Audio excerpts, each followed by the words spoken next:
passed me, what place are you in? First. First place? Yes. I'm in second place and you passed me.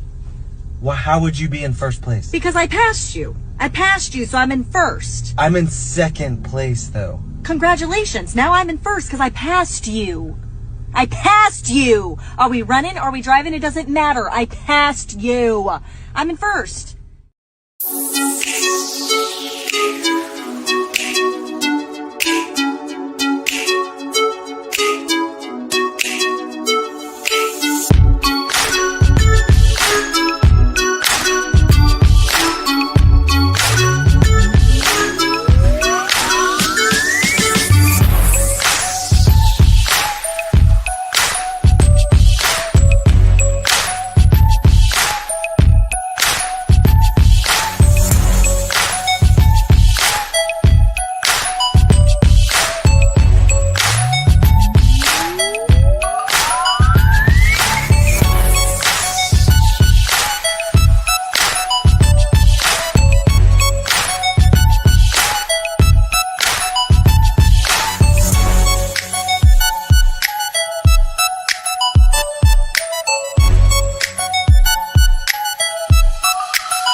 Man, good morning, everybody. Hey, salute. Let me give a shout out to that super chat off rip. Hey, yeah.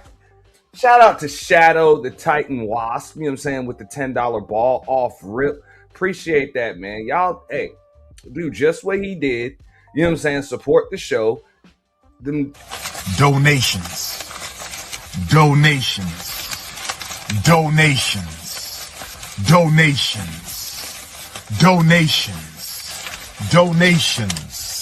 Gifts.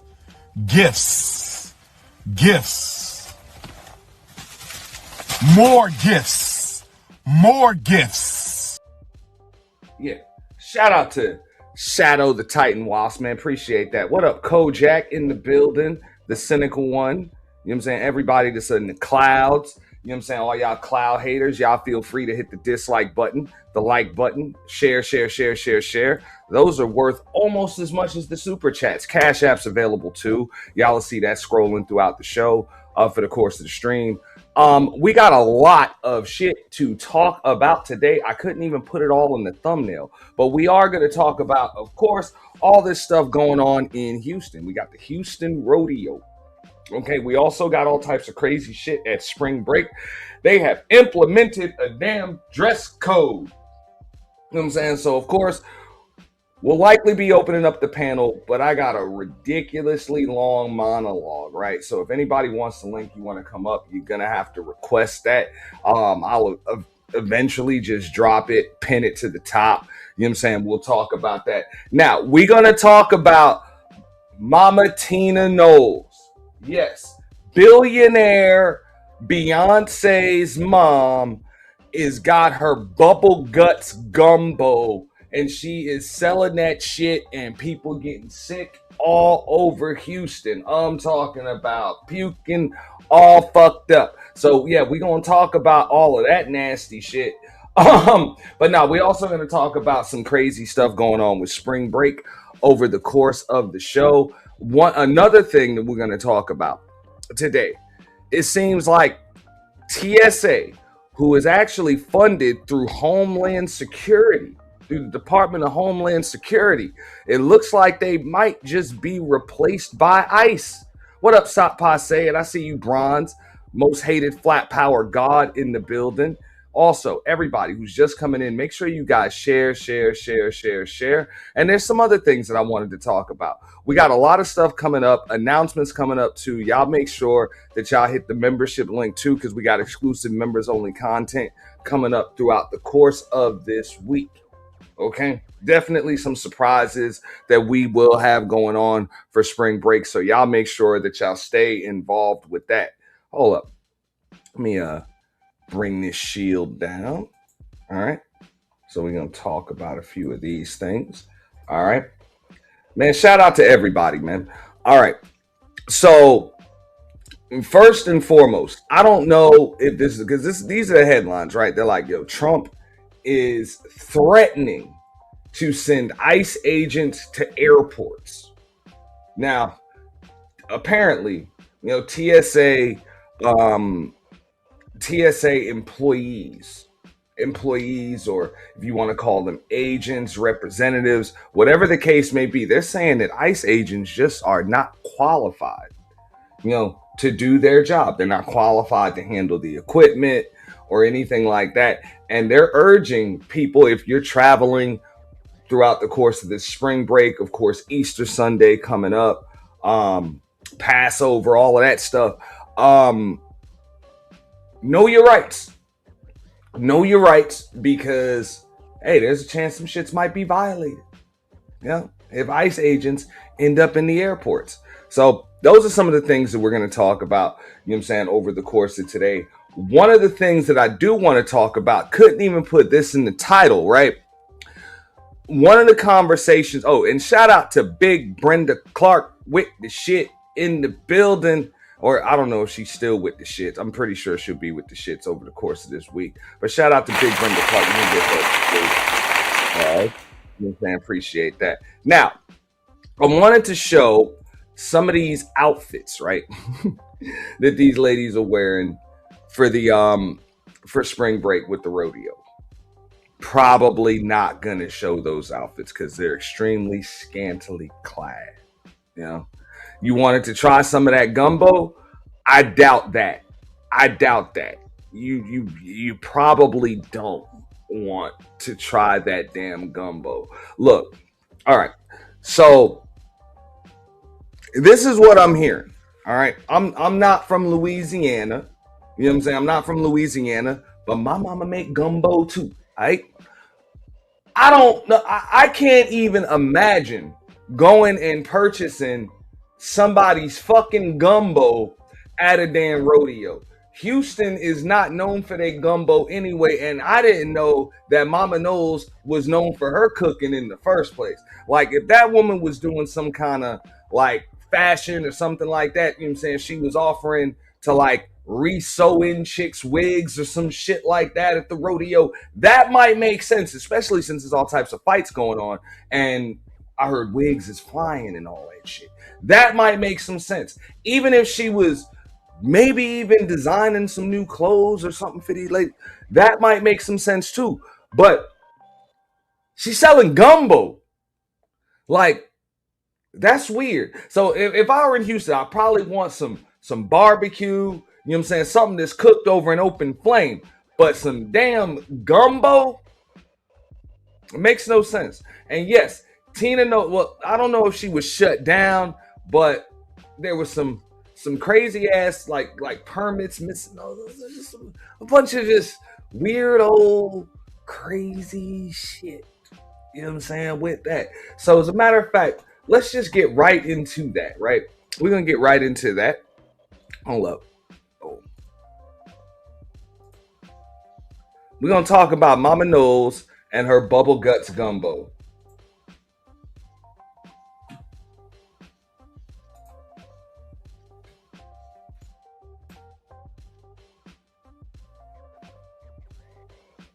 Time to put that gumbo pot down. It's time to put it down. It's time to lay it to rest. It's done. It's over with. We don't need it no more. Okay.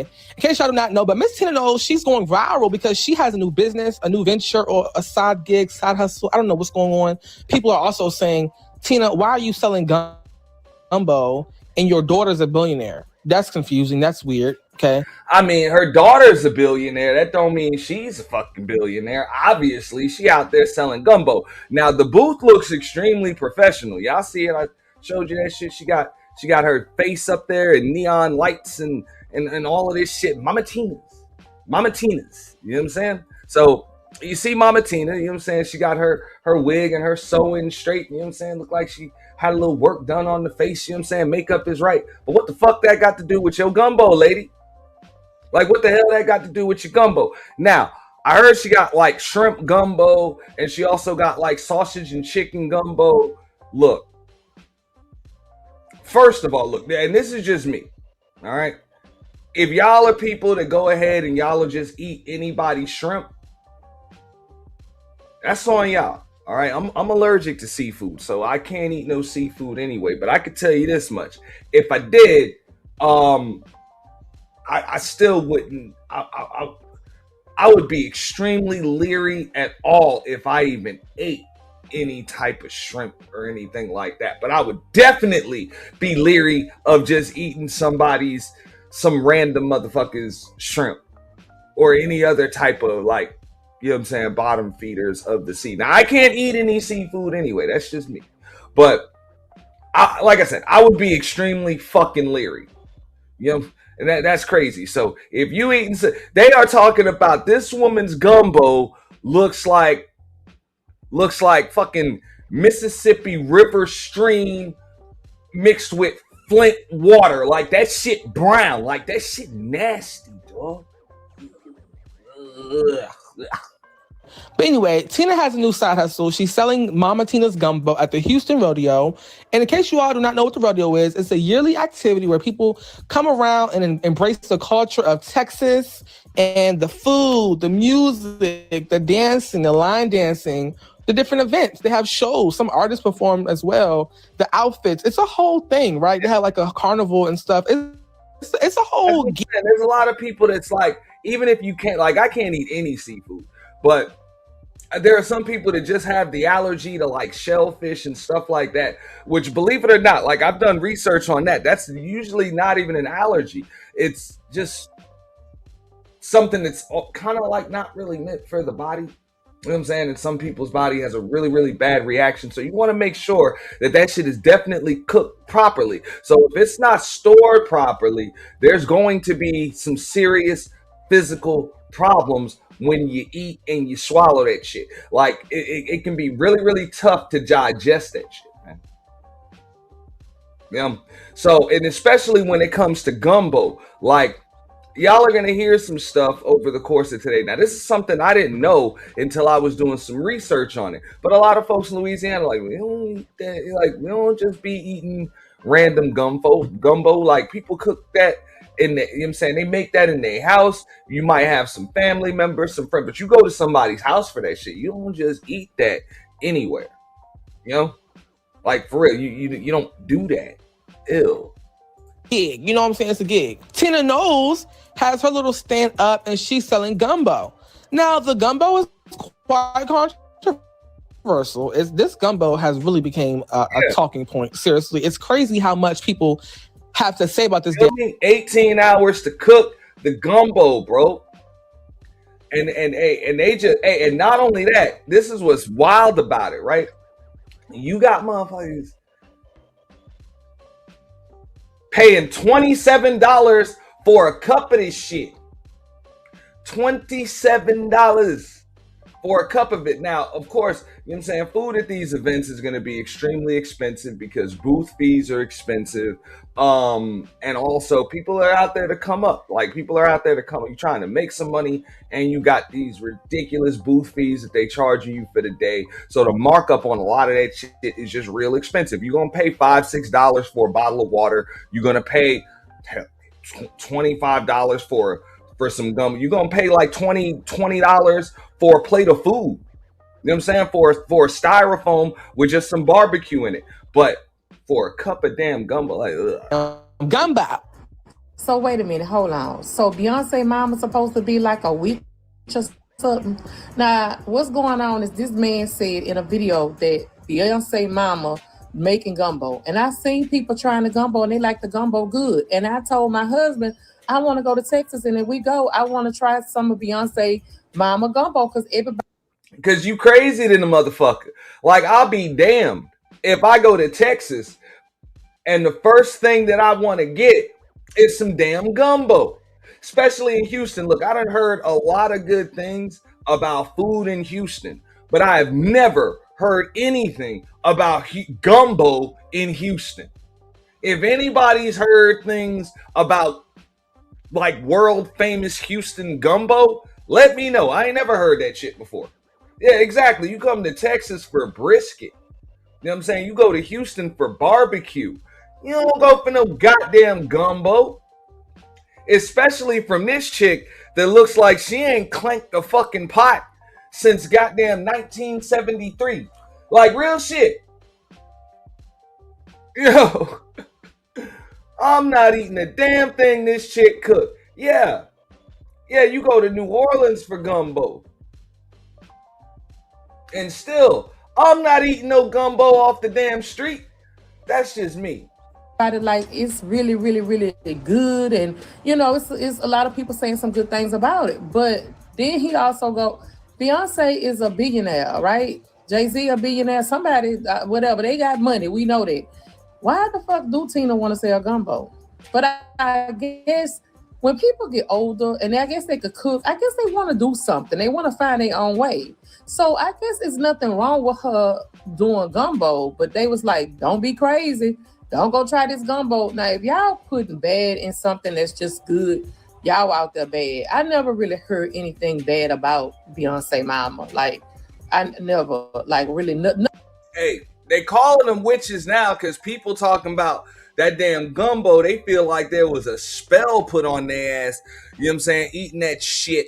You know what I'm saying? Like, they feel like all demons done been exorcised and then came like them demons done either been inserted in you or have been extracted out of you after you eat this nasty shit. Let's keep going. Nothing like that at the same time. So I think I'm still gonna go, and if I make it down there, Lord said the same, I'm gonna try her gumbo, and I'm gonna see. I'm just gonna pray before I eat it, because like I said, it's a lot of other things we be eating it.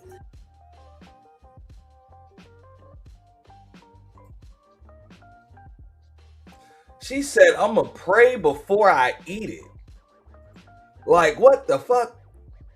If I gotta pray before I eat that shit, I'm not eating that shit. And I don't give a damn if it's free, but let alone gotta pay for it. Like, you gonna pray, then you gonna pay, then you gonna eat it?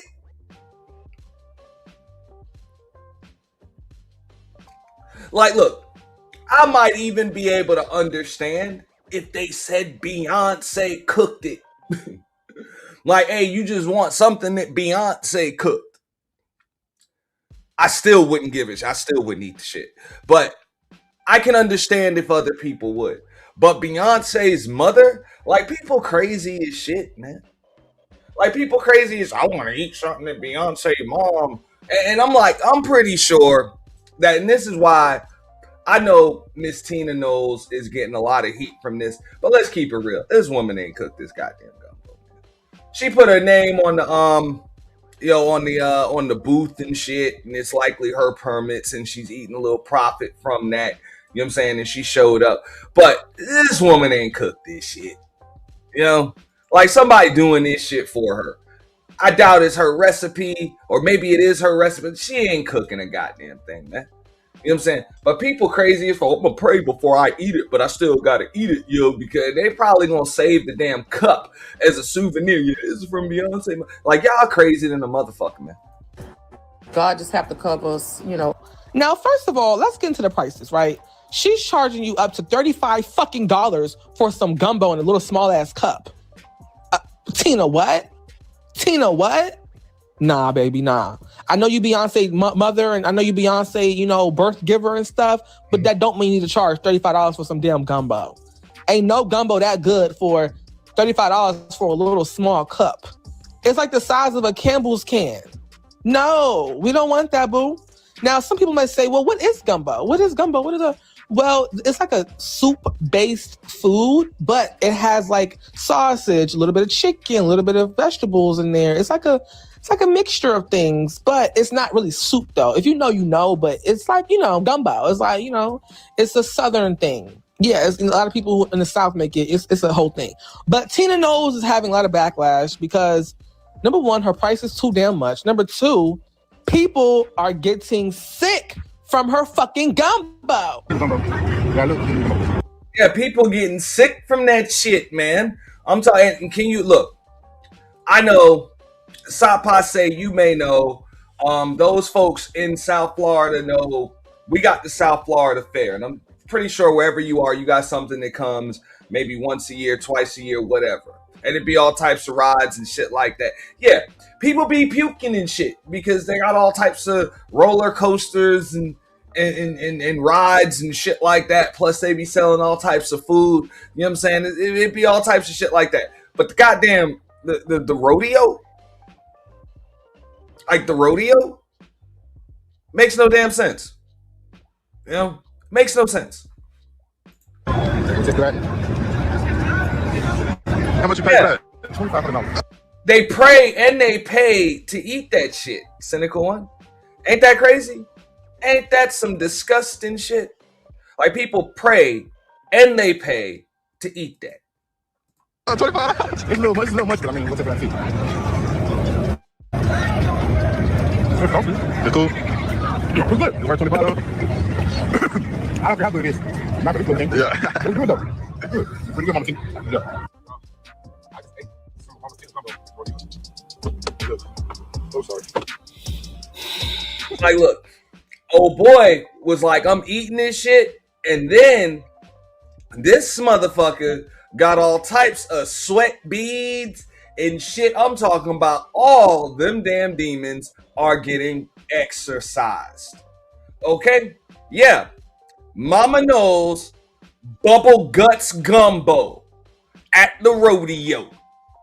Ew.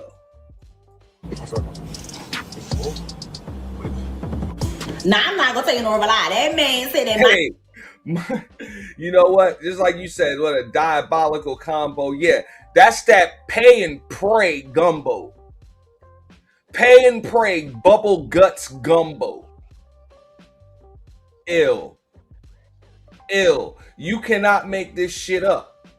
Now, I'm like, of all of the things, she could have picked anything. Now, granted, I believe she picked gumbo. Yeah, she was taxing like a motherfucker. You talk about $27, $28 for a cup of that shit. For a cup. And they talking about, like I said, they said that shit looked like the Flint water crisis in Michigan. Like, it's fucking disgusting. They said that shit looked like some shit out the Mississippi fucking river.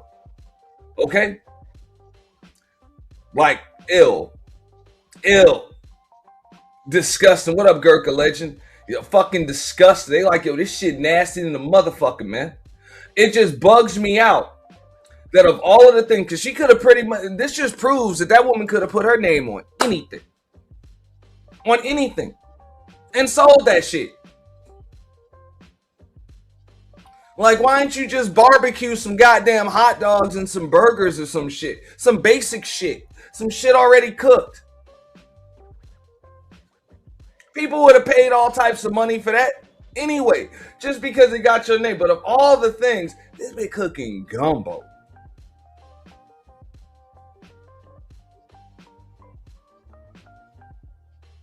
You can't make that shit up, man. I'm Tina gumbo made him sick. Nah, this is what I'm trying to understand. That's all you ate at the motherfucking rodeo, or did you eat something else? Because we don't need to be lying. If the gumbo is nasty, it's nasty. If it made you sick, it made you sick. But see, this is what people gotta understand too. Gumbo go bad easily. It spurs easily. Gumbo have so many components that anything can set it off. If you even hold it in hot heat for too long, that gumbo is gonna go bad. So y'all holler about Mama Tina from New Orleans, Mama Tina from Louisiana. If Mama Tina was really raised out and born there, Mama Tina know better than don't go out there in that hot ass motherfucking heat, selling no motherfucking gumbo for $25. Goodbye. Ooh, I mean, really that simple. Like, you ain't no New Orleans chick, bro. Like, fuck up out of here, bro. Like, nigga ain't eating that shit. Like, and I'm just being real. I'm pretty sure Beyonce don't even eat her mother's cooking. Probably never damn did. Like, fuck out of here. Nigga ain't eating that shit.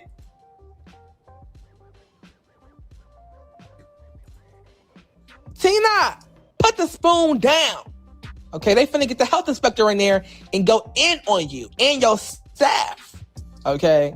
Now, my thing is this, right? First of all, if you're paying $35 or $30, $25, however much for gumbo, baby, you deserve to vomit. You deserve to get sick. Okay. I don't care who mother it is selling that stuff.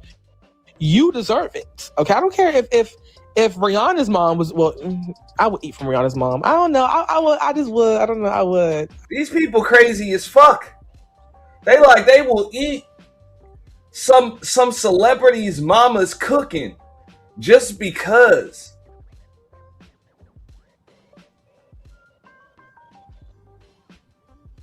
Now, you call me crazy, but maybe it's just me, right? I'm a little older.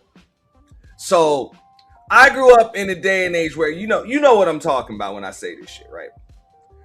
We always had that woman in the family,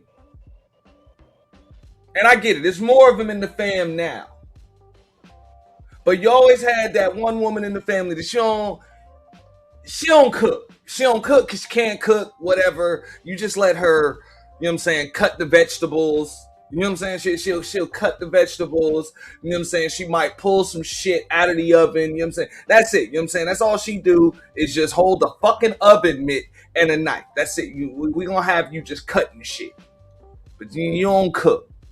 You don't cook and don't touch no fucking seasoning. Okay? There's always that one. Like one out of, you know what I'm saying? If you got all the women in the family that be in the kitchen and shit come Thanksgiving, Christmas time, Easter time, whatever. Mama Knowles looks like that one in the family. Let's just keep it real. Let's just keep it real. This is clearly that one in the family that don't cook me shit. Don't do nothing. You just give her the knives and just tell her, just chop. That's it. Just chop. And then you fuck around and you get that shit off the Home Shopping Network to do all the dicing and shit for you. It's like, okay, and hey, we're going to get this shit done even faster with you. But that's it, man. She can't do a motherfucking thing except cut up you know what I'm saying? Cut up and rip your collard greens off the stalks and shit. That's all. Can you really see this woman clanking pots in the kitchen? Thank you.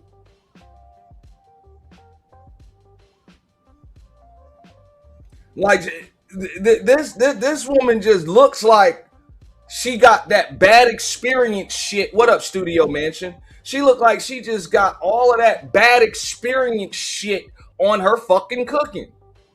No disrespect. But all the other ladies in the fam already know, nah, man, we know what to let her do. That's it. Knives. That's it. She just cutting shit. She's cutting shit. Don't touch no seasoning. You know? Don't touch no seasoning.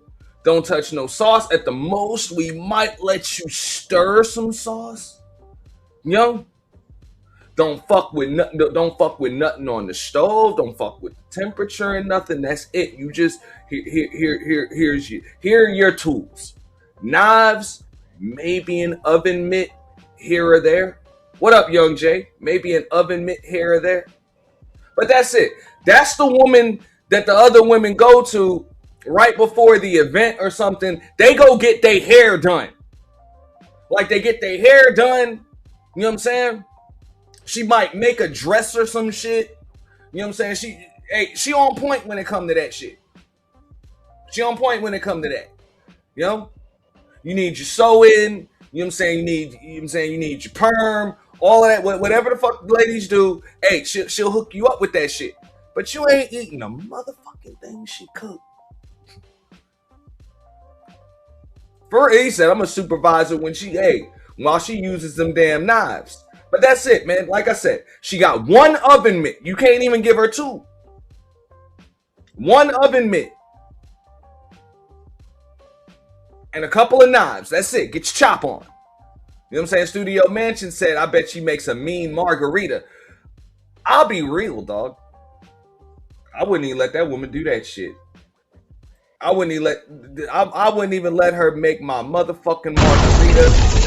And you know what I'm saying? Nah, fuck that. Nah. Not even the mimosa. Nah, fuck all that. You know?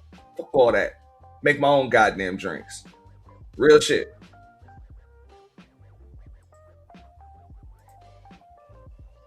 I know that sounds weird, but anyway, back to the topic. Yeah, you deserve that. Now, I also feel as though, right, Tina knows, they're saying that she, needs the money and stuff, and, her daughter's a billionaire. That's why I told you got to get that shit from QVC, the goddamn, you know what I'm saying, the dicer and shit, they just dice shit up. Once that shit, look at this shit, bro. Look at this, bro.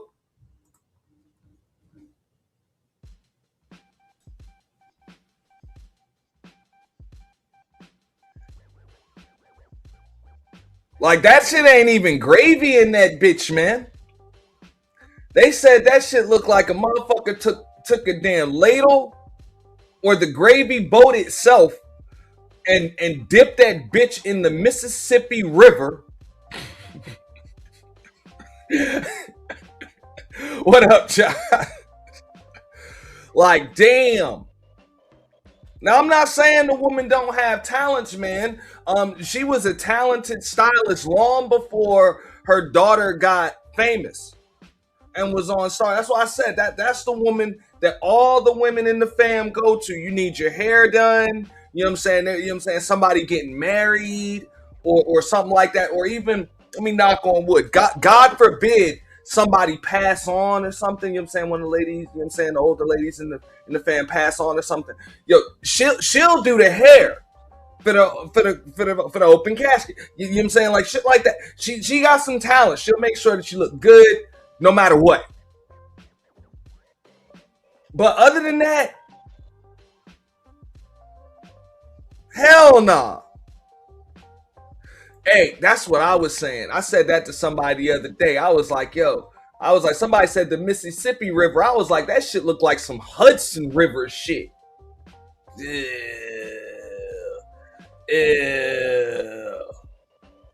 Bad gumbo is definitely a crime. I'm glad the authorities were notified. Like, ill. No, that's what I'm saying, man. She'll have you looking right, but I wouldn't eat a goddamn thing this chick cooked. I'm just keeping it 100 with you.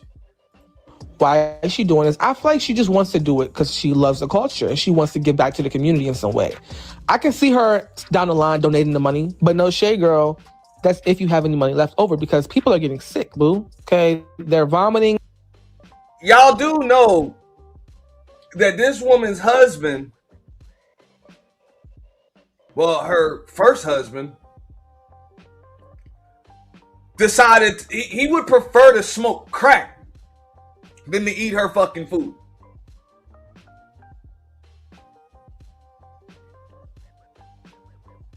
Like real shit. You know your cooking is bad when your husband picks up a goddamn crack addiction. You know your cooking ain't worth a shit. Okay?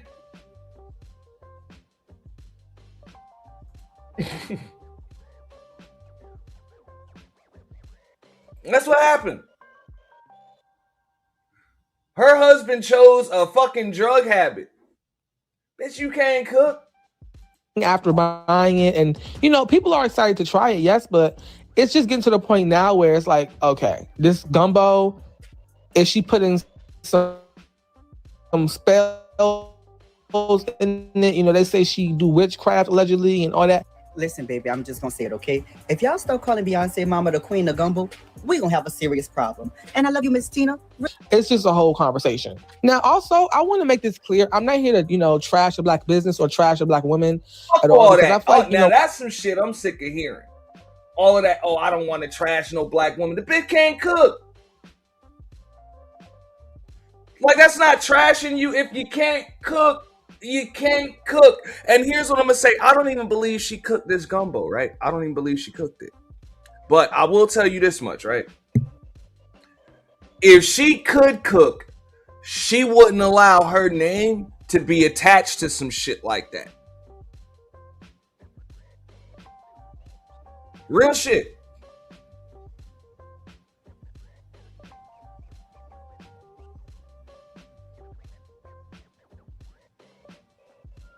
Now, I was watching an Angry Man review of this the other day, and shout out to him because he kept it 100 when he said, look, if you over here talking about I'm about to eat this shit just because Beyonce's mom's name is attached to it or she cooked it, you a goddamn idiot, man. You obviously didn't have, or maybe you're not an idiot, but you ain't had no big mama. Like you ain't had no big mama in the house, man. Because you would know you can't just be eating anybody's fucking food. Somebody in my chat a moment ago mentioned, shout out to Cynical One. She said, look, you ain't just gonna eat anybody's fried chicken or anybody's macaroni and cheese, and damn sure not anybody's gumbo. And you definitely don't just eat anybody's seafood. Hell nah. But those are some things you don't just eat. Like, I'm not eating just anybody's collard greens. I'm not eating just anybody's stuffing. I'm not eating anybody's macaroni and cheese. I'm damn sure not eating anybody's gumbo.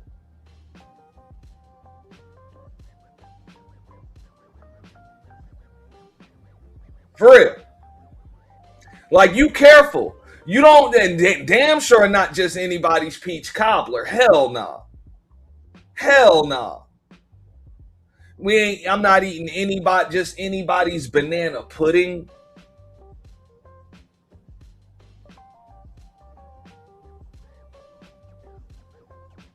Like, real shit. Potato salad, yeah. But these motherfuckers will eat anything, man. That shows you that this is a different day and age and a totally different generation of motherfuckers. They will just eat some shit because some celebrity's mother cooked it. Like, I can understand if you eating the celebrity's mother's cooking, if she was able to, I don't know, get that shit into some big box retailer or something like that, and you pretty much already like ate it. Like Patti LaBelle, I think she got her own line of like pancakes and some other shit. That makes sense.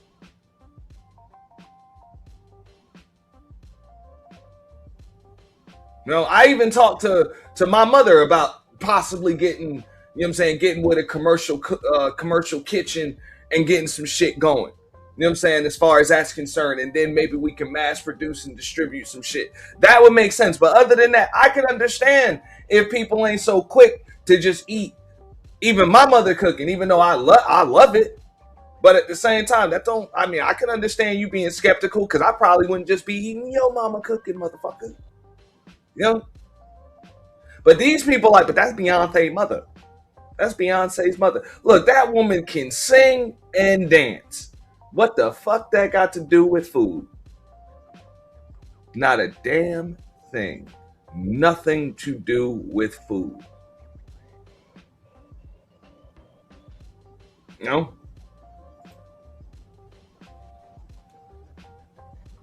Not a damn thing.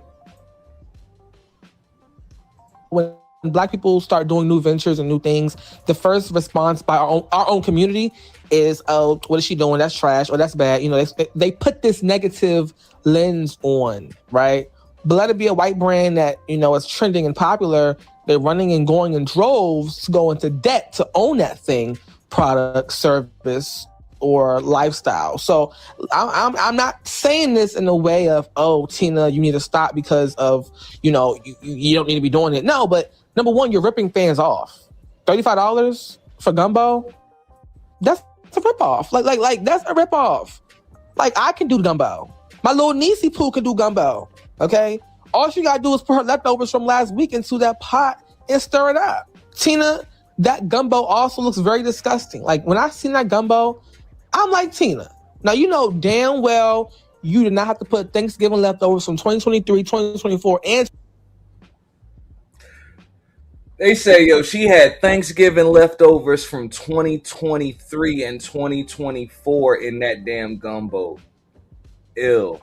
Yes, $35. She is charging between $25 and $35 for a cup of Mississippi Hudson River Flint water stream looking spoiled ass Gumbo. Ew.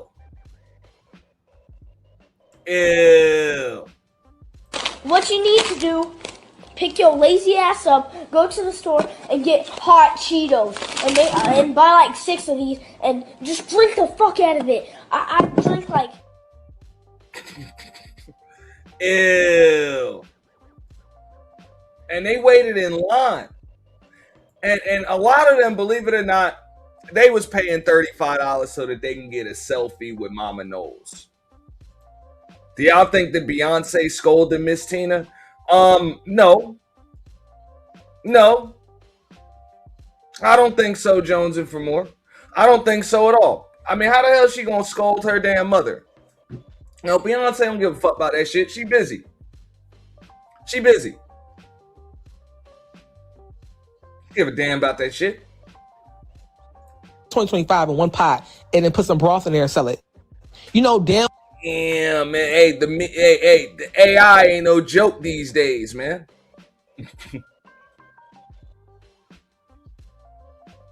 Somebody said y'all would eat shit in a bowl if Beyonce sold it. Yes, they would. And that's a shame because Beyonce ain't even sell this shit.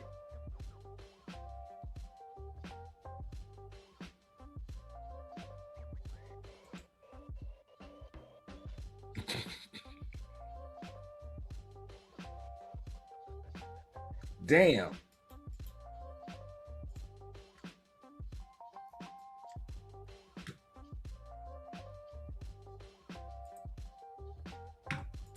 Well, you do not have to do that. Okay, we can tell. Now, I don't know why people are faking their reactions, because when you look at the videos, right, they're like, "Oh my gosh, this is so good, it's so good." Girl, you know you want to say hi to Beyonce. You know you're trying to get your way in to say hi to Beyonce. You're trying to be nice and deride the Gumbo because you want to, you know, get some connection to B.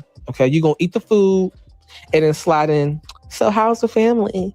Girl, y'all not slick. Once that camera cut off. I'm not eating shit that this chick cooked, man. Real shit. Nothing. Not a damn thing. Now, would I let her do my chick's hair? Yeah. Would I let her design a dress or some shit? Yeah. But that's really as far as it goes. There ain't nothing else.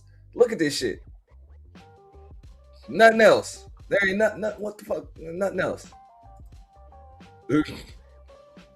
Hell nah. Like, you ain't clanked a pot in your life. Y'all do them reviews. I know y'all are asking about Beyonce. It's corny, right? Now, also, every time I see clips of this Gumbo, Tina Knowles herself never seems to even be like eating it or really liking the Gumbo. Something just feels off, you know, with this Gumbo. Like, that's what I would have said. I'd be like, man, you gonna have to, like, she wouldn't even eat that shit. But she'll sell it to you. Man, come on. She making it? Like, who's making it? Her staff? Is it her recipe? Like, what's the tea? Like, is Blue Ivy eating this? Is Beyonce eating this? Is Rumi eating this? No, I doubt it. Like, I highly doubt it. Like, I highly doubt it. But y'all, I just feel like this gumbo conversation, it's serious, but it's not that serious because it's just food. Nobody's forcing you to buy it, but people are vomiting, getting sick, like literally throwing up at the rodeo. You going to the rodeo to have fun. You eat Tina's food. You outside, can't breathe, sweating in the car. What? But do you all feel like Tina Knowles is going to try to make this a restaurant? You know, she may try to have like a Tina Knowles gumbo restaurant chain, and she may have, stores across the country. No, I don't want that. Only because it's just too expensive. And imagine if it gets into actual stores. It's gonna be $50 for a little cup. No. Okay, Tina, no. Okay, you selling gumbo? I say what? Hell no. All right. I say hell no. But some people do enjoy it. How y'all say in New Orleans, baby? Hell no. Hell no, I ain't eating that. Not that gumbo. But it just looks so bland and watery, But in my personal opinion, I never known Tina Knowles to be like a cook like that or a chef. I've always known her to be like, the clothes or hair lady. Why can't she be at the rodeo just doing hair, like for sacred? Like, why are you at the rodeo selling gumbo? It just feels so random and strange. Like, why can't you just be at the rodeo selling sacred or, giving complimentary hair washes or, doing complimentary hair conditioning or like shampoo or, something like that. I mean, if people want to come and do it, like, you don't have to go here and get this pot of God knows what and put it on sale. It's okay, baby. We gonna buy whatever you got as long as you make sure it's safe. But the gumbo, like, how long was this in the works for? 2 days? Why are people getting sick? I mean, that's what's expected when you're getting shrimp, WD-40, crab, and rice in one pot. Yo, the chick narrating this shit is roasting the fuck out of her. She said it's shrimp, WD-40, crab, and rice in one pot. Like, bitch, you making your gumbo with goddamn WD-40 lubricant degreaser and shit. Ew. I mean, look at this shit. You just eat anybody's fucking shrimp. Look at this shit, man. And make sure, hey, look, you get a shot of this shit. Hey, man, get a shot for the gram, for the TikTok. Of me eating Beyonce Mama Gumbo. Like, get the fuck out of here. Fuck out of here. Okay? Fuck out of here.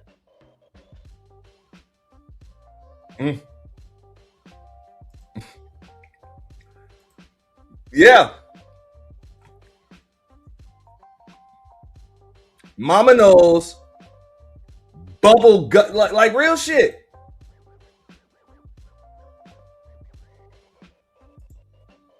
I told you, I don't even eat that. But if I did, I wouldn't just be eating anybody damn shrimp. Like, I'm like, y'all crazy about that shit, man.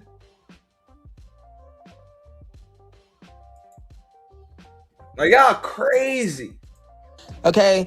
Also, I feel like this is something that's going to become... You gotta look, anybody that knows, right? If you ever been to these events, whether they fairs, carnivals, rodeos, I guess, whatever, you know what I'm saying? These events where people just set up a booth here and there, like it's not a place that's usually in business in town and shit. So you like y'all can always get it. They just some Johnny come. You can't just be eating anything at that motherfucker because they'll sell all types of shit. Yeah, you don't eat the chili. You damn sure don't eat the macaroni and cheese. I mean, I don't even see how you eating the seafood, yo. I don't even understand that shit, how you eat the seafood, but let alone the gumbo. And I don't give a fuck. It's one thing for the shrimp, but the chicken and salt, I'm not eating that shit neither. Like, this shit crazy. Like, shut down. I keep saying this, but the health inspector is going to come through like guns blazing. Like, This gotta go. And also, every time I see the gumbo, it looks different. Every time I see a post online about the gumbo or a video or Instagram reel about it, it looks very different. Like,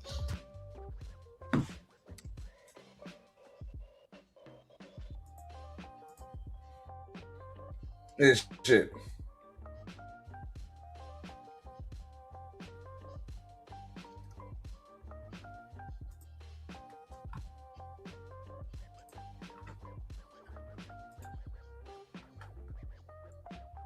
Y'all eat that shit.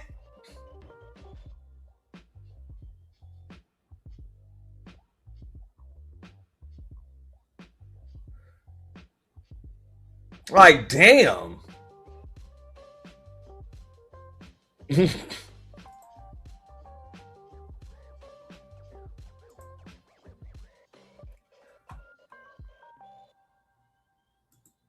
Like, this is giving me pink sauce vibes. Y'all remember the pink sauce back in 2022? That lady, she had this sauce.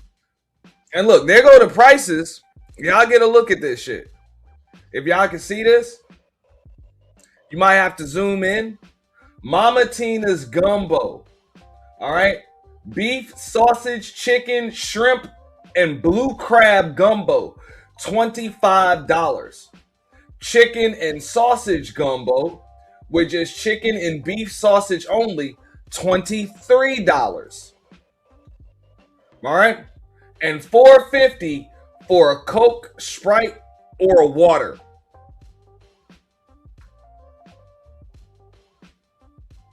Knowing damn well she paying 65 cents for a can or a bottle of fucking water.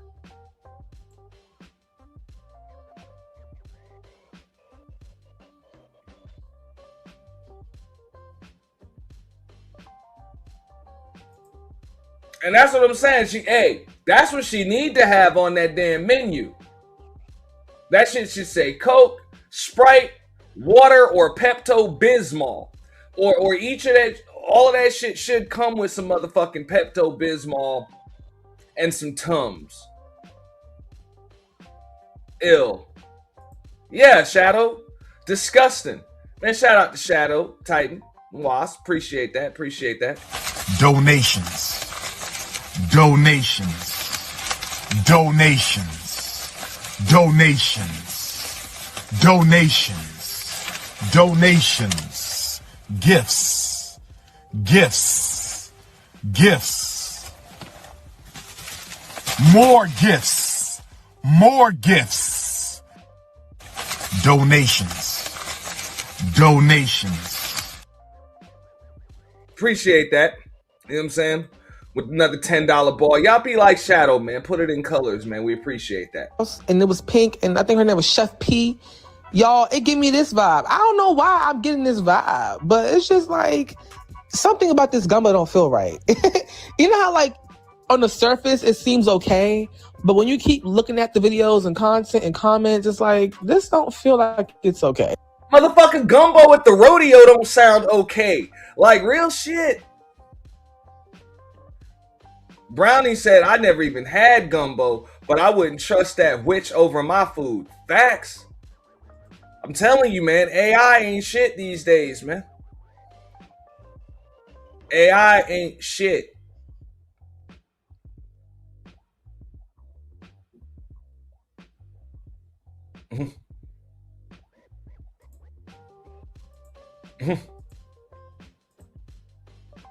Nasty. Like, you ever just get a little feeling in your heart and your gut, it's like, something ain't right, okay? And I'm not saying that only because somebody got sick, because even if somebody never got sick from this, I would still say this, because let's be real, like, you know, people can get sick from anything. Maybe they had, you know, some drugs earlier, or they took some medicine or whatever, and then they got sick. Okay, fine. You know, vomiting from food happens all the time. But this just doesn't feel right. You know, like, aside from the people getting sick from it. But also, y'all, let's talk. Do y'all want to try it? Are y'all interested in Miss Tina's gumbo? You know me, my answer is hell no. But yes, we're going to talk down below about the Witch's Brew down below in the comment section. You know, Nanny McPhee, she don't play in that kitchen. Miss Nanny McPhee, Miss Hocus Pocus, she in that kitchen making that gumbo. Wrist is twisting. Okay. All right, y'all. If you enjoyed this video, please be sure. Ill. Fucking ill. I wouldn't eat that shit. Look, if y'all want to hear more about this damn gumbo, it's up to y'all.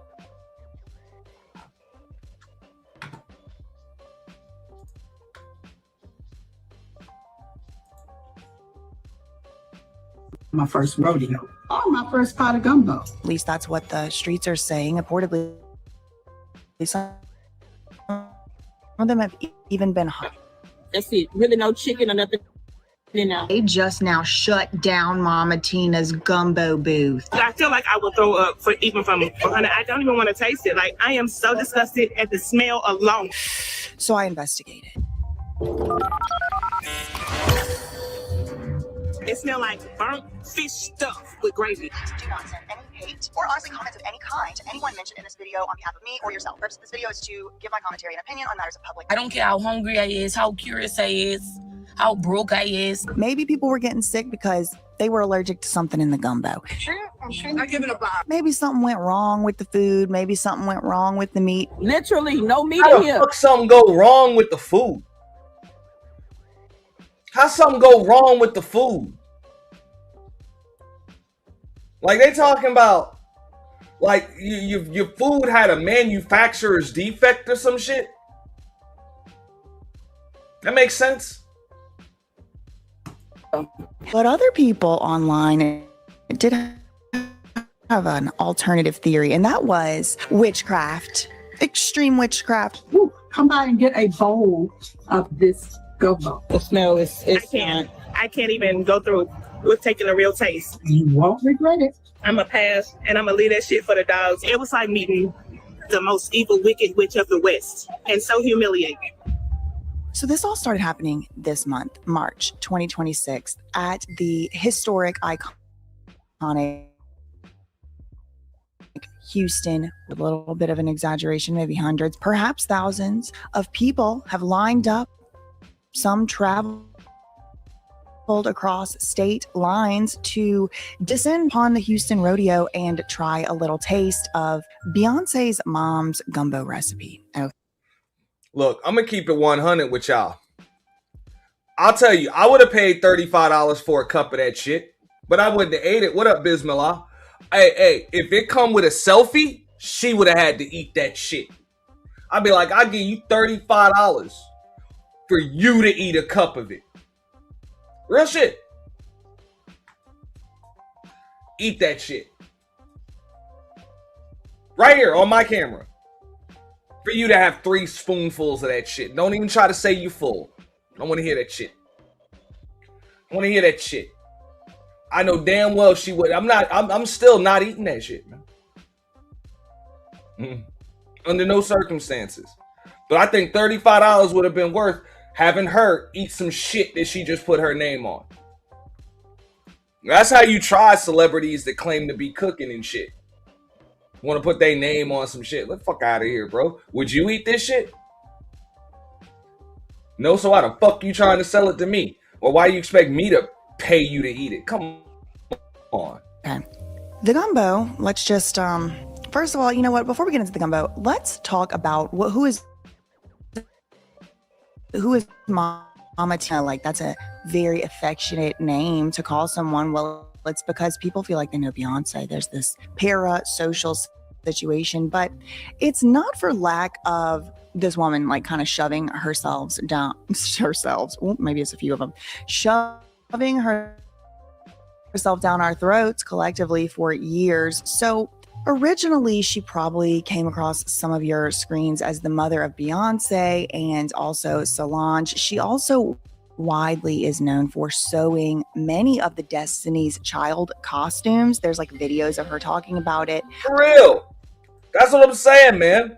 If she was out there doing something that had anything to do with fashion, you know what I'm saying? She was getting the chicks all done up. Like, yo, you can get a good outfit, a quick sewing. I don't know what the fuck, bro. But something that got to do with makeup, fashion, hair, some shit like that. Hey, cool, dog.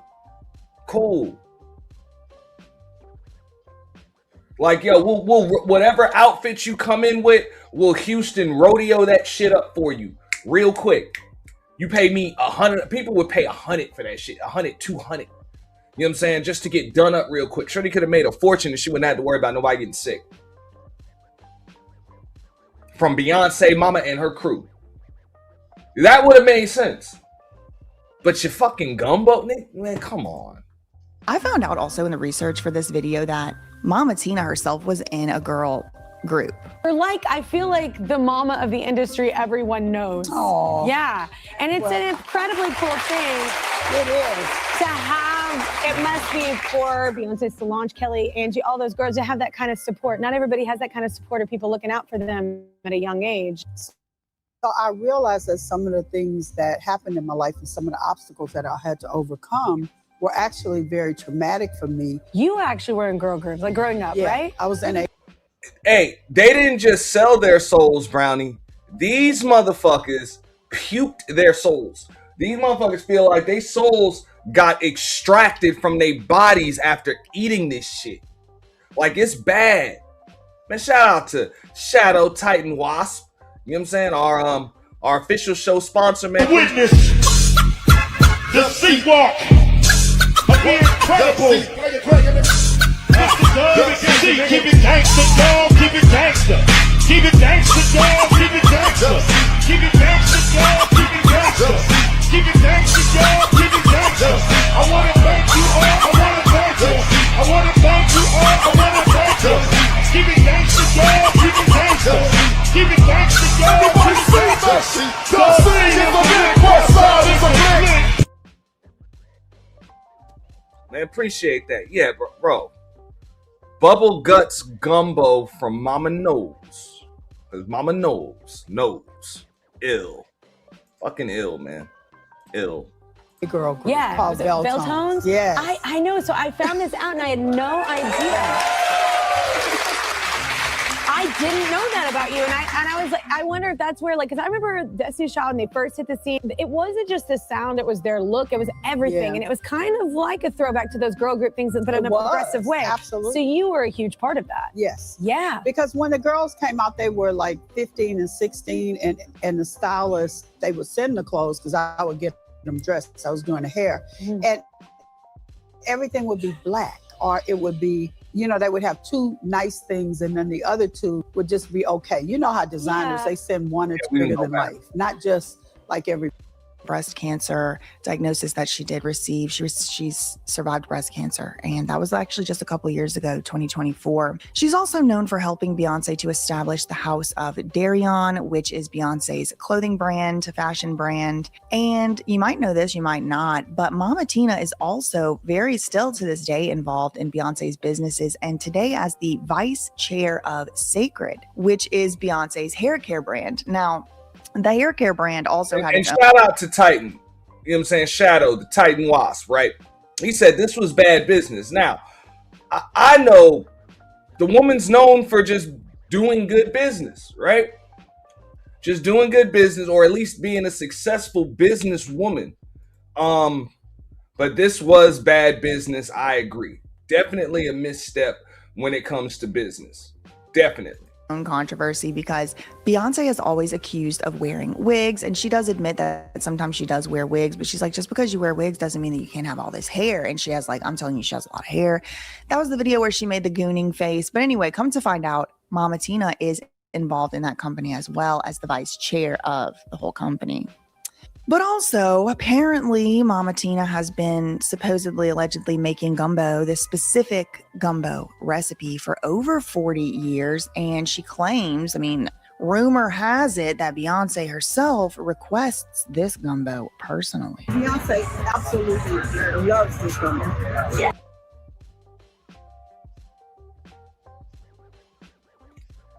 I guess that helped to sell some more cups because her mother told you that Beyonce loves it. Get the fuck out of here. Of course she gonna say that shit when she's selling it to you.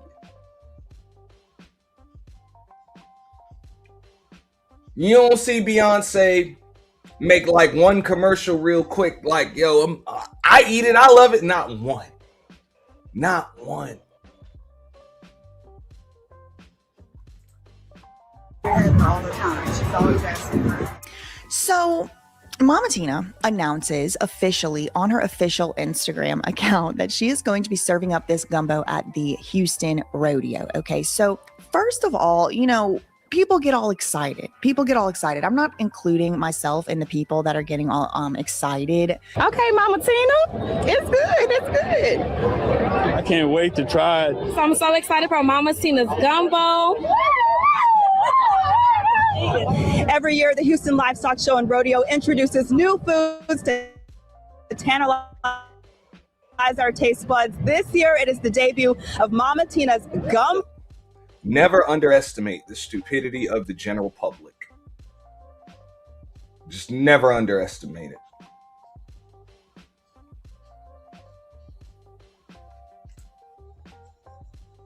So this was supposed to be a moment of joy, and a lot of people were very excited about it. They were enthused. People were buying plane tickets even and all of that whenever Mama Tina starts announcing her gumbo. Look at this shit.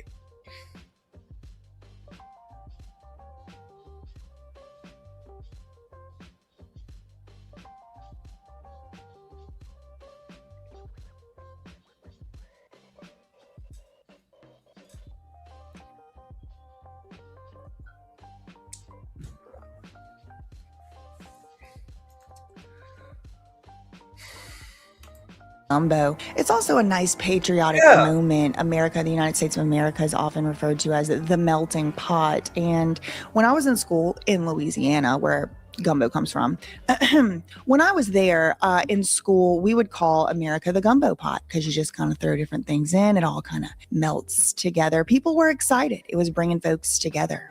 Now, there were a few early signs that something was a little amiss. First of all, it's very expensive. I mean, extremely expensive. $25 for a little cup of gumbo. A little big cup of gumbo.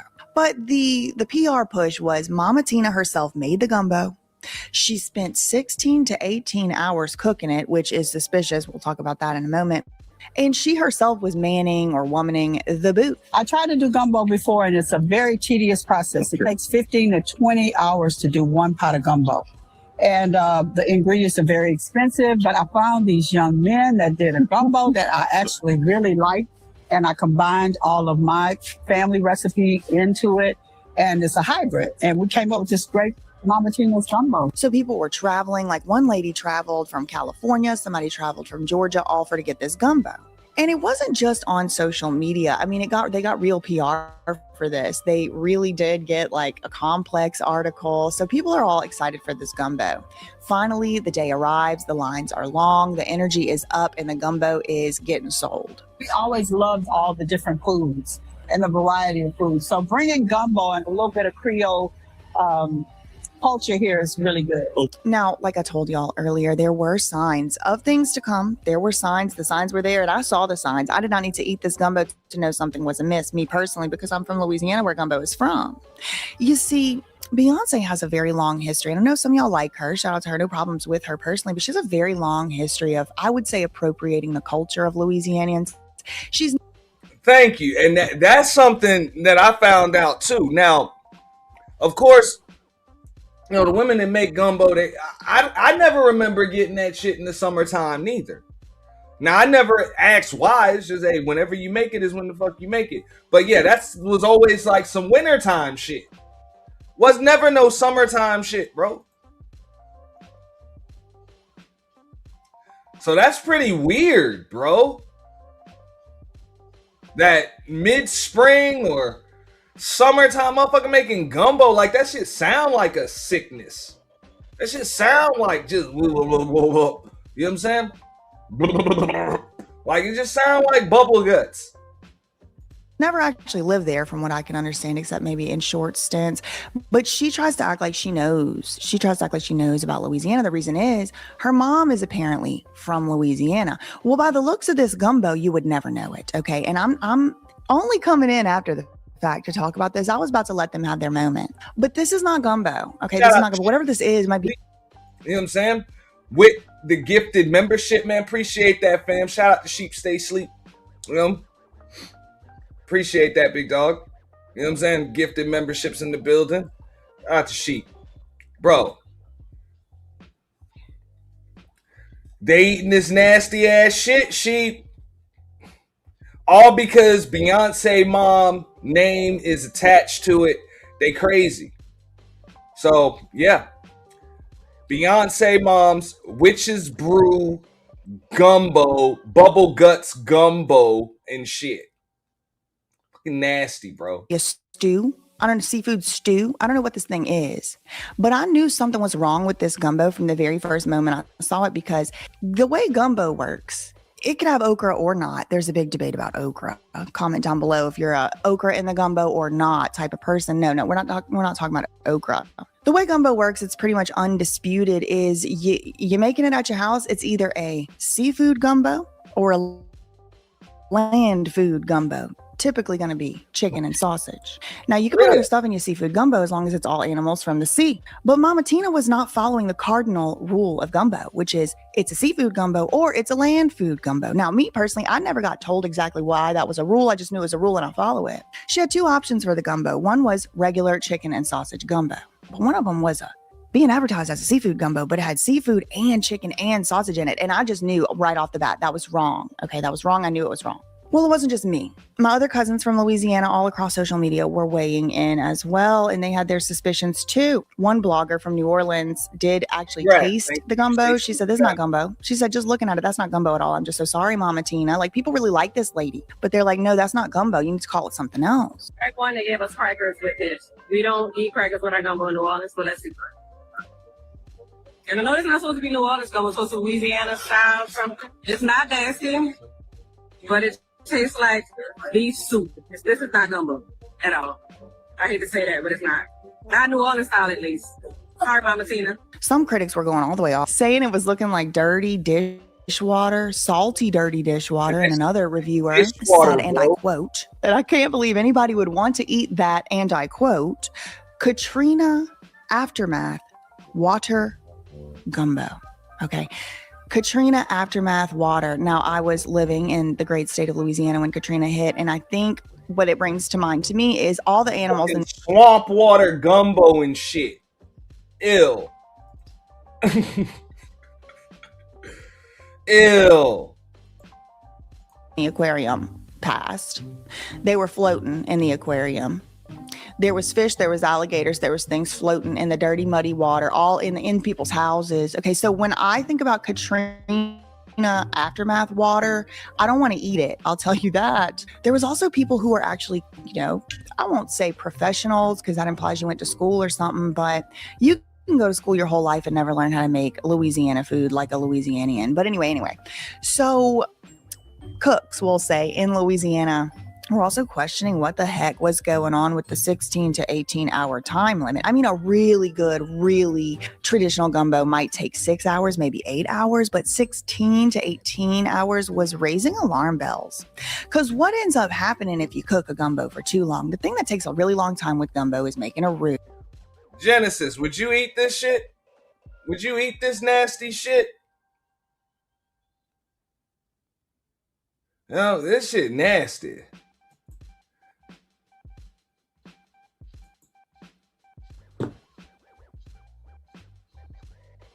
I'm curious. You'd eat this? I wouldn't eat this shit. That's what I'm saying, man.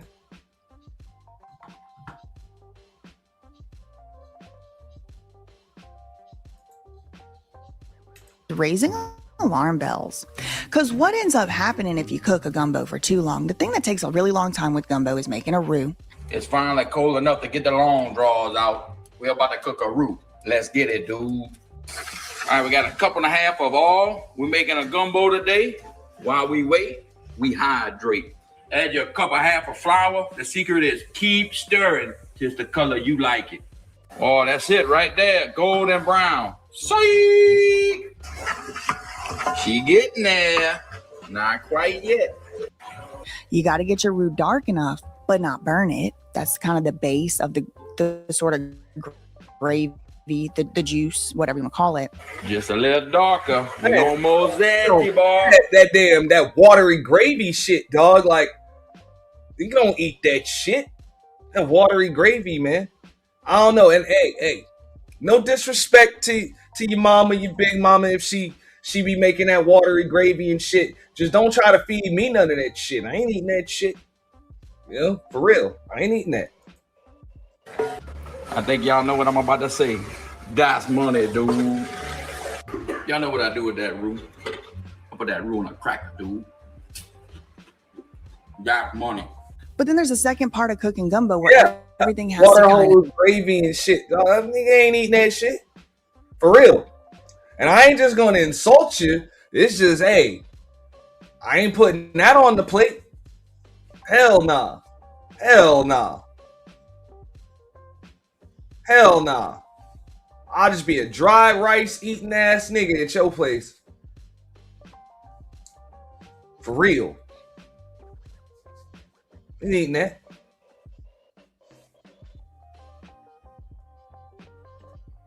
Mama knows probably also cooking that damn watery ass macaroni and cheese and shit too. It don't even be macaroni and cheese. That shit be that cheese and macaroni shit. Nigga ain't eating that shit. You know?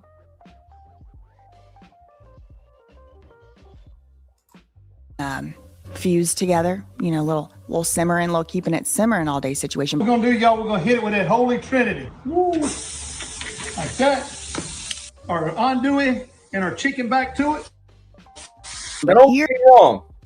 Now, white gravy, you got to be careful with that shit. Because there is good white gravy, but that shit's supposed to be made a certain way, and that shit should be thick. That shit should be thick. In some cases, thicker than dark gravy. You know?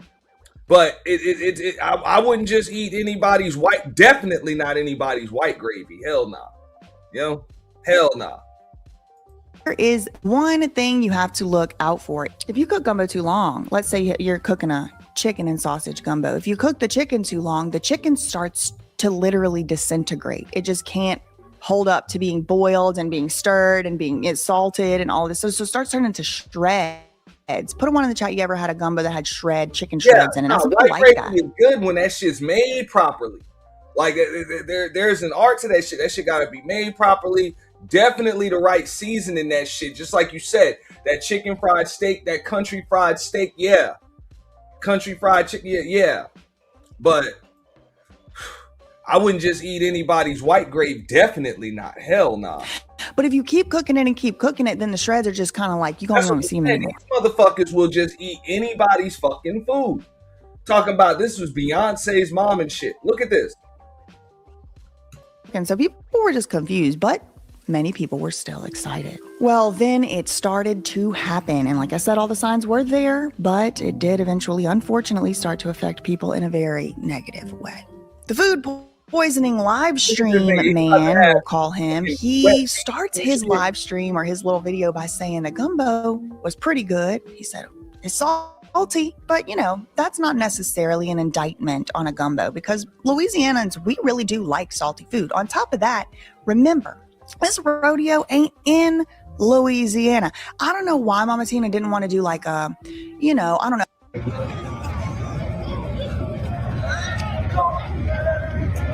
It's salty.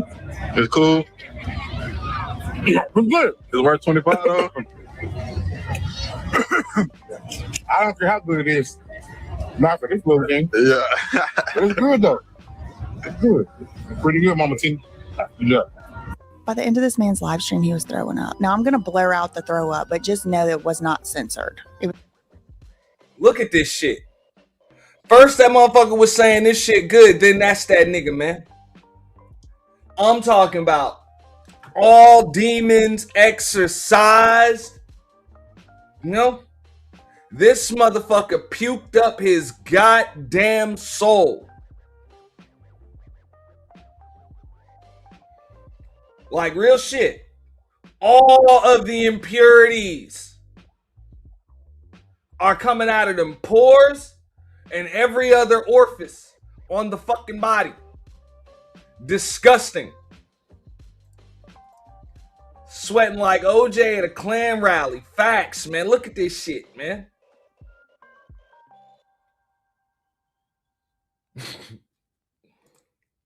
That's that root. That's that root, Genesis. That root. Get your root work. Get your root work. That's that root. It's not censored. He threw it up. He threw it up. He's sweating on camera, looking like he got food poisoning. I'm not a doctor. I don't know what's wrong with him. Maybe he's just. I told you, hey, Sheep, we came up with a new term. That's that pay and pray gumbo.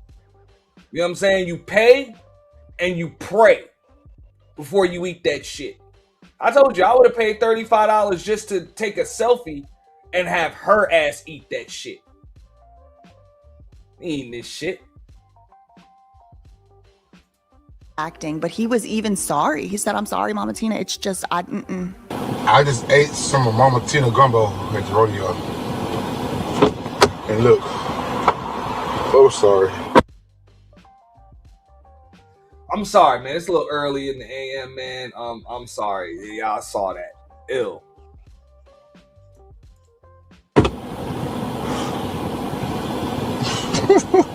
I'm sorry. That motherfucker made sure he was like, I'm not bullshitting. Yes, hey, that shit did not stay down. Like the body just rejected that level of fucking witchcraft or whatever the fuck. Because that's the title of this video. Check this out. Beyonce's mom's witchcraft gumbo is making people sick. Pay and pray gumbo. Is it spoiled? Yeah, see, I'm sweating. I just threw up all that throw up. Other people started to report that they too had gotten ill, and they. Hold up. Now I'm gonna show y'all this shit here. Cause look, these people made complaints.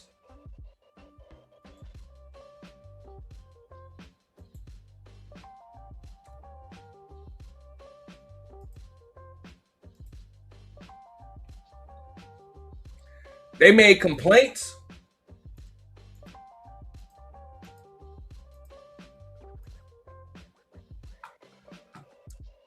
And then they got text messages from the Houston Health Department. All right. Talking about, I was calling to give you an update on the complaint filed against Mama Tina's Gumbo at the rodeo. In short, the temporary establishment was closed due to inaccuracy between their permit application and the actual food preparation they were conducting. We also discarded all gumbo on site due for the same reason, as well as the food being stored improperly.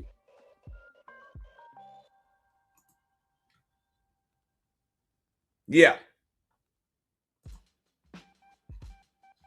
Yeah.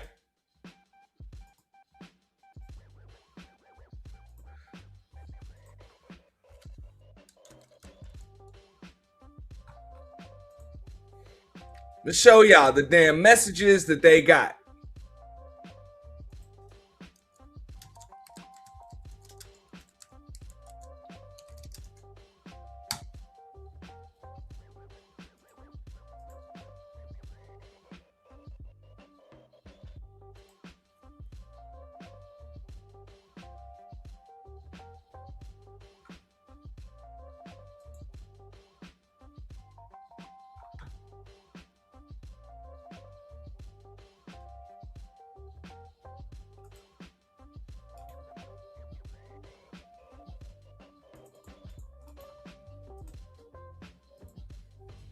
Get that shit up in here.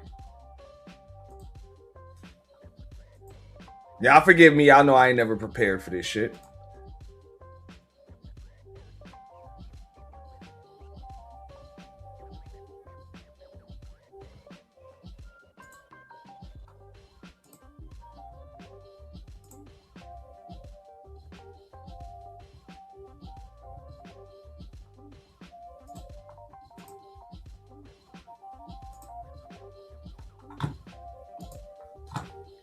Look at this.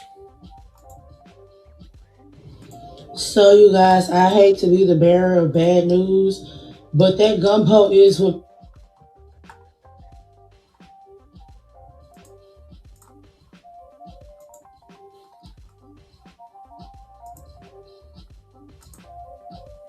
So you guys, I hate to be the bearer of bad news, but that gumbo is what made me sick. I told you all I called the health department.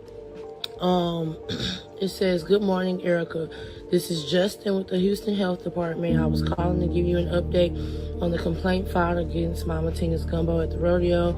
In short, the temporary establishment was closed due to inaccuracy between their permit application and the actual food preparation they were conducting. We also discarded all gumbo on site due for the same reason, as well as the food being stored inside unapproved containers.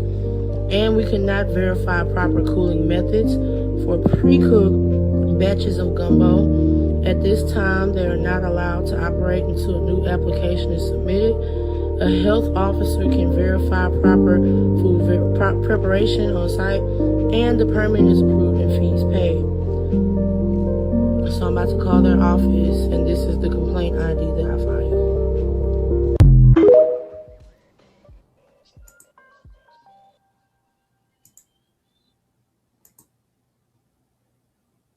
Yeah.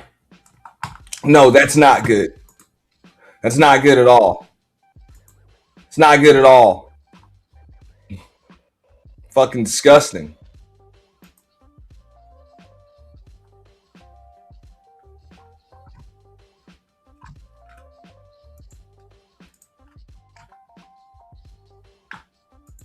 Mama Tina's gumbo.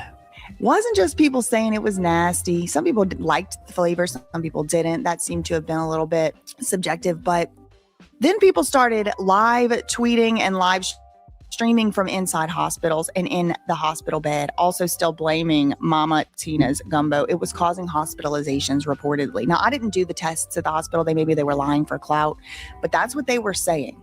Look, this man right here, Jim, he tweeted a warning out from apparently a hospital bed. He said, "Y'all do not eat that Tina Knowles gumbo." Another gumbo customer tweeted from a hospital bed as well, purporting to have gotten ill off the gumbo concoction again, warning people not to eat the gumbo. "Do not eat," all caps, "Mama Tina gumbo." Here's one more person saying they... Like, I ain't gonna lie. Look, that sounds a little harsh. Like, you know what I'm saying? Tweeting from a hospital bed. Like, shit gotta be bad if you ended up in the hospital. So I don't know if too many motherfuckers actually ended up in the hospital. But as far as just, boom, that shit came right up, you got sick, you know, I can understand that shit.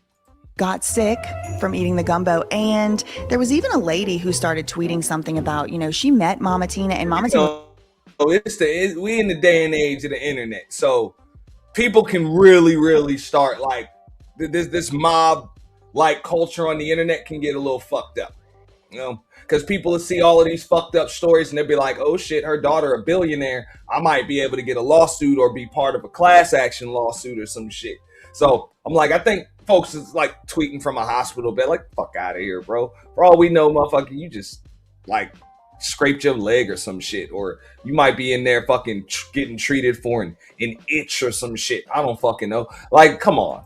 Was acting like a witch. Terrible. I literally could break down and cry how awful that experience. She didn't even say hi. She didn't even speak. She walked away from me several times without speaking or even putting a finger up to say, "Hold on, bitch," or anything.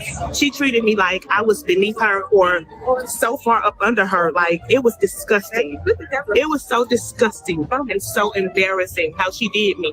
The only reason I have this shit is because I was too embarrassed to even walk away out of the line. And I was so excited about meeting a celebrity I never met one before. You hear this dumb shit? And maybe that's just me being from New York and shit, right? We don't get starstruck. Like, even in South Florida, I don't get fucking starstruck. Like, the fuck? That woman said, "I was so excited to meet a celebrity, so I paid $35 for a fucking cup of gumbo." Ain't that some shit? What up, Misha? Ain't that some shit? Look at this. For some fucking gumbo. Yeah. A fucking celebrity, bro. They shit over two shoes just like you do. Like, that shit crazy, man. I feel for these people, especially in this day and age. Like, you got social media. Like, there is really no excuse to be all starstruck over a fucking celebrity. Like, you can literally see what the fuck they do every day because they post the shit. There's no excuse for that. Like, none. Or anybody that was really famous, and I was so excited, and it was like meeting the most evil, wicked witch of the West. And that's why they say you're not supposed to, yeah, this is stupid. Like, what the fuck? Like, what the fuck? Like, seriously, bro. And she's like, hey, like meeting the wicked witch of the West. I'm sure it was just like that, bitch. Just like meeting the wicked witch of the West, you motherfucking idiot. Like, you kind of get what you deserve. I told you, I would have paid $35 for her to eat that shit on camera. You eat fucking 4 spoonfuls of this shit. You eat 4 spoonfuls of this shit.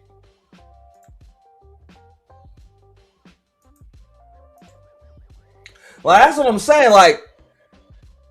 Like you must never like go to the airport or none of that shit. Like, you bump into celebrities all the time. Or you go to fucking casinos or like shit like that. Like, what the fuck? Or maybe it's just where I'm from. Like, you might pull up next to their asses at red lights. Or even where I'm from in New York. Like, you might bump into the motherfuckers on the subway. Just walking down the street. But definitely at the airport, fucking LaGuardia, Kennedy, man, you bump into all types of celebrities. Fucking politicians, actors, all types of shit. That brings me to the next portion, the next section of this video. And, you know, maybe people were getting sick. But this is why you're not supposed to worship celebrities. And you damn sure ain't supposed to idolize other people. Because you're going to be disappointed when you meet them in person. Like, naturally.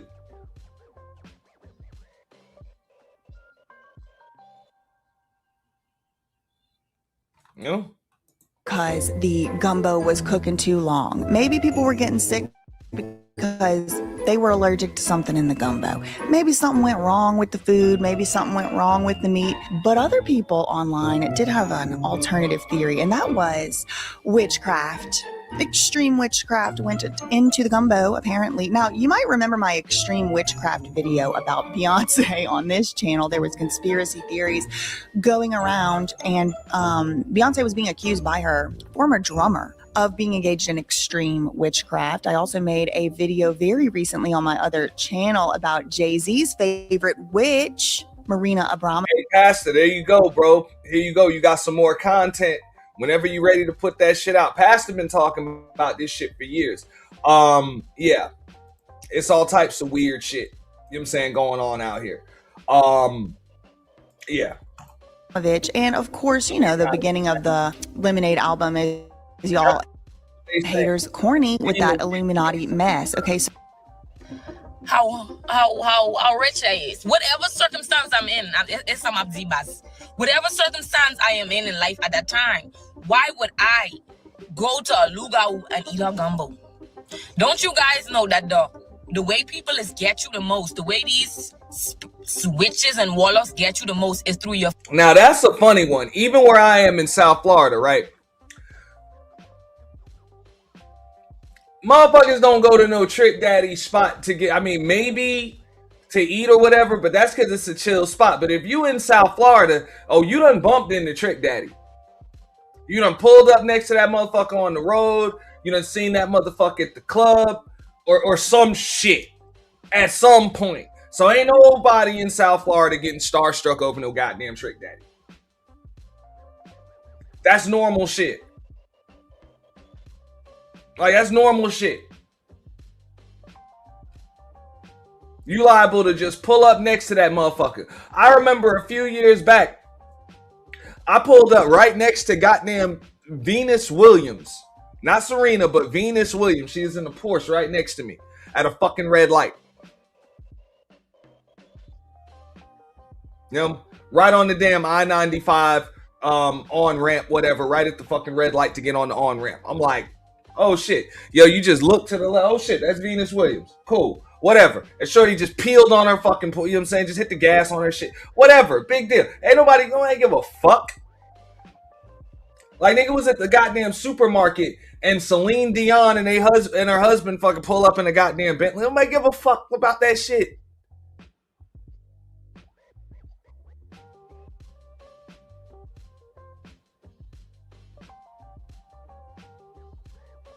I remember when Bush was in office, and then when Obama was in office, it was some next shit. Every time Air Force One would fly into Palm Beach International, right? It'd be like, okay, boom, because it'd be some big to do shit. You know what I'm saying? It'd be some big to do shit. They would rope off a perimeter and all of that. And you know what I'm saying? They have some school buses that make a barricade and shit. It'd just be a pain in the ass because traffic would be backed up and you know when Air Force One is landing. So that would be some big to do shit. But then when Trump got in office, Air Force One lands so goddamn often in Palm. Nobody give a fuck about the president. Pulling in the fucking Mar-a-Lago, nobody care. Don't nobody give a fuck. Like, that's some normal shit. You know? You go to the Hard Rock and shit, you sit at the blackjack table, or now they got the crap table. All types of celebrities will just come up and shoot fucking dice right next to your ass, sit at the poker table and shit, blackjack table.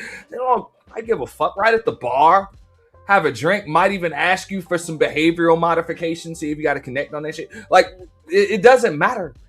Like, these is normal people, man. Food and your drink. They get you with and your clothes. They get you with your clothes. And you think I can go in the line and eat from a Ubers. Now, this wasn't just one person's theory about this gumbo either. Many people were speculating that Mama Tina was somehow engaged in some type of witchcraft, and that was what was going on with the gumbo. I mean, y'all, really, if you're asking me, I don't know if it was witchcraft, unless witchcraft is just being money hungry, or maybe wanting attention. I don't know, but we'll see. Look at these theories. One here is YSL Onika. Oh, Onika, like Nicki Minaj. Okay, YSL Onika said it's all these fans online calling it witchcraft gumbo. Especially at the airport. Like, especially. Because, bro, you always bump into somebody at the airport. Either you gonna bump into a celebrity or you just gonna bump into somebody you ain't seen in a while or that you didn't expect to see. Like, at random ass airports.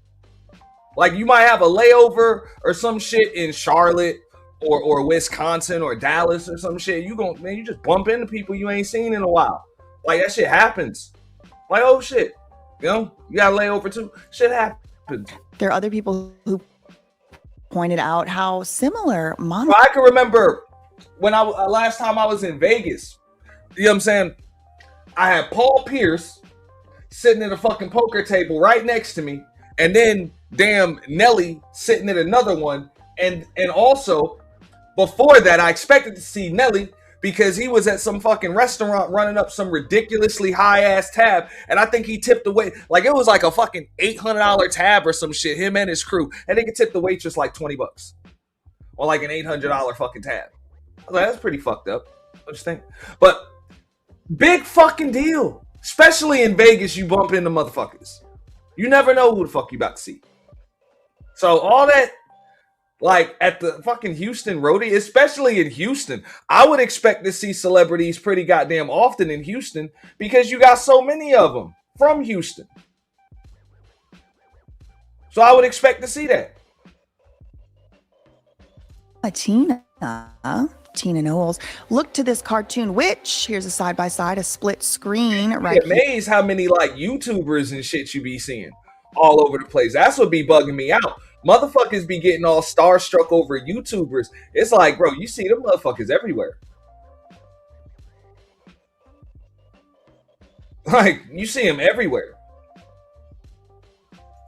Of the witch and Mama Tina. You can put in the comments down below if you see the uncanny resemblance or not. And then this my cousin got my cousin right here in the car making a video with the little filter. It's so funny, saying that is not gumbo. No. Sorry, I'm sorry. I have to tell you that's not gumbo. That looks more like a stew or a witch's brew. And to Beyonce, mama, Oh, baby. What the fuck Oh, is that? no, baby. That's a No, filter. no. I don't know about that gumbo, baby. That don't look like gumbo to me. It look like beef stew or witch's brew. I don't know what kind of portions you mixing I up in really there. do hope that's a filter, but I'm sure that's a filter because nobody is that goddamn ugly. That's filter. She got on the Quasimodo filter. That pot, but baby, that is not gumbo. That is not how we cook our gumbo in New It's not Orleans. gumbo, It's way baby. too watery. Y'all paying $25 for it.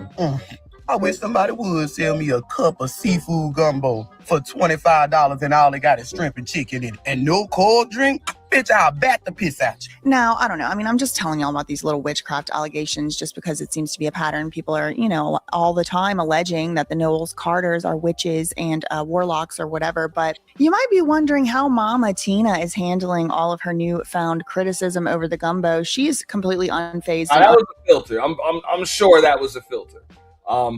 Nobody. Well, I guess there are some ugly people in this world, but that was clearly a Quasimodo filter. Unbothered. She is still there at the rodeo and she is still selling her gumbo concoction. She's still out here selling it. Her BUBBLEGUTS gumbo. Mama Tina's pay and pray. Pay and pray BUBBLEGUTS gumbo. Okay, y'all, oh my God, I'm just sitting here minding my own business, trying to catch up on the Afro Man trial, but I have to give y'all an update here. It is Wednesday, March 18th at 3:24 p.m., and they just now shut down Mama Tina's gumbo booth.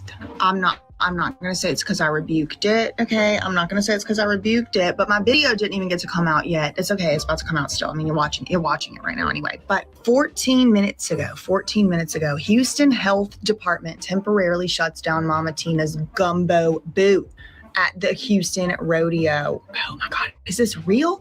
The Houston Health Department has confirmed the booth was temporarily shut down.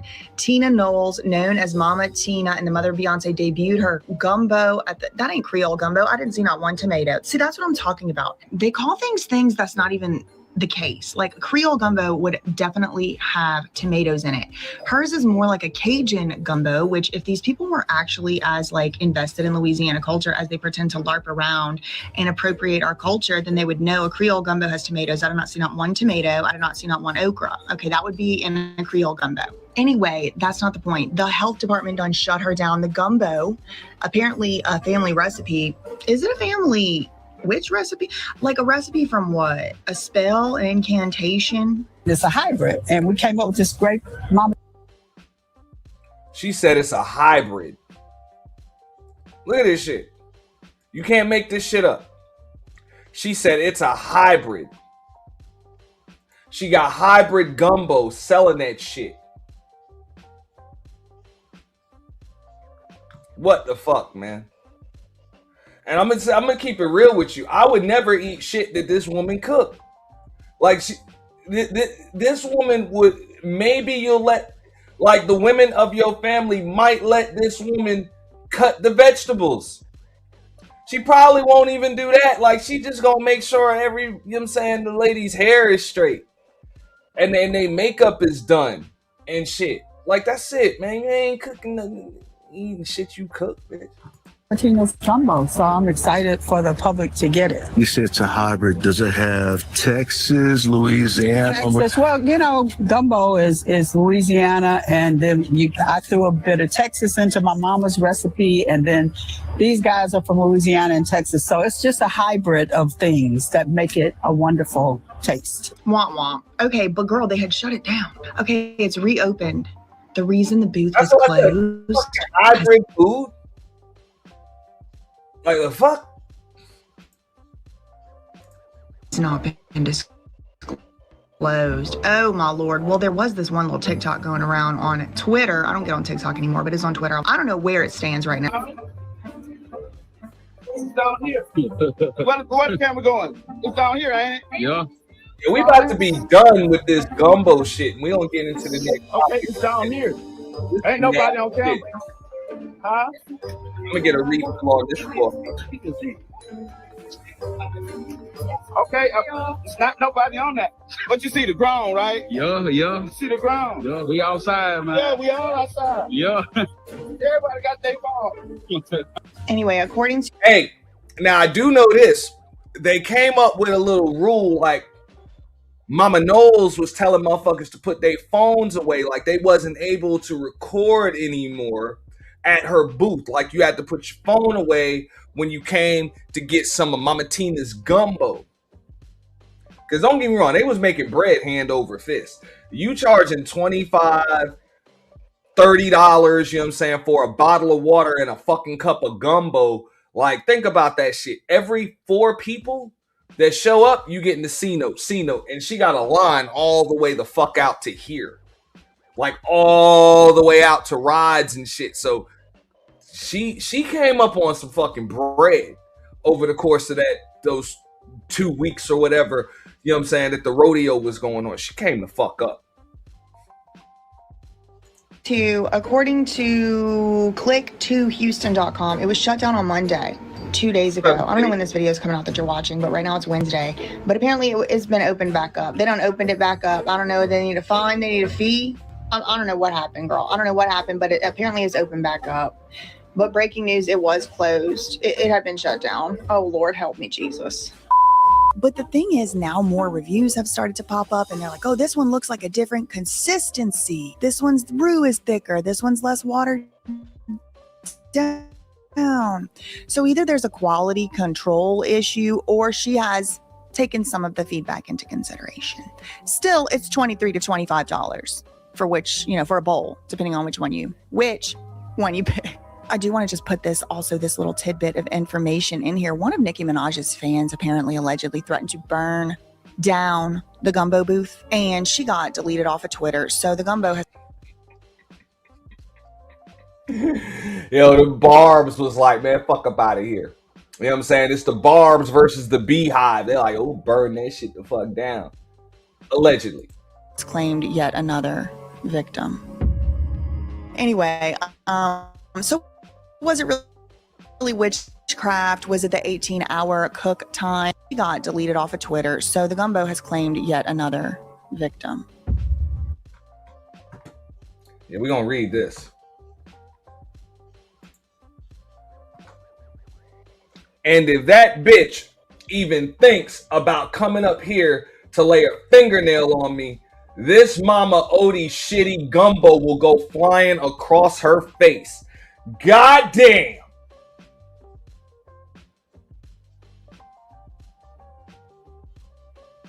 Damn.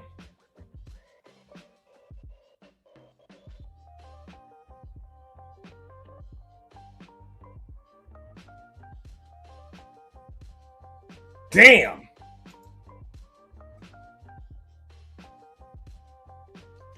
Whew. Man, people mean as fuck on the internet these days, ain't they? Anyway, so was it really witchcraft? Was it the 18-hour cook time breaking down the seafood proteins into something no human could possibly process? Was it just a bad gumbo? Did it sit out in the sun too long? Ain't that gumbo, baby. What we do know is Mama Tina is still out there doing whatever it is she's out there doing with the gumbo. And she's still serving. She's still serving looks, whether you like it or not, and she's still serving the gumbo. And apparently she's going to keep serving it until the rodeo ends, which is March 22nd. So stay safe out there, especially if you're in the Houston rodeo vicinity. And click right here somewhere. For real. And I ain't gonna lie. The woman do kind of look like she giving away poison apples in a forest and shit. Like for real. I wouldn't need a fucking thing from this woman. That includes an apple. She be done fucked you up. Like fucked you all the way up. But on another note, we're gonna get into some other stuff here. Cause that's some crazy shit. And like I said, if anybody wants the link, you want to come up, let me know. I'll drop it. You know what I'm saying? If anybody wants to come up, but we still kind of cooking, right? So we're gonna talk about the dress code, you know what I'm saying, in Houston. You know what I'm saying? Because there's a lot of shit going on at the rodeo. Okay, a lot. And it's not just Mama Tina's nasty ass gumbo, but apparently, apparently, these ladies are so fucking scantily clad out this motherfucker that they had to implement a new dress code policy. Like, it is fucked up, right? So let me get into this right here, and I'm gonna get my my coffee ready. You know what I'm saying? Some more of that. I'll be right back. Envelope of decency off the damn desk. The new dress code policy reads, clothing that is not appropriate for the Houston Livestock Show and Rodeo grounds includes, but is not limited to, clothing with objectionable material, including obscene language or graphics, excessively torn cloth, visible undergarments, and or clothing within be viewed as inappropriate for a family environment. Wearing clothing, visible tattoos, or any other attire bearing the name, insignia, colors, or indicia of affiliation to a criminal street gang is prohibited on the rodeo showground.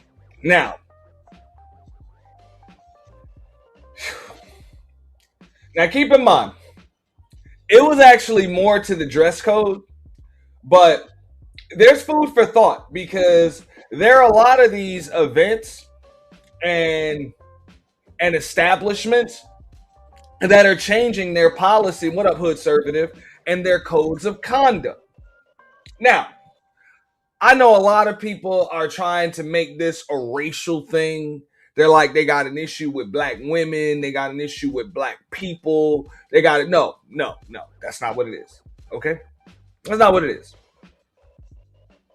And this is not just my opinion. This is real facts. All right? They got an issue with a certain type of behavior that seems to come with this bullshit. It has nothing to do with your skin tone, more so than it has to do with what comes from it. So, I'm pretty sure at these events, there's always been motherfuckers fighting and shit. You know? Now, there probably wasn't like wigs flying off and all of that shit. But one of the rules that they had was anything deemed inappropriate for a family function. So in other words, it's up to security's discretion to determine what's appropriate and what's not. And there's a reason for that. I was actually on Sharon's Bracey's panel the other day. And one of the arguments that they were trying to make was that this is supposed to be an attack on black women in general. Now, as far as I know, black women been going to the Houston Rodeo for a long fucking time, and they never had to come up with this. This wasn't an issue. And I'm pretty sure women have come, you know what I'm saying, with their cleavage and shit like that, and Daisy Duke booty shorts and shit like that. But when you come in, what up, Uda? When you come in there in droves, like now this is a spring break destination. So now you're coming in by the hundreds, and it done turned into a fashion show, and it turns into a competition for attention.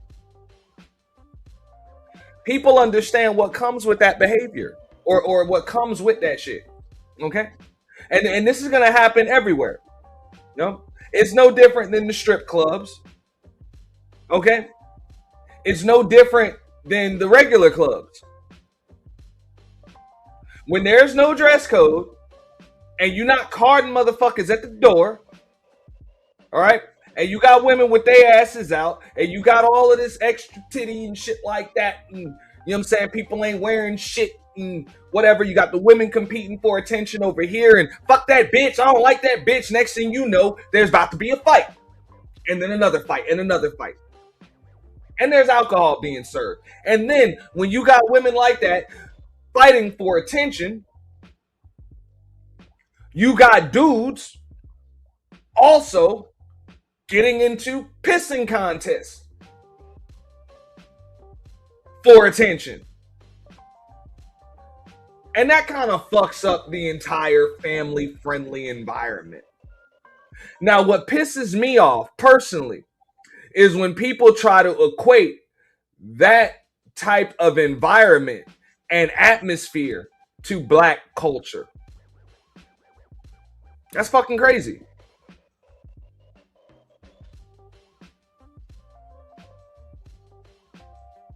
Because look, if you've ever been to like professional wrestling events and shit like that in the South, you'll know that lack of home training is not fucking race specific. It's really not. It's not.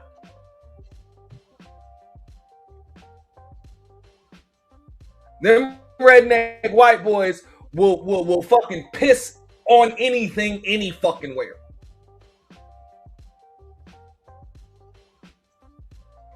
They don't care. It's fucking disgusting. And they have to come up with rules to implement that shit. But what you have is a lack of home training issue. That is not conducive with black culture. And when people try to tell me that that shit was part of, that's part of your culture, I'm like, no, it's not, motherfucker. No, it's not. Because culture is what you're taught in your household. It's what's passed down generation to generation.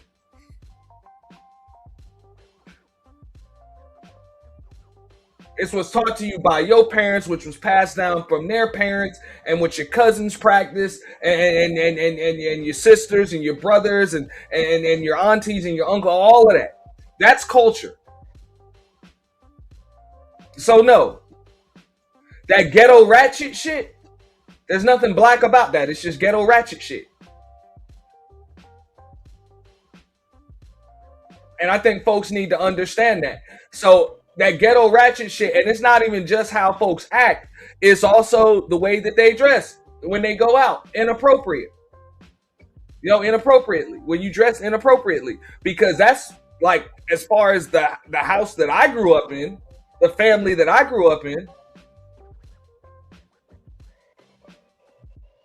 the girls and the boys that became men were taught to dress appropriately for the occasion. For the occasion and the environment. So I don't know what the fuck people are saying when it comes to that. Just because you see a lot of black folks doing it does not make it black culture.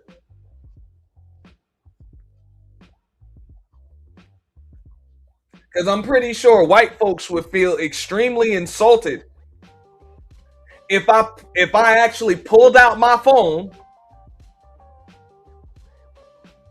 at one of these Southern wrestling events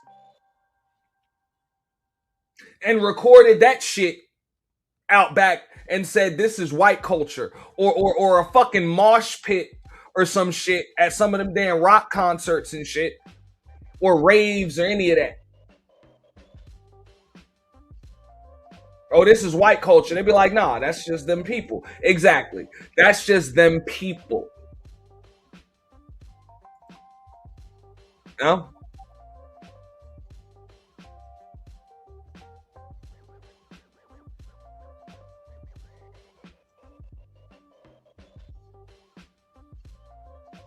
So no, that a lack of home training is not black culture. Because I don't believe, I mean, if you're a black manhood conservative, I don't think that's part of your culture to just have a lack of fucking home training, dress inappropriately, and more than likely the women in your family, you know what I'm saying, the environment that you grew up in weren't like that either.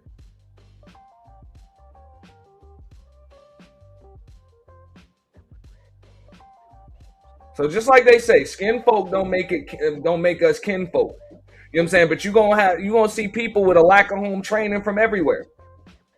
No? From everywhere.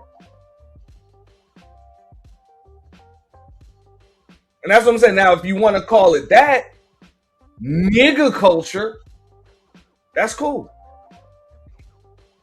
That's cool. But that's not black culture at all. I know I wasn't raised in no environment like that. You know what I'm saying? We don't embarrass ourselves and our family and you know what I'm saying, and even the crew that we with. You know You know what I'm saying? When we go out. I'm just saying. Same shit. You know? A basketball brawl is gangster, hip-hop, black culture. A fight in hockey is treated lightheartedly. Look, I said that when I was on the panel the other day, too. Because, for the most part, I understand how shit is perceived in just general society. Just like they said, other demographics, white folks get a cold, you know what I'm saying? We get the flu. We get C-19. That's just the way it's always been. They tried to make it some kind of indictment on black women. Oh, why is the black woman so scrutinized? I'm like, nah, bro. This happens, you know what I'm saying, with black folks in general. Like, that's just the way society sees it. You know, and I've worked in professional office environments, like office environments, where they might not have a full dress code or whatever, but hey, the white boys come in with their hats on and shit, wear them however they want. They wear them to the front, they wear them to the back. Hey, it's cool. As soon as my black ass walk in that bitch one day with his hat on, oh, fuck that. No more, new rule, no more hats. No more hats. It's like, damn.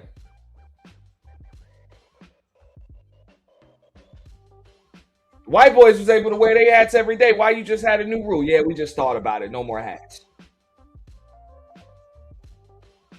You know?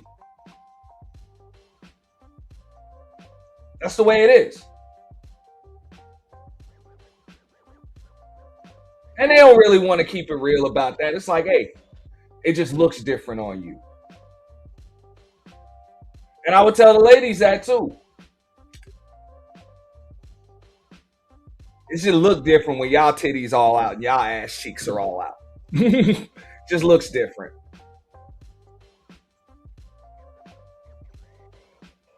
But I've also seen it the other way around in the office environments. I remember a few years back, there was a white woman that was working in an office environment that I was working in, and all of the women. This is back when all the women started wearing leggings and shit all of the fucking time. But this white woman had a few extra curves. She was a little more, you know what I'm saying, like shapely, but look decent in it. She wore her leggings, and boom, hey. They sent her the fuck home. They sent her ass home. They was like,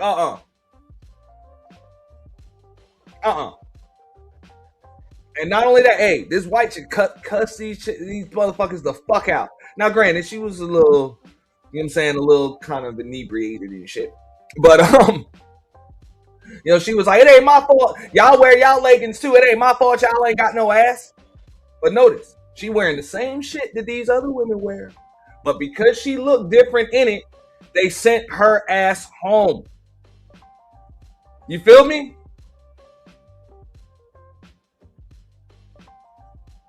So that's what I'm saying. It's just kind of the way shit is. And that's why I always say,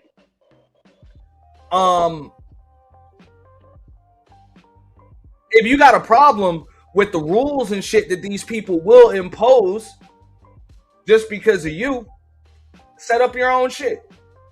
Ain't no need to complain racism or all this extra scrutiny and shit like that. Look, set up your own shit because these people are known. This is a society that you live in.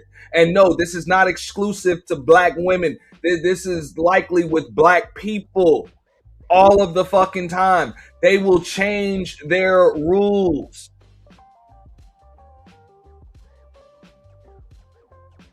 Because they feel like your ass done exploited a loophole in them.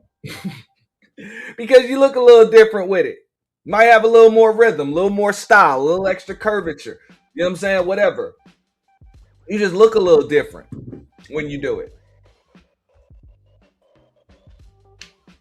I've had bonus structures changed on sales floors and shit because I come in the office and smash that shit. Like, smash that shit. Like, fuck out of here. They're like, oh, shit. No, hell no. This motherfucker can't be the highest paid employee in this company. Hell nah. New structure. Bam.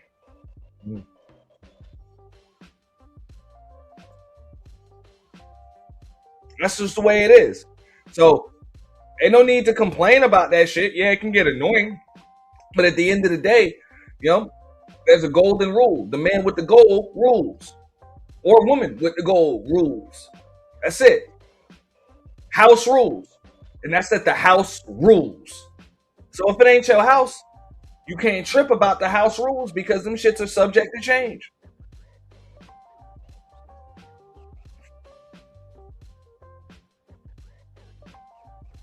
You know? The hell y'all got going on? But yeah, booty shorts look different when you ain't got no booty. You know? Now, I did see some videos and some photos. There were some botched BBLs and shit hanging out the bottom of little ass, like fucking look like women was wearing headbands as skirts. I ain't lying. Nah, for real. Jones and for more. That's real. That's house rules. The first house rule number 1 is that the house rules. Number 1 house rule. So if you got a problem with the rules, get the fuck out. I mean, it's pretty simple. Oh, well, you just changed that rule. Yeah, I can do that because it's my fucking house.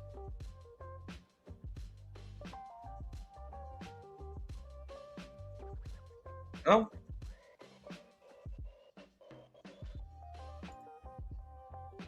And that's where I would disagree. Nah, that's not a BW problem. No? Now, is it a personal insecurity problem? Yes, but I don't think that is exclusive to BWs. You know, black women, that is. It's really not. No? Like I said, I can go to plenty of places where them white women will have, they'll accentuate their curves just the same.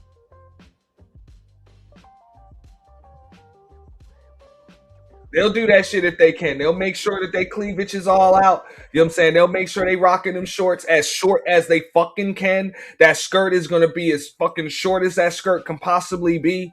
It's not a BW problem.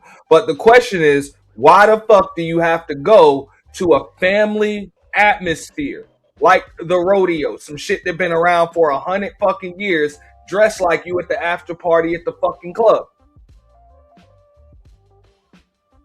That's the question. You could easily go there dressed appropriate. Like, you can still look good. Like, you can still look good without your ass all out. And I'm pretty sure there ain't nothing in them rules saying too much cleavage is just bad. Whatever. You want to show your cleavage? I get that. Whatever. They'll usually let that shit slide. But that's the thing. You trying to look better than the chick next to you because you trying to get some attention from whatever, married men, family men, other niggas around, whatever the case may be. That is a personal insecurity issue. That is not a black woman issue. It's not a black people issue. That's people with fucking insecurities about the motherfucking selves that they feel like they got to compete with the person next to them. Like they go to these fucking events just to snag attention. It's pretty fucking crazy. Yo, but I'm going to play this and I'm going to refill my coffee. Rounds. This latest news also comes as Houston experienced a perfect storm involving an early shutdown of the rodeo's carnival on Saturday and waves of spring break crowds all over the city of Houston. Some say it's a nightmare that damages the city's reputation, while others say Houston becoming the destination for spring break is good economic news. Joining us to talk about it, DJ Preem of the Chef Radio Network, media personality Nate, influencer Houston's Lala, businessman Rob Wright of Chapman and Kirby, and William Gonzalez, who actually witnessed fights at the Houston Rodeo this weekend. Guys, glad to have you here on The Factor on Censored. So, Lala, you and I text this weekend. You were pissed off about what you were seeing around this city. Let's talk about that. It's crazy. Like, I feel like just times have changed. From the rodeo, yeah, the way that people are dressing. I'm all for being sexy. You know that. You see my post, but there are limits and boundaries. A lot of booty being shown at a family rodeo place is inappropriate. There are levels to being sexy as far as that goes. Spring break is insane, has been insane in Houston. A lot of fighting, a lot of violent stuff. And I think it's just that young crowd that really just doesn't know how to act anymore. They want to do it for social media. It's just really sad to see that. I'm all for a good time. I've been there. You know, I'm more old school, but there has to be boundaries. But to me, that is Houston now. It is 2026. This is Houston. Like, from my front yard, I seen the four-wheelers and dirt bikes, and my video went viral. That's just common in Houston to see that. It just, from the spring break to the rodeo, there has to be more boundaries, but I don't see it changing, you know? Rob, as a businessman, and spring break is good for business. Sure it is. Your thoughts about what you're seeing and the end game, which is the economic impact. Exactly, 100%. So hospitality in the Houston area makes up like 10% of our total economy. So with this being said, this is a good, infusion to our economy from a very slow fourth quarter and starting off in the first quarter. So we welcome, we really welcome, the economic impact that it's, has occurred. Like anything, like Super Bowl, All-Star, MLB, everything has to be managed. You know what I'm saying? Right. And you have to prepare for these big weekends. What are you doing as a business owner to prepare for large crowds? Have you talked with your security team? Have you enhanced that? Do you have, internal, things in place? Now, a lot of folks, and I agree with Big J right there, Houston isn't a spring break city. And I'm going to go to some other shit. Now, Daytona Beach, for that matter, was supposed to be a spring break city. And I'm going to show you the changes not even changes in rules. I could have told these stupid motherfuckers not to go to Daytona. We learned that shit back in the goddamn early 2000s. Don't do no dumb shit like that. Look at this. This is from Daytona Beach. Spring break really turned chaotic in parts of Florida. Now dozens of arrests have been made and 4 separate shootings there have local leaders and law enforcement calling for a crackdown and tougher enforcement. Reporter Marley Capper is joining us live in Daytona Beach with more deep. Like, Daytona Beach been a motherfucking cop trap for spring break. Volusia County don't fucking play. We learned that shit back in like 2002. Like, where y'all been?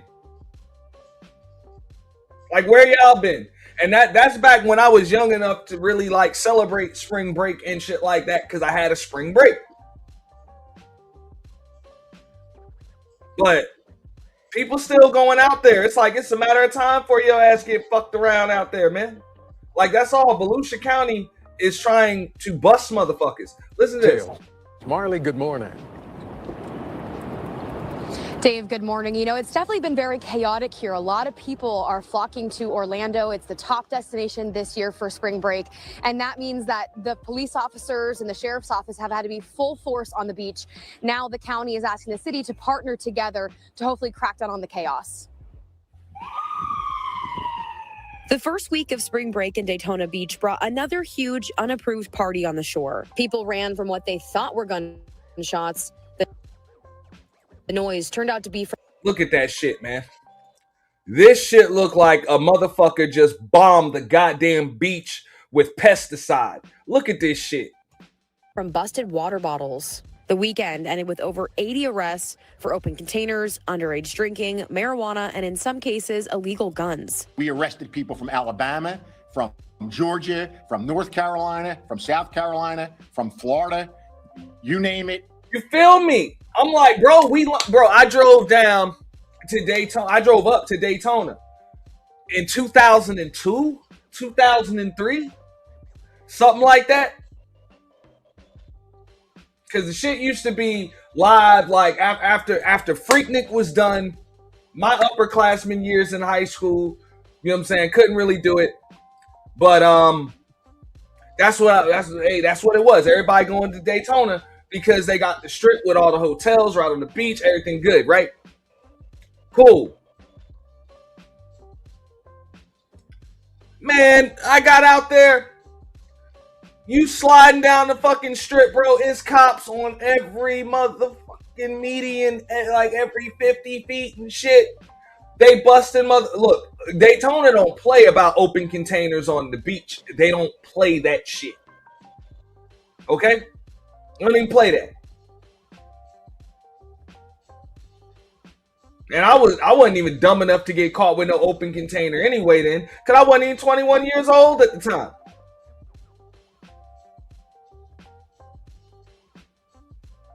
So, nah.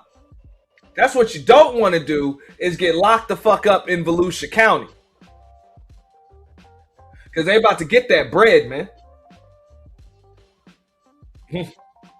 That's it. That's a cop trap. They just out there generating revenue. That's why I'm going to go back to it so y'all can see what the hell they were busting motherfuckers for. Look at this shit. This is all shit that they going to charge your ass for. Open container. That's a fucking citation. Fine. All right. Underage drinking. That is a fucking fine. From the adults around that you got it from and whoever the fuck sold it to you. Marijuana. That's a fucking ticket. Okay? Unregistered firearms and shit. Carrying without a permit. Yeah. All reasons to get your ass back to court, and you about to cop a plea, and you about to pay for that shit to go away. Volusia County is out there generating revenue. That's it.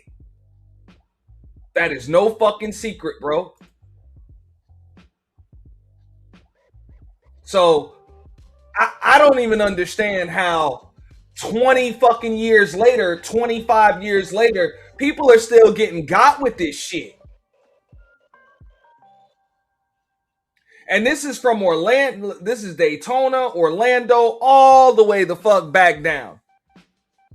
You know, until you hit, Martin and St. Lucie and Indian River County and in Palm Beach County. Real shit.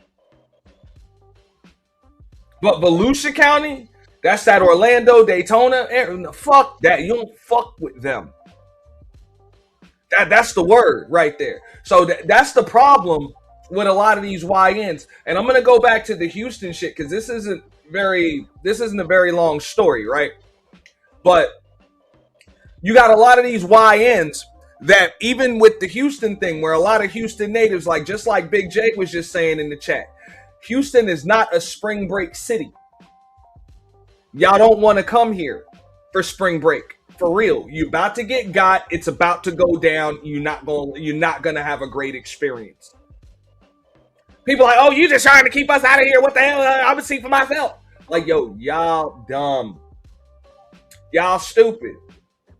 Motherfuckers that's actually there are trying to warn you. Like, yo, this is a money trap. This is a money pit. That's it. Like, you about to have to call family to wire you some money to get the fuck out of jail, or to pay for some shit. That's it. Like, I would have told people that shit. Like, even when they talk about Miami and spring break, I'm like, yo, man, shout out to L. Nixon. You know what I'm saying? Something to think about. L. Nixon in the building. Appreciate that. Witness the C-Walk of the incredible. Keep it gangsta, dog. Keep it gangsta. Appreciate that. L. Nixon said, we don't want to fix or imagine, and will tell black people that speak against it to mind their business. We hate how we look to the world, but don't mind putting on a show that they love to see. Bro, that's facts. Because these people want attention, man. Negative or positive, any attention is good attention. These people dumb as fuck. And I'm like, do you understand that you can just set up your own events like this and do whatever the fuck you want there? But they don't want to. They like, nah, we rather just go to these other people's establishments where they make the fucking rules.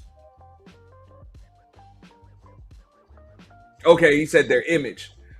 He said we don't want to fix our image, and we will tell black people that speak against it to mind their business. We hate how we look to the world, but don't mind putting on a show that they love to see.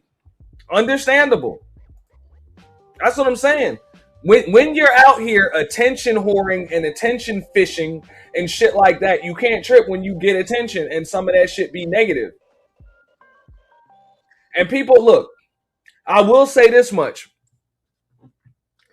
Whether you want to, and this has nothing to do with culture, this has to do with how society is going to perceive your black ass no matter what. Okay? It's like this. You can have teenagers, with long hair, beanies, baggy clothes, whatever, drug use, shit like that, right? When them kids are black, they're gangsters, they're thugs.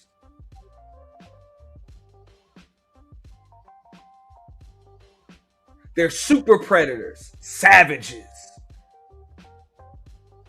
When they're white, they're rebellious teens. All kids are like that. That's how society is going to see it and frame it. It's just the way it works. I'm sorry. I didn't make up the fucking rule. That's just the way it is. So I know when I was on Sharon's the other day, people took offense when I said, look, that's just black people as a whole. And they're like, the woman that was on the panel is like, well, black women, you mean? I'm like, nah, bro, that's the way they see black people. Like, that's just the way it is. Like, it's always been like that. It's always going to be like that. And if you got a problem, you can either be like, if you actually give a fuck what them people think and what they say about you, and you care about being scrutinized, then, be careful how you conduct yourself in public.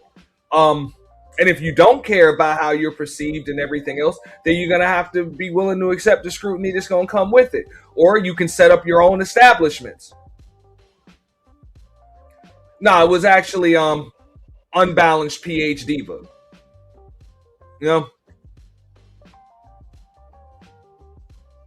PH Unbalanced Diva. Yeah. That's who it was. Yeah.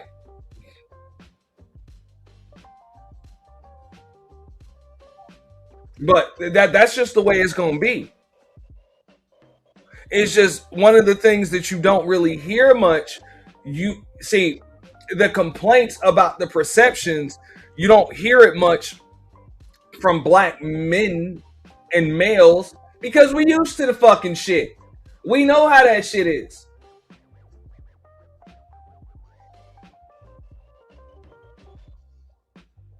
No?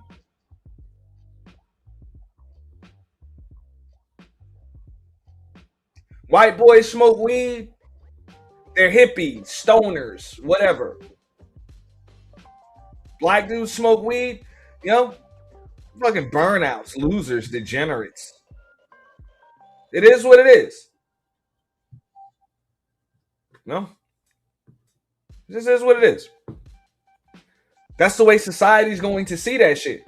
You just don't hear, black men really complaining about this shit because that's the way it's always fucking been. It's the way it's always been.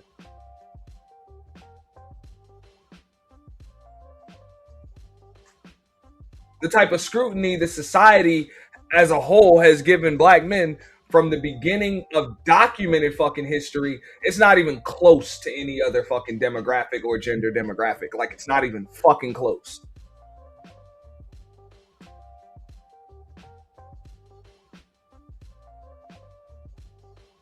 It's just that shit has just become so normalized, so normalized that nobody really sees a problem with it. So you don't really see them speaking up. And now what you're seeing, is that, a lot of black, because of social media and shit like that, you see a lot of black women, getting, just as large of a stage, or they're able to get a lot of that. They're basically getting a little bit of that scrutiny too now. and now it's the worst thing in the fucking world. You know, it's like, nah, you know what I'm saying? Like, it's not the motherfuckers don't care. It's like, yo, welcome to our world. Like, that's kind of how it works. You know? Heavy is the head that holds the crown. You know? So, I'll get into that in a moment. But here, let me play this. Guns. We arrested people from Alabama, from Georgia, from North Carolina, from South Carolina, from Florida, you name it, everybody was here. Hopefully the city will get in line with me, and we're going to declare that special event zone, so then I could double that number with Daytona Beach, and we could really, really crack down. Along with the heavier presence. See, and this is the problem. This is why, just like on the cruise ships, they had to implement fucking curfews. Okay? And all types of other shit. That's from people that just don't have no fucking home training, man. That's not a black thing. That's people that ain't got no fucking home training. Get what the fuck you pay for. Yo, these are young motherfuckers that don't give a shit. Don't even fucking stay around there. They don't stay around there, so don't give a fuck what they do there. Yo, I can remember after the, I think it was after the George Floyd shit or something like that. You know, where I am, there were people that came to town and they were just spray painting BLM on buildings and looting the Walmarts and shit like that. And all of the locals, like, we knew damn well, them people ain't local. They ain't even from around here. And sure enough, a bunch of them folks got arrested, and you saw, like, these people, they spray painted Black Lives Matter on the walls of legitimate businesses and shit, looting the Walmart. These people wasn't even black. And they weren't even from, you know what I'm saying? They weren't even from around here. The motherfuckers came in from Minnesota and Washington and all over the fucking place just to tear up shit over here. You get something similar there. Mayor of Daytona Beach made a post on Facebook saying the youth invasion was unacceptable. He went on to say, quote, "It has been stated that it was requested by the sheriff that the area be designated as a special event district as a result of the planned takeover. I was not informed of any request to designate the area as a special district and would have been first in line to support the request." In addition to that, there were a total of 4 shootings in the area on Saturday alone. 3 people were hit, 2 teens and a 59-year-old man. No suspects have been named and no arrests have been made yet. Yeah. Shout out to L. Nixon again. You know what I'm saying? With the $5 ball. Appreciate that. He said, "I heard what's the difference. They'll be half dressed at the beach. Yeah, but they won't be sexual and have sex in cars and in public around families." I don't know, bro. These people are getting pretty wild these days. I mean, but I saw a video Taz did yesterday where he showed, like, yo, the spring break culture, that's kind of the way it's always been with all different races in America. Like, when spring break comes, like, everybody been wilding out. Like, you can go back to the 60s, the 70s and shit like that. Like, people was doing crazy shit.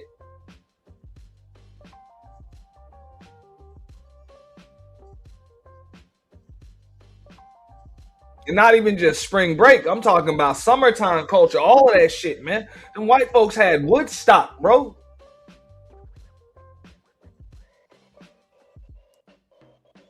Like, wild shit. So when people try to say, like, that's just black folks, nah, man. Like, young people have always been wilding the fuck out.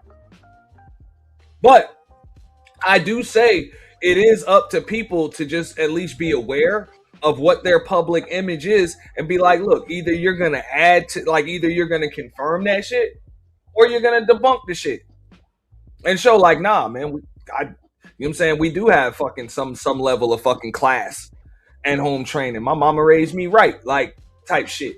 Either you're going to move like that or you're going to be like, fuck it, I'm a nigga. I don't give a fuck. You know, I'm gonna tear your shit up and just find some more shit to tear up after your shit is tore up. You know, if you're gonna be like that, then whatever. I guess they was right. You know. We know that spring break travel period is about 46 days, so we expect more people to come to our beaches. The Volusia County Sheriff, Mike Chitwood, wants people to know that his department doesn't mess around, so stay safe, follow the rules, and behave yourself when on our beaches. Reporting live in Daytona Beach, Marley Capper, KTVU, Fox 2 News. Hey, Marley, quickly before you go, I remember the days when Daytona Beach, you were able to drive a car on the beach, and that attracted a lot of people. Is that still the case? Yeah, Dave, you can still drive your car on the beaches. There are certain areas, of course. Okay. When it comes to spring break, I feel like we see a little less of it because people are just packing the beach, but it's definitely still a fun attraction or something fun that you can do out here. Okay, I wish more people peace and no problems down there. Marley Capper, thank you for joining us on Mornings on 2. Fuck that. The word been out for 20-something motherfucking years, bro. You stay the fuck away from Daytona Beach for spring break. Okay, you better off going for the Daytona 500, or you know what I'm saying, if you got some fam out there and you know what I'm saying, you just you know what I'm saying, like you're familiar with the area. Other than that, stay your fucking ass out of there, man. That shit ain't nothing but a trap. Like that shit is a trap. But here, let me go back to this.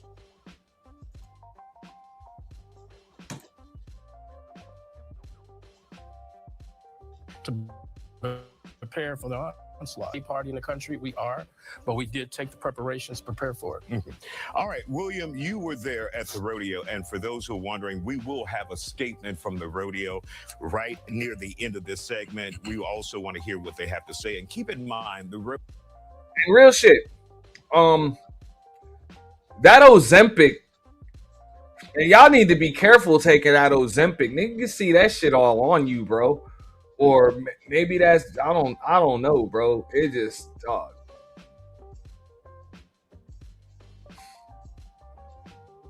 if you want to lose some weight, man, lose that shit the old-fashioned way, bro. That shit don't look natural. rodeo is about children and scholarships and educating a lot of young people. Millions of dollars raised over 5 decades, and they continue to do that, but many people just don't know that. So, William, you were at the rodeo. You took some video. Your thoughts about what you saw? Man, the rodeo has been, well, the carnival has been very crazy this past weekend. It was actually the first time I go this year. I was in line waiting to get my turkey leg, and you know I actually wanted to get a fried cheesecake. My girlfriend wanted to get a fried Oreos. That was something we were looking forward to most of the night after you know doing the rides and stuff like that, and having fun with the games. Next thing you know, we were waiting in line, and all these random fights just started breaking out of nowhere. I see a fight here, a fight there. It was just complete chaos. I counted at least 12 fights that I witnessed my own self. 12 fights. Were you shocked at that? And we're looking at some of the video you captured here. Were you shocked at that? I was not shocked at all. No, because before even that happened, there was already chaos. You know, people running around, trying to cause a stampede. You know, saying that there was an active shooter, or there was shots being fired. But I looked around, and the cops were just calm. So right after, as the night went along, there was already fights breaking out. Do you think that was intentional, that they were screaming fire in the building? I think it was intentional, just to cause panic and chaos, because I believe, and it has been shown, that there's a trend happening. It's for social media. It's for social attention. And that's why I say it's this younger generation that wants to do it for attention. It's crazy. But it's so dangerous. Yeah, I mean, I'm outside, so I'm actually in the clubs outside for spring break, and what I'm seeing is, like they saying, a lot of chaos.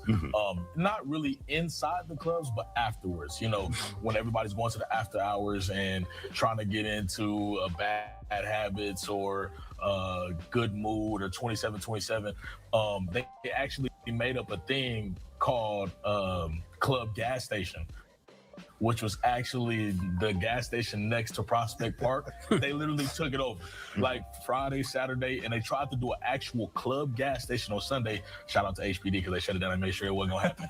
But what I will say about the whole situation, like I said, it has been a lot of chaos. It has been a lot of, like they were saying, fights.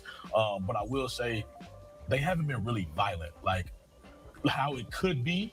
It hasn't been how it, or whatever. But it's been a lot of chaos. All right, Nate? Yeah. I mean, I think, kids, college students, people have been parking lot pimping since back in the day. Everybody hangs out afterwards. You go to the after spot. There's always going to be a couple of bad actors that make, everything worse. And also, people are disrespectful sometimes, and they F around and find out. I'm with it. Again, with social media, clout, nobody wants to get caught getting beat up on video. So I do think that enhances everything. It's like you say, because everybody's videotaping everything. So it's like, okay, whereas you might normally, I'm just, I'm going to diffuse everything. Slide, But it's like, you just can't get caught getting pumped on camera like that nowadays. You just can't. You'll never live it down. So that. Now, you would think that would mean, look, if everything's being caught on camera, you think motherfucker would have a little bit more decorum and conduct themselves like they got some home training when they ass is on camera all the time. They're like, nah, you got to turn up even harder. We're not done with this conversation just yet. Now, the Factor asked Houston Rodeo representatives about what else will be done about keeping the peace at the event. Here's their response, and it says, we hold daily meetings with law enforcement and are working with them on an elevated level. Law enforcement and Rodeo are actively monitoring social media and deploying additional officers as needed. Together, we are taking proactive steps to help ensure this type of incident does not occur again and to maintain a safe environment for our guests. And of course, we'll be back and continue this conversation right after the break. Don't go anywhere. Welcome back to the Factor Uncensored. People on the Factor's Instagram page, you can go there. They are reacting to Brokey on the Factor tonight. I'm writing it's too late for the policy, despite there being a week left of the event. And next year, you still got next year. One of the new rules, no exposed body parts that would be looked at as inappropriate for a family environment. They also talk about exposed skin. Joining us now for reaction, fashion expert and media specialist Brigitte Waugh and media personality Nate. So Nate, you're seeing what people are responding, saying it's too late and never too late, never too late. Okay, it's never too late. Right. Because you still have a week this week. You can overnight some stuff. There's a lot of places to go shopping to get your clothes so you can be, somewhat appropriate or make sure you're not getting kicked out. The world is just a lot more casual. People are more empowered. They're comfortable showing cheeks and all those things. They're seeing performers in their cheeks. The world is a stage. Everybody got video. They need content. So it's the nature of where we are in society right now. Should you be thinking about the children at this event because it is a carnival? I think that is a nice. Yeah, you should be thinking about the fucking children. And most important, like if you like these events, you want them to be able to be back, like, and you want to kind of preserve it. See, and that was the argument that I was making the other day when people like, oh well, you know what I'm saying? They have no problem when the white women do it. It's like, look, that shit been going on for 100 fucking years, right? 100 years. There's obviously an issue now. And it's not just because black folks show up. It's not just because black women show up, because they would have been cool with taking a bunch more motherfuckers' money. They wouldn't have gave a fuck if you was up there conducting yourself proper, because that's it. They just want your money. They don't care. But the fact that, okay, yeah, you got all of these motherfucking BBLs, booty cheeks out and shit. You got chicks fighting, weave getting fucking tossed around and shit like that. Weave and wigs flying off and shit. You got dudes out here fighting and shit. You got people mobbed the fuck up. The environment is now deemed unsafe for a family. So it's not just about, like, a lot of people have a serious surface level method of thinking. They just say, oh, it must be an indictment on black people, or you got a problem with black women, or racism. And it's like, nah, people understand what that environment creates. People understand that shit. All right, let me put myself on the big screen so y'all understand what I'm talking about right here. Because I know this shit is about to go over a lot of folks' heads. Okay? People understand that in order to keep it family friendly, even if what the fuck is going on in itself may just be innocent, they understand what innocent or things that are still legal, even though it's not illegal, things that are still legal can lead to, as far as the environment's concerned. Like I said, this is what leads to the fights. This is what leads to the motherfuckers just standing around mean mugging and shit. You know? Possible gang culture and shit showing up. Nah, you want people to be able to come, you know what I'm saying, with their families, you know, wives, husbands, children, all of that, and everything is all smiles. You don't want people, you don't want to have to put metal detectors at the fucking door. You don't want to do that. You know? So I know this just from, you know, running a nightlife spot and seeing shit. I know what that shit is to have to either take certain songs out of the jukebox for a couple weeks. That's it. No more rap music in the fucking jukebox. And I heard all that shit. Oh, this racist. You just don't want black people in here. Nah, I ain't got a problem with black folks in here. No. But at the time, it wasn't a club. That's why it was a jukebox. You had to pay money to get certain shit played. You know, this is a billiard hall. So what we doing? You know, as far as the club was concerned, yeah, now there's a dress code. Yeah. There's a dress code. You're fucking right. No sneakers. No jeans. That's it. IDs at the door. You damn right. 21 and up. Yeah, before you used to be able to come in at 18, 19. We just put a fucking big ass X on your hand. No wristband. Fuck that. That's over. And they'd be like, oh, so you don't want, well, why don't you just say you don't want me here? It's like, I mean, I really shouldn't have to say it. Duh. Oh, you don't want black people here? No, I don't want you here. I don't want you here. You know? We making our money selling alcohol. So what the fuck I want a 19-year-old in this bitch for? What up, Dante? Shout out to Dante Adams. $10 ball in the building. Appreciate that. Donations. Donations. Donations. Donations. Donations. Donations. Gifts. Gifts. Gifts. More gifts. More gifts. Yeah. Shout out to Dante Adams. What up, fam? Nah, but people are like, oh, you but I don't have any shoes. You know, I don't have no loafers. You just don't want me here. I was like, bro, you ain't got no loafers and shoes in your closet? I guess you're right. I don't want you fucking here, bro. Go get you some fucking loafers. Like, for real. Damn right. No jeans, no sweats.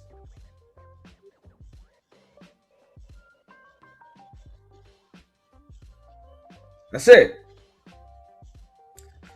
Shirts gotta have a fucking collar. You know, club wear.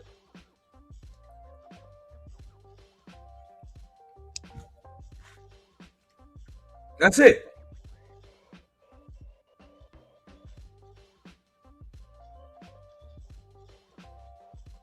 Oh, you don't want us here. I changed the rules. Do you still want to be here?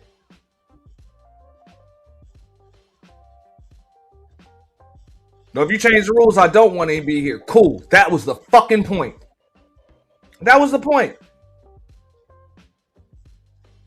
It's an insurance nightmare. It's an insurance nightmare. When there's a fight in the parking lot every goddamn Friday or Saturday.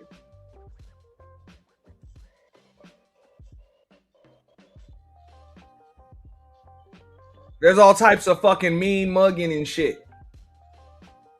The fucking club reek of goddamn weed and shit. Fucking stinks of weed and Black and Mild. Nah. Nah.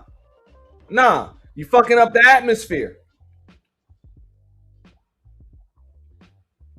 And people like, oh, you gonna lose business. Yeah, maybe. Maybe we will lose a little fucking business for a little bit. But we'll get it back. Or maybe we won't. But one thing that is for sure is a month from now, 2 months from now, we'll still have a fucking business. Because at the rate that you motherfuckers is going, we ain't gonna have a business. No? Our insurance provider might just drop us, and the property management company may not renew our fucking lease. Like, we won't even have a goddamn business.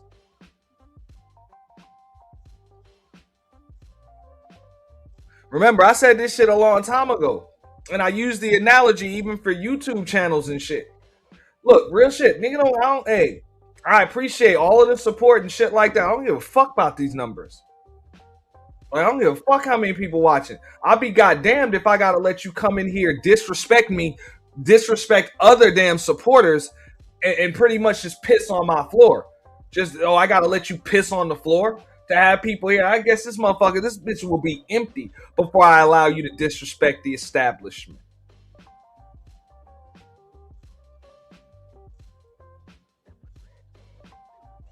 And notice that shit. The people that'll usually have a problem, just like on YouTube, it be the people that don't even have channels and don't do content. Those are the people that have a problem with fucking rules and respecting the house. Same shit in real life. It be the people that don't have shit.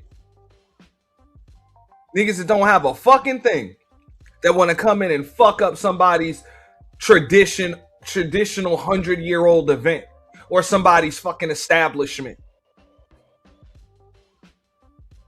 and tell them how to run it. Rarely do you see somebody that has their own shit or has had their own shit before telling other people how to run their shit. And I'm talking about real life brick and mortar establishments. You rarely see that. Because they understand the golden rule.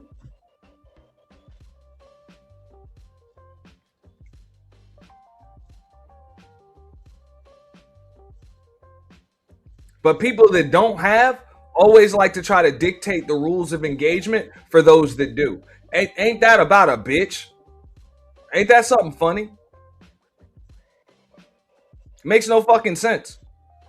And that's why I laugh. That's what I was saying the other day. I'm like, look, it's more of a traditional thing. It's not that they don't want those people there. It's the fair weather folks that don't understand how to read the room. That don't understand how to read the room and assimilate. They want the room to assimilate to them. And it doesn't work like that. It doesn't work like that. Like, you just got here. This is what it is. It's not going to become what you want it to be. It's going to be what the fuck it is. And if you don't like it, you can get the fuck out. Because if it turns into what you want it to be, eventually there ain't going to be no fucking rodeo. Like, this shit about to get shut the fuck down. We don't want this reputation.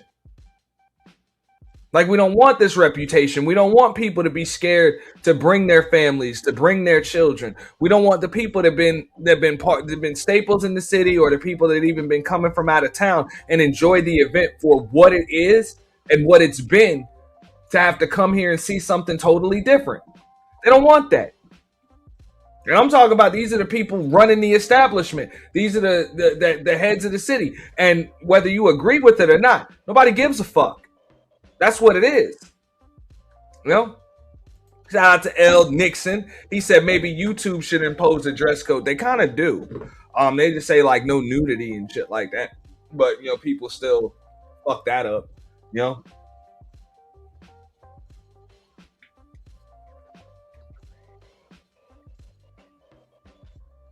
But that's the truth. You know, because the same people that'll come and fuck up the scene, they're the same people that'll come and fuck up an establishment, a channel, a traditional event. Bro, once that shit's fucked up, they'll just go somewhere else and fuck that up.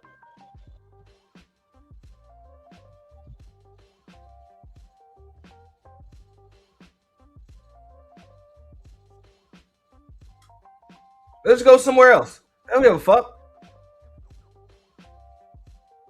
You know, so I'm all for the dress code or whatever the hell the people that run the Houston Rodeo, whatever they determined, whatever they decided, I'm all for that shit.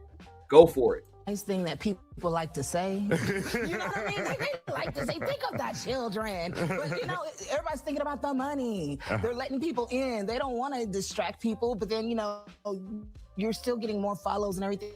And when you talk about the women in the clothes and this and that, the performers are sexy. It just kind of is what it is. But yeah, think about the children. That's how them children get made, though. You know, that's how they get made. Mm-hmm. Brigitte, is it unfortunate that we have to go down this path? It is unfortunate because the Houston Livestock and Rodeo is like a staple in Houston. Mm-hmm. And now all of a sudden we have to put in a dress code. It's almost like common sense. It's people, come on, dress appropriately, and like you guys said, think about the children because that's how they get made. But it is, you know, when you go to the carnival, it's the little people. Mm-hmm. And I don't want to see butt cheeks and TNA in the middle of the day, you know, if a kid is there, or even in the evening if you go. And I want to see that. Mm-hmm. I don't have a kid, but even if I did, I wouldn't want my child to see that. And Nate, what would be the mentality that someone would justify that in their mind, knowing that this is a family event? And at its core, people, you know, I don't even think they realize the millions of dollars raised at the rodeo to help children with education, scholarships, you know, hundreds of scholarships each year. No, I'm serious. I'm serious. Now, the cynical one. I could show some shit because I seen some shit. Shout out to Nicer. She said, rep your squad, 4-month member. Appreciate you, Nicer. Shout out to Nicer in the building. Appreciate that. You know, thank you. He said, rep your squad. Yeah. And that's facts, HT. Common sense is far from common, but I'll tell you, the biggest problem with that shit is the fact that everybody wants to fucking... Whenever rules are imposed, everybody wants to cry. When rules are imposed or enforced, people want to start crying racism. That's a problem. That's a problem. Instead of just understanding, look, you got 2 options or 3 options, really. You know, the first option is adhere to the new rules or adhere to the rules to begin with. And when I say rules, I'm talking about just basic rules of conduct. But when there are new rules imposed, yo, adhere to the fucking rules. Or number 2, make your own fucking, set up your own establishment, and that way you can make your own rules. Or number 3, just stay the fuck home. Just stay the fuck home and turn up between your own 4 walls. People don't want to do that. People don't want to do any of that. They don't want to adhere to the rules. They don't want to have their own establishment. And they don't want to just stay the fuck home. So that's it. You want to go to other people's shit. You know what I'm saying? You want to break and or complain about rules that are imposed. And you refuse to tear up your own shit. Or you already have torn up your own shit. Or you just don't have shit. Yo, like that's the formula for scrutiny, for public scrutiny. That's the formula. Yes, I think it's beautiful, and I don't think they're taking into consideration. They're saying that their money that they're paying, they're gonna wear what they want to wear, Right? And that's just that period. And they think that it's good. And those same people, whenever they complain about that, I'm like, but you let your kids watch the entertainers who are showing their booty cheeks, like so. It's like it's where is the line? You know, there. I mean, nah. Like I said, nah. That establishment has a right. That establishment, that event, those people that put it on, organize it, they have a right to impose whatever fucking rules they want to. Whatever rules they want to. Because when they had a lack of rules, eventually people started to abuse that shit. So they felt like they had to. Mainly because of social media and all of the backlash on social media. People were bringing that shit up like, hold up, man.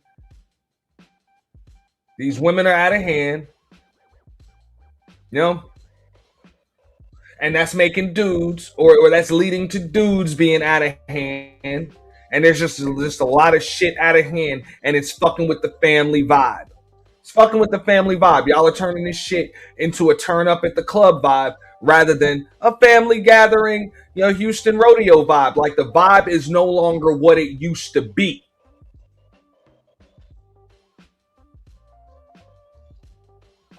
People might be like, oh, well, it's cooler like this. It's like, chances are you don't know what it used to be because you didn't used to go there. You new here. And that's a problem. You got people that are new somewhere trying to tell you what the fuck your shit should be. And y'all been doing it for 100 fucking years. Crazy. I think there's been all these things of like, yeah, you're right. It's cross, but like you'll have the Free the Nipple campaign, this campaign, everybody should be free. So it's like there is no line. And I think that, they're not trying to intentionally offend the children, but what they're trying to do is do whatever they want to do because they paid their money and they're happy and they're fine.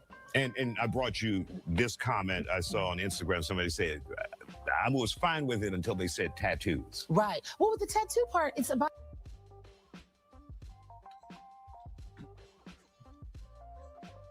the fuck? I can remember a time when that's what the fuck that shit used to. And I get it. Nowadays, I guess tattoos are deemed culturally appropriate because it's just art. But I can remember when I was coming up, tattoos meant like two things. That shit meant your ass was either gang affiliated or you was in prison. Like real shit. Or you just a freak. And I don't mean the actual type. Like on some Dennis Rodman type shit. So whatever. If them people don't want, hey, that's the best thing. That's the easiest way to like have people covered the fuck up. That's it. Tattoos. If you actually wearing clothes that cover and fit your goddamn body, chances are I won't see your damn tattoos. That's simple. You can have whatever you want written on yourself, but I shouldn't see it.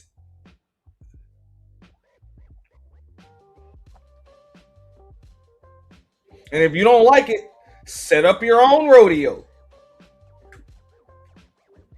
Get together in droves and set up your own shit. I think it was more about like the gang affiliations and, again, that's for the police task force or the gang task force to deal with. Tattoos in general, I mean, people wear tattoos everywhere all the time. Like, either you like them or you don't. I think people like, this is America, it's freedom of speech, it's freedom, it's America, you know what I mean? Like, it's America. Like, you should be able to do what you want to do, but also each business has their right to say, we want this and we don't want that. So if the Houston Livestock Show and Rodeo does that, okay, and then people are going to have to adjust. And what happens to an institution? And when you tell these people, yo, here's the remedy, start up your own shit. Why don't y'all set up your own events that are, you know what I'm saying? And then get 100 years under your belt.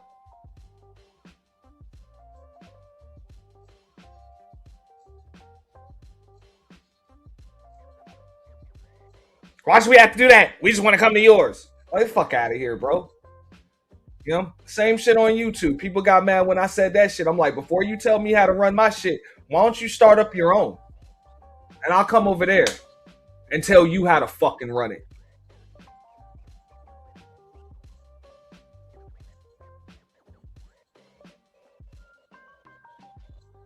But I don't want to do that. Yeah, then shut the fuck up. Like the rodeo, if they let anything go there. Well, if they continue to let anything go. Which they're not doing, but I'm saying in Right. theory, if people want to come the way they want to come, they want to behave the way they want to behave, what happens to an institution like that? Well, you know, in the church, they say come as you are, but you still know not to wear a low-cut dress and your butt cheeks out. Do you know that? We was just talking about that a couple weeks ago with the first ladies. Okay, so do we know that? Right. So it's scooting over from the church into the streets, but you can't, if they let that go, then anything goes. It's like going to a strip club and just say, hey, put a pole in the middle of the rodeo, and then there you go. It's a whole show for people. But I think they need to get a hold of it now if they're going to do something to kind of keep it in decency and in order. All right. And that's what I agree with that. Like, I know people like, oh, well, it wasn't that bad and shit like that. No, you know, look, and this shit happens. It's like, nah. That's them getting a hold of shit before shit gets any worse. Because they understand if shit gets worse, there might not be an event. Or their event will totally lose its identity because it's close to losing its identity now. So now we gotta catch this shit now.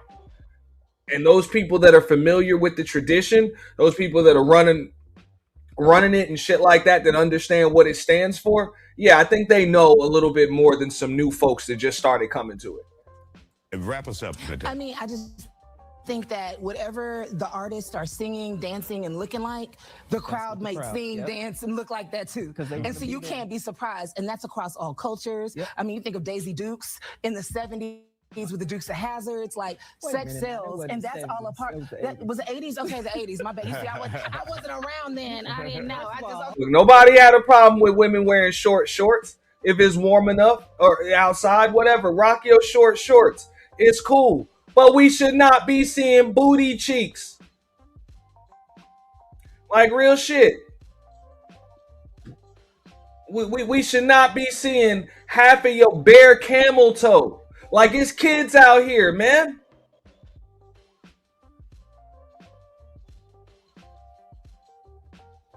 Like, you got a jean colored thong up your ass in public. Yeah, there's an issue with that. There's a fucking issue with that, man. Okay. Yeah, but I mean, just life imitates art. Art imitates life. That's true. And everybody's paying their money, so There you good go. luck. And the babies, say the babies. Oh, nah. You're not showing up to the rodeo so that your life can imitate art, or so that art can imitate your life. You're going to enjoy the rodeo. So if you can't adhere to the fucking rules, don't go. Yeah, y'all killing us with the moose knuckles.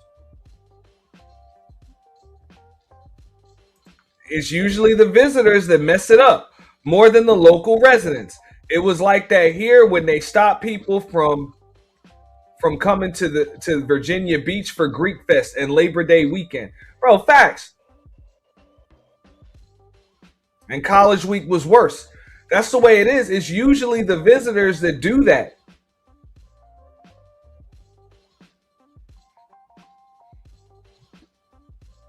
No,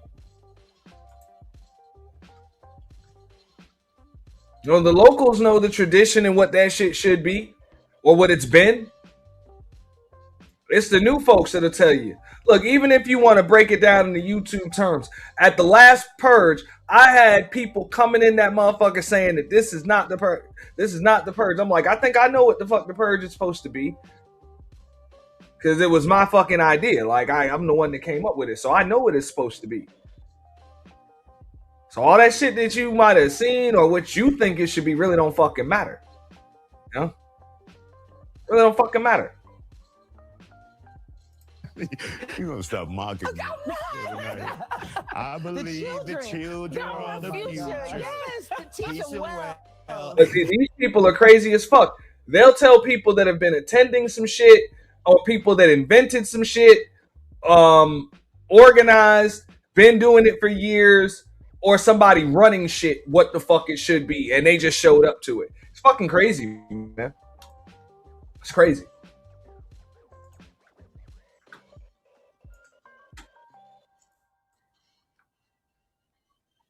I'm all for a cute scandalous outfit, like what the girly pops are doing at these bare booty ass. I'm outside at the rodeo, and a new ick has been unlocked. When you see a girl with like shorts on or a skirt and her... Why are y'all coming to the rodeo with club clothes on? Like, man, so I'm just coming from the rodeo with my son, right? And it was booty meat down. I mean, it was booty meat down. Apparently, the Houston Livestock Show and Rodeo has turned into a nightclub and a bootio. Y'all get it? Bootio, rodeo? It's okay. For those of you guys that don't know, the Houston Rodeo is not just a place to have a good time. It's actually one of the largest kids rodeo shows and carnival events.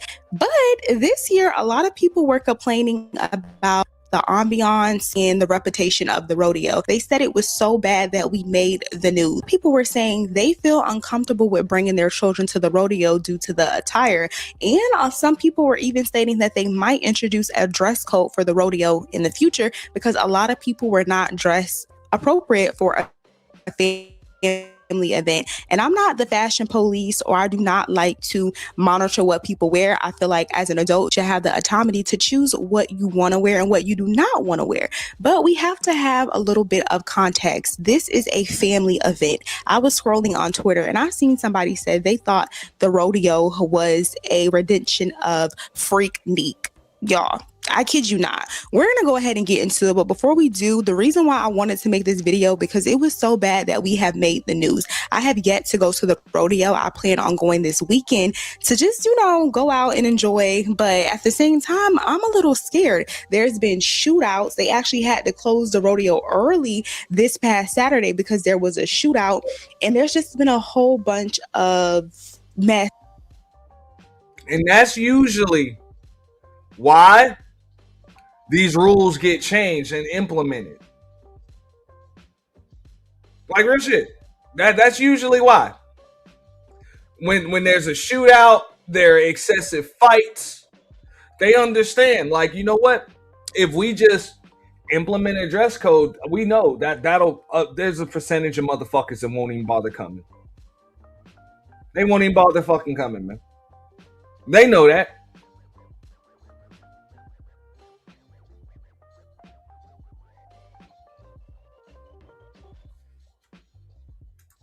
Going on in Houston since Houston became the new spring break destination. But yeah, let's go ahead and see what the news said. The Houston Rodeo is famous for a lot of things, but especially the fashion some attendees pull out. In recent years, some say the choices they've seen on the fairgrounds have gone way too damn far. So guys, what is it looking like out there at the rodeo? Monique, come on now. It is rough. I literally just went on Friday night. I had my 4-year-old with me, and I'm not joking. I saw a woman with chaps on and just a thong. That's with the ass out? Yes. Under chaps. Undergarments. That's undergarments, yeah. Yeah. And I'm like trying to steer my baby away from the sheets that are right at her eye level. It's educational at that point, right?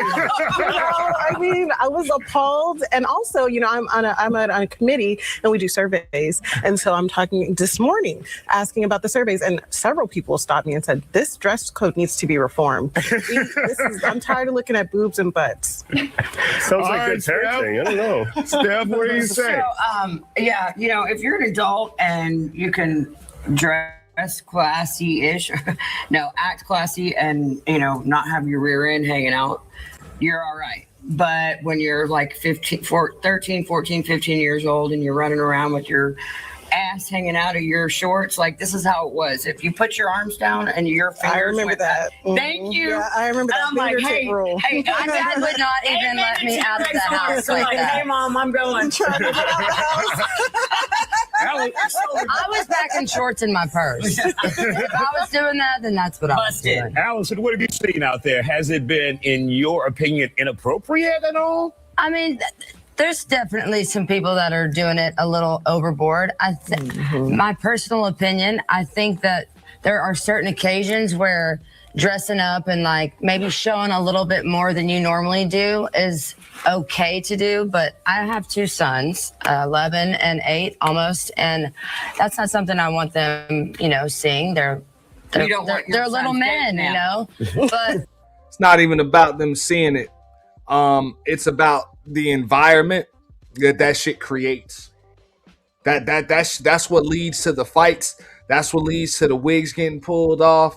Bitches getting dragged by their edges all through the fucking rodeo and shit.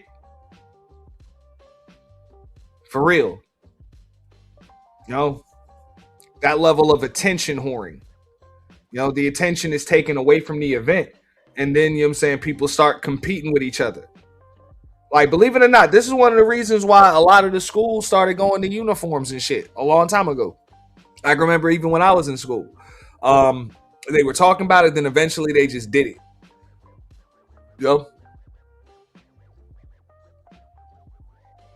Because that's what led to fucking fights and all types of just shit. Because nobody in school was focused on what the fuck they were there for.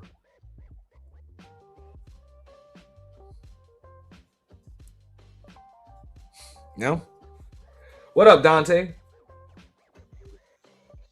What up, man? What's going on, man? big dog? Man, I'm just engulfing all the the hype. What's going on this past weeks and or what have you with this little issue with their rodeo and spring break, brother. But you know what? Besides the dress code or what have you, it's the riffraff with me, man. It's like we as a collective of people, we gotta hold ourselves accountable for the riffraff that we be bringing to these environments, to these events. Especially as it's something. It's another demographic of people that we engage in, what have you. Like with spring break, it's like I remember going to spring break and it went too. I mean, the white spring break, not the black ones, but I remember going to the white ones, and I don't remember it being shootings. You know what I mean? With the shooting, if we didn't have all the extra riffraff with the gunplay or what have you, and we would just blend in with the crowd, what have you, we wouldn't even be on the radar. It wouldn't even the spotlight wouldn't even be on black people. But like I say, we gotta hold ourselves accountable for some of our actions, brother. That goes for the rodeo too. I also understand this though, right? Like I was saying earlier. All right, so your image is more than just like your image is more than just what you project. A lot of times your image is going to be how people perceive you. So even as black folks, this is not just a black man thing, it's not just a black woman thing. It's just black folks in general. When they see a group of black folks together, too many of them, that is naturally going to intimidate motherfuckers. Naturally. Since the beginning of documented history. That's the way it's always fucking been. So when you got a group of, when it's too many motherfuckers that pull up, rules are going to change. Whether there are fights or not. It's always going to be something. And people need to just be aware of that shit.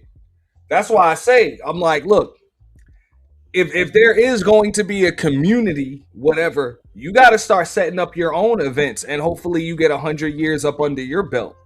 But that's just the way it's always been. When you mob up and you go to these people's shit, and then y'all try to turn up and still kind of group up together and shit, people gonna feel like they was phased out, whatever.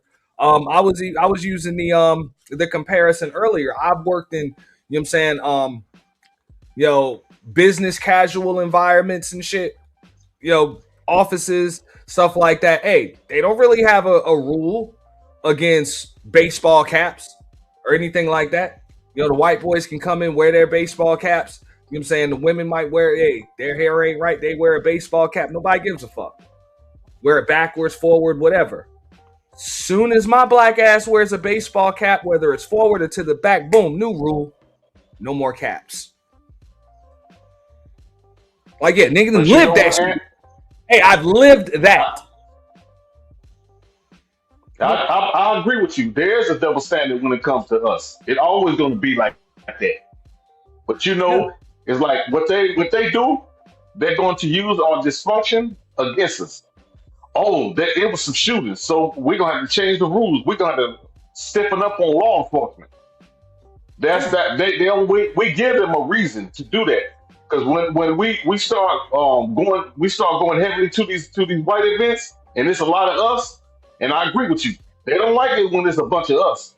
But when it's a bunch of us start migrating in the events, once one of us mess up, now they gonna have a reason to change rules and regulations and whatever what have you. That's what they do. They use our dysfunction. They're gonna use our dysfunction against us.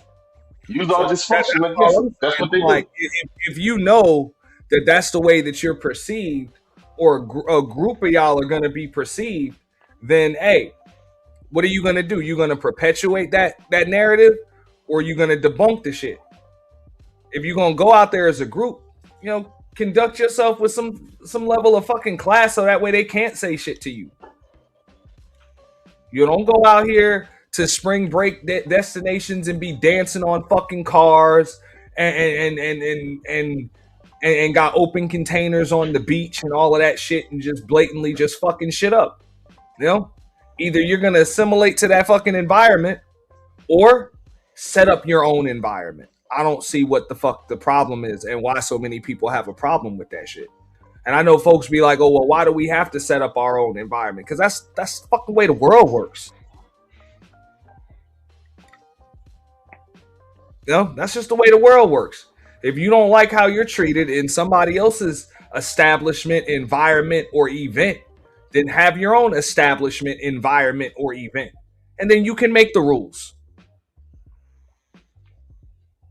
Right? Ain't that? Yeah, but and that's what I mean by it's going to take money. Yeah. No, but that's what I mean by a lack of home training. Like they tell you this shit when you like your parents should have told you this shit when you were a fucking teenager or a child. You don't like my rules in my house, go get your own house and make your own rules.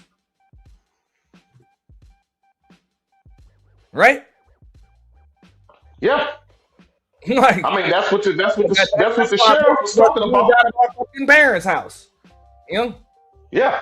Or at least one of the reasons why is like, fuck out of here. Like, I don't want to be told what to do. Hey, it's their house, it's their rules. So I have my own shit, so I make my own fucking rules. Right. I mean, we gotta go about it the right way though. We gotta go to the courthouse and trying to get these permits or what have you. But we don't want to do that because we know it's going to cost some money. We got to pay for the city's security, the city emergency. We got to do that. But see, ain't nobody want to reach in their pockets for that. The fuck they don't. These motherfuckers will go to the Houston Rodeo and pay $30 for a cup of BUBBLEGUTS gumbo from from Mama Tina Knowles, from some pay and pray BUBBLEGUTS gumbo. So I don't want to hear that shit about that folks don't want to spend money. They don't have no problem with spending money.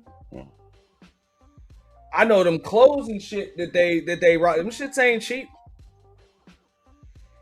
All that name brand designer shit. It's just a lack of people don't want to actually, organize, or they know it's going just like it's 100 years of tradition when it comes to that whole rodeo shit or whatever. You know, like people don't want to put that type of work in. Build up your own tradition.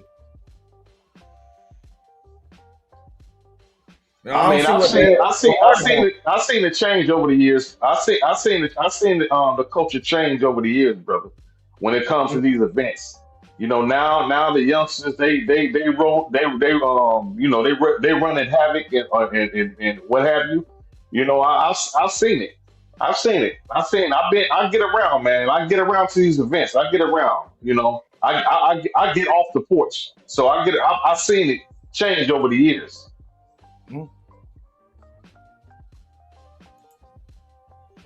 Yeah, I see how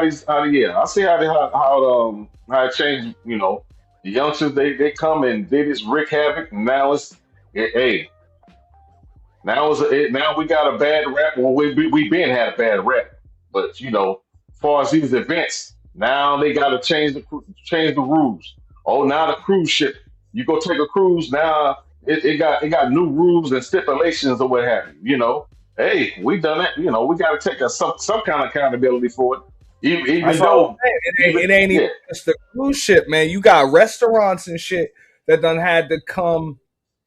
No, Vanna Ray. It's pay and pray. Mama Tina's Bubble Guts Gumbo, because that's what somebody said. I'm gonna just eat this and pray. So, pay and pray. Bubble Guts Gumbo. Like, fuck out of here. Like, people will pay for that shit. Like crazy shit. What up, Smitty? Respect to you, black man. Am I coming through clear? So far. Okay. Cool. I told you I'll come up and hang out with you for the Sunday morning real quick and stuff. I don't know where you are exactly. I just got done doing the show. So I kind of We're talking about the new rules that have been implemented as far as the dress code. You know, at the Houston Rodeo. We also talked about Mama Tina Knowles, Bubble Guts Gumbo. So that is who you was talking about. Okay, I was wondering that in the chat. Yeah, I actually have seen a little bit about that. Yeah, I heard that. Yeah, they was like, it don't look like gumbo, it looks like gravy and all kinds of stuff. Yeah. And I would say for somebody to be Beyonce's mother, I'm gonna say that's completely unacceptable. Honestly, from a family status standpoint. If you're Beyonce's mom, we know, okay, you have direct connection to Jay-Z. Jay-Z, multi-billionaire. There is no reason why. You got folks who got little mom and pop shops that got way better gumbo, and they had to get that shit off the ground, bro, and they probably still owe a little something on their place and everything else. You literally have a setup to where you can get the best of ingredients and everything. I know you have access to it. So to produce that, to me, and I'm a chef, don't forget that, you know what I'm saying? Over 27 years before I retired. I'm a chef, bro. I know what it's like to give people good quality food, bro, and not bullshit on that. Like, I'm real big on food production and presentation, just as much as taste. Dress code to land it. I would say I am so for that, it's ridiculous. Bruh, we have to have some form of standard. I'm gonna be real with you. Rodeos, churches, you name it. Like, we should have a standard and a certain profession that comes with us. And the reason why I say that is because we keep begging the damn world to take us serious. We want the world to take us serious. And when we have an outcry about something, we want our grievance to be heard. You know why generally it goes unheard and unnoticed? Because of how they see us producing and showing ourselves. You ain't gonna stop every single hoe from doing that shit. But we can damn sure get the numbers down simply so we can have more respect on the front line of what it is we demand, bruh. And I'm real big on that. I believe on how you conduct yourself has a lot to do with how serious folks is going to take you. When you saying you want reparations, you want this, you want, this type of treatment, why you profiling? We got to cut the bullshit and we got to look at ourselves. But I digress. My mic is muted. Thank you for letting me share, Aaron. Nah, that's real. And I'm gonna go to this comment right here because this is right on the money. He said, D Chicago said, unfortunately, we seem to enjoy fucking up a good thing. I remember when Bourbon Street used to be open basically 24 hours. Now businesses are closing at 2 because of how dangerous it gets there now. That's facts. And people got mad about the rules in Miami where motherfuckers was pretty much saying don't even bother fucking coming. And it wasn't no shit against black folks or whatever, but it was more so against like local people. Yep, It was because local people that were fucking that shit up for spring break. Now, if you from around this area, you know, don't even bother going out there for spring break. That shit is for the spring breakers. If you're gonna do Miami, you do Memorial Day. man, nah, listen, you absolutely. Hold on. Let me finish. My You bad, do my that shit Memorial Day. You know? And for the most part, yeah, you probably gonna have to be balling. Like for real, your dough gotta be straight. You know, your dough gotta be straight for that. But folks had an issue with that shit when they was telling motherfuckers, hey, don't even come. Because look, it was all types of fucking shootouts. It's all types of just crazy shit going on. And if you know Miami, you know that's pretty much a 24-hour city. Like shit might shut down at 5, 6, 7 in the morning. When the sun come up, that shit be right back open by 11 a.m. Like if anything, the motherfuckers just shut down to count the money and clean up. That's it.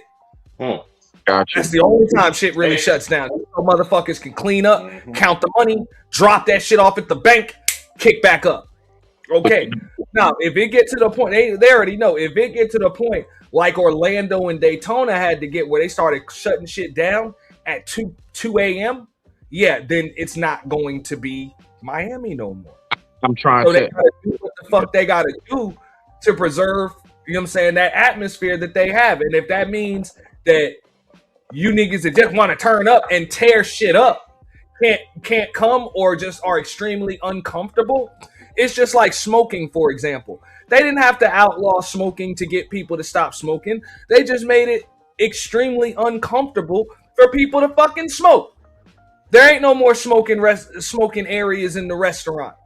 That's a fact. Like they're very, very fucking small. I went to my brother's apartment complex, right? The entire apartment complex is a non-smoking fucking complex. Like unless you're like literally in your own unit or on your patio, you can't even smoke. Like no, ain't none of that in the parking lot. Ain't no area, ain't no none of that shit. You know, real shit. It's like a hospital. You got to step all the way off premises. You damn sure can't do that shit on airplanes no more. They made it extremely uncomfortable for folks to do it. And because of that shit led to more people quitting. Like less people smoke now than ever. When you're talking about cigarettes, tobacco, shit like that. You know? Less people than ever. So why wouldn't they do the same thing for that type of other fucking behavior? I mean, they can't outlaw, you know, booty shorts and shit like that, but they'll make that shit extremely uncomfortable for your ass. And I can't blame them. But go ahead. Nah, what I was going to say, and to capitalize in addition to what you're saying, out here in DC, right? You know, y'all know I'm from the DMV. Out here, if anybody knows who's traveled out this way, out here on Georgia Ave, we used to have what's called Georgia Avenue Day out there by Howard University. Huge, real big, every summer. Why do you think we no longer are allowed to have Georgia Avenue Day? Niggas fighting. Woman got stabbed in the face. Somebody got shot. All of that. And I was out there when a lot of this stuff was going on. I remember that. Then they turned it into Caribbean Fest. And so my point is what I'm saying. What I've noticed is that when you say, what was that comment you said that bruh said? He said, black folks, like we always mess up a good thing. Yeah. I believe that's I believe that's primarily right there because what happens is a lot like, all right, it started off as Georgia Avenue Day and it got big. People from outside started coming in. If you really think about it and notice, when a lot of this stuff happens, it's people that's really from out of town, bruh. I'm not saying we need to constrict it and make it so if you're from out of town, you can't come. No, because that's revenue that you're missing. I get it. I get the business part of it. But where it really does start to go sour from my observation personally is just one angle out of many, is that when outsiders and people from out of town who don't care about where you live and stuff, because most of us from here, we kept that shit cool, bro. Yeah, shit broke out here and there, but like you said, 2 a.m. shut down. Nah, man, Georgia Avenue, what are you talking about, man? Folks out there to the next day. You find, man, you be seeing people sleep in their car on the side of the road because they was out there partying so long. They had to sleep it off before they drove home. Real shit. On that, you know what I'm saying? So I just wanted to throw that part in there to land it. I believe that it really goes sour when everybody comes to it, and then it starts to get mixed up. You get all of this different shit going on. You from here, I'm from there. You don't understand why we doing this. Fight breaks out, confusion gets to going, and that's why I'm to the point. I don't like large crowds at this. I don't care what it is, a goddamn rodeo, any of that shit. I don't like it because think about it. Remember the cruise? Let's not forget the cruise. The big now that was white folks, but still, if you're a bystander, you're somebody that's going to be caught up in the midst of that bullshit. And I don't want to be caught up in no bullshit like that. Not when I pay my hard-earned money. I digress. My mic is muted. Thank you, man. That's straight. You can add to that too, Dante, if you want to. Hey man, I agree with you. I agree with you, bro. Because a lot of but it's like with me with that with the locals and the out of towners. I say a yay and no a yay and no on that because some of these events it would be the locals that would mess it up, and sometimes it would be the out of towners. Like Miami is a good example. Like you know we wore that out. But the locals wore that out. It wasn't the out of towners that messed up Miami. It was the locals. You know, it was the locals that was going up there. Yeah. And you know, and they crack it down up there in Panama City Beach too. It's the out. Now I'm gonna say it's vice versa. It's the out of towners that go to Panama City Beach and mess it up. You know, that's why I say it. Yay and nay. Yes or no on that.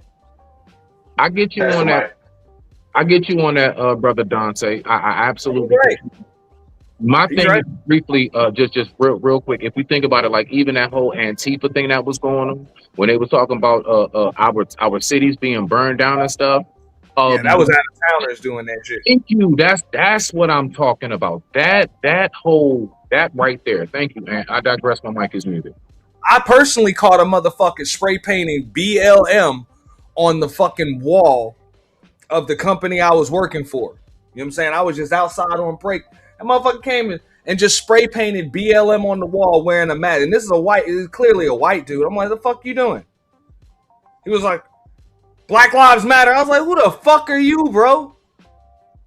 Like, I work here. Facts. Like, the fuck you doing? And the motherfucker just ran. Yep. And then all the motherfuckers that got arrested, they found out them people was from Minnesota, Washington. It was from all over the fucking country, but wasn't even from here. Looting the local Walmart and shit. Like, we stay here. No. So usually that's the way it's gonna be. But usually, like when you're talking about local events and stuff like that, that's usually gonna be the out of towners when you're talking about actual events. As far as the locals will mess it up when it's just like a period, like spring break or something like that.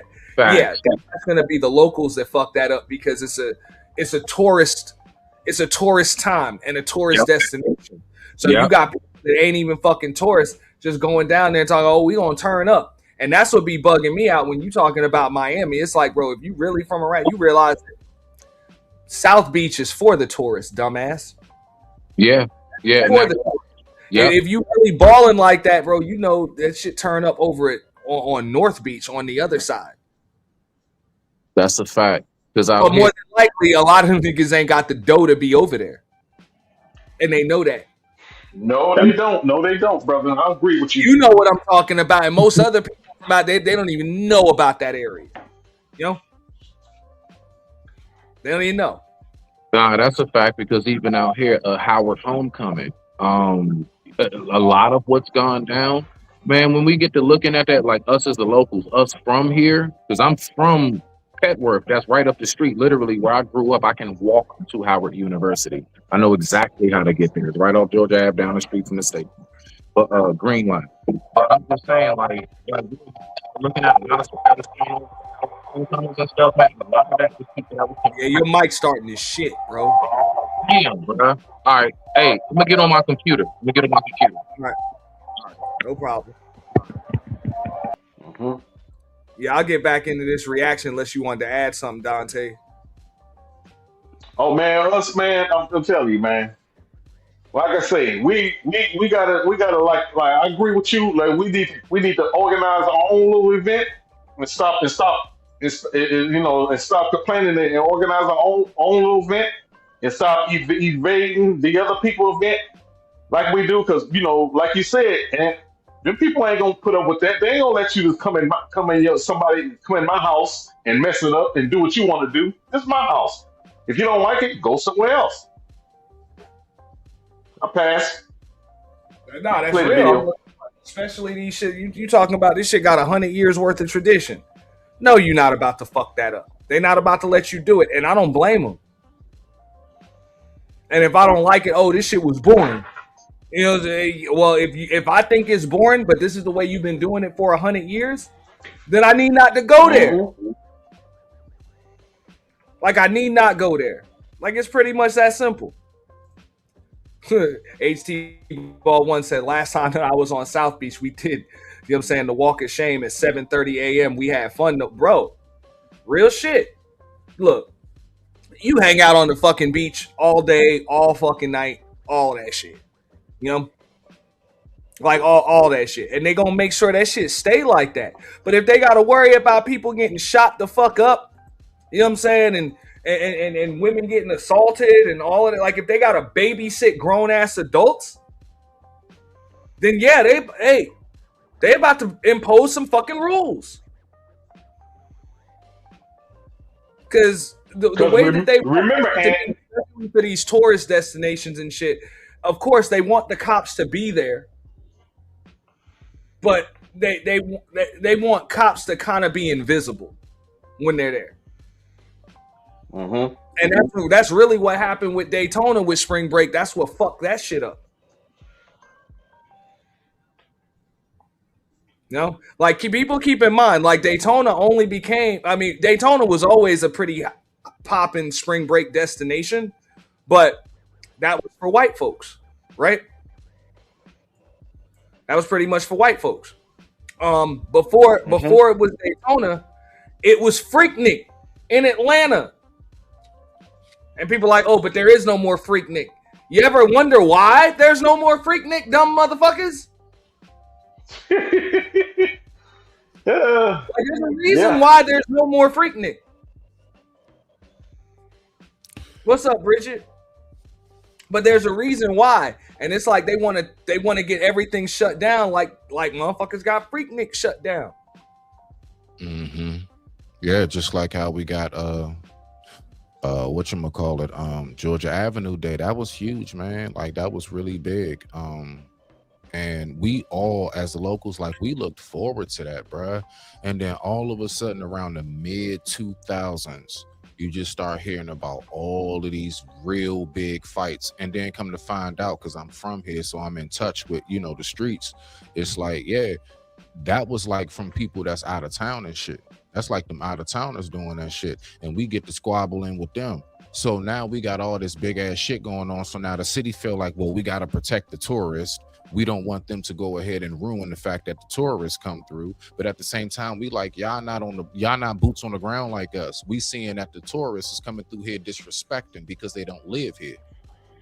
And that's where a lot of that shit started to pop off. I'm just saying, from what I've noticed with events like that, from us having one here in DC, which was Georgia Avenue Day at one point, they don't have that no more. It used to be up in the Petworth area. That's where I'm from.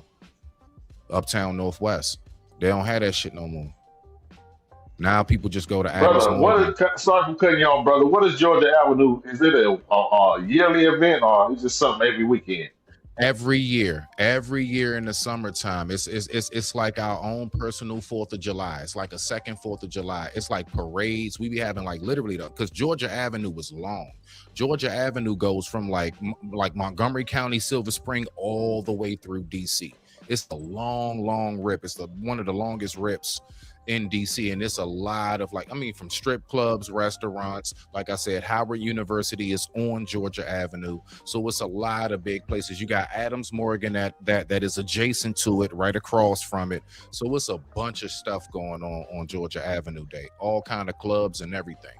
So yeah, it's lit. It's one of those. I don't know where in New York, and I know you from there. Like whatever big rip where it's just like shit goes down. It's just block after block from restaurant and club. Man, we used to have block parties all over Brooklyn.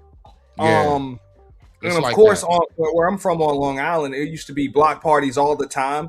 The most shit that you would see on Long Island though was Labor Day, and it'd be Labor Day parties like fucking crazy. Block parties and pretty much everybody's backyard would be fucking open for it. You know what I'm saying? It'd be like a white party because you can't wear your white after Labor Day. You know what I'm saying? You could wear off-white, eggshell, what we call winter white. You can wear those, but you can't wear just straight up white after Labor Day. So it would usually be like, you know what I'm saying, white parties for Labor Day. Usually white with another color or something. Every year would have a specific color. Might be white and green, might be white and purple, something like that. Right. Now, I haven't spent too many Labor Days up there in a while, so I don't know if they still doing that, but it would be whole block, like the whole neighborhood would have a block party. You know what I'm saying? Block parties all over the place. So, but that was when I've been to each other and shit. Yeah. I've been to Labor Day, and I've been up in your neck of the woods. Yeah, I've been to Labor Day, and I enjoy the Caribbean festivals, man. That's what the one thing I do, man. I enjoy the Caribbean festivals. Before that, of course, Rucker Park. I mean, it'd be all basketball events were just a big deal and shit. That's a fact. We also had a lot of tournaments here together. Yeah, I don't think it's big as New York because y'all really do that. But here in DC, we also adopted that to ban. What them tournaments, man, indoor and outdoor. Like we got what's called Anacostia Park. Oh my god! Yeah, he said the Nautical Mile in Freeport. Yeah, I know about that. But that was the biggest shit that I can remember though, where it would just be like big ass block parties. It didn't necessarily have to be policed or anything like that. You know what I'm saying? It was just the neighborhoods and shit would pretty much just go in. It'd be barbecues all over the place. A fact. Yeah. It was Labor Day. That was the biggest time of the year because that's when, you know what I'm saying, right before the kids would go back to school because the kids don't go back to school until after Labor Day. That's the end of the summer, So that's the last party for the summer. Yep. Because it definitely, I remember like the beginning stages of it back in like when I was like a teenager, young adult, 20 in my early 20s. It wasn't really policed. It wasn't. And I remember when they started going further and further along, I'm like, oh god, they got little barricades set up now. You see them on horses and shit riding around. It's like when we start doing this, and that's when my alarms first started going up, like because we never used to have where I am now in Palm Beach County in Florida. We got pretty much 2 things over the course of the year. Well, 3 things really. I don't know if they still do. All right, so for Halloween, whatever weekend that would be, either beforehand or afterwards, we have Moonfest, and that's a big ass, you know what I'm saying, party downtown. Pretty much all fucking night. You know what I'm saying? All night. The ladies are wearing their sexy costumes and shit, and it can get kind of wild. Then, for some daytime family atmosphere, there's Sunfest. You know what I'm saying? That usually comes, in May. I think that's May or whatever. And that's when they'll have, you know what I'm saying, artists will come and perform. They'll have some of the hottest artists, maybe some old school artists and shit like that. Bands and, you know what I'm saying? That's pretty much a big ass block event. I would probably compare that to maybe the rodeo or something like that. And then also in the beginning of the year, we got the South Florida Fair. And that's a little bit more for like the teenagers and the younger adults. And I hope, excuse me, I hope people don't get it misconstrued that we ain't saying all this issues of what have you relegated to black people. Because of course, you know, in these little white events, you know, they fight, argue, fuss and fight. But it's just with us, it's different. We got to bring in the gunplay in it. That's the problem right there. We just can't leave a fight.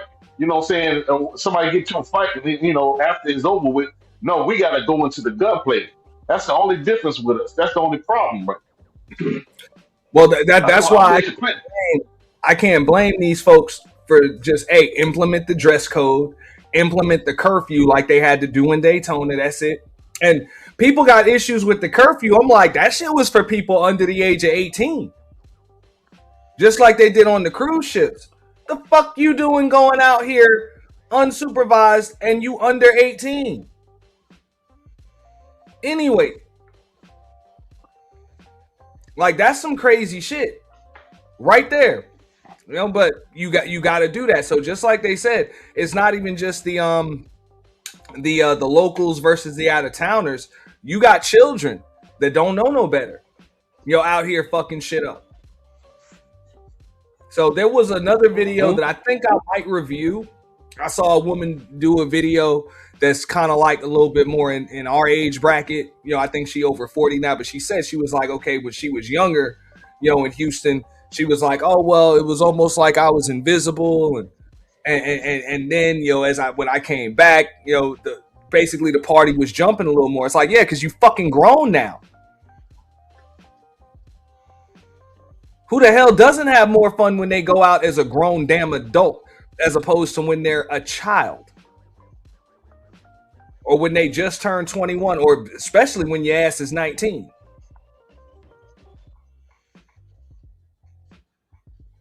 Mm-hmm.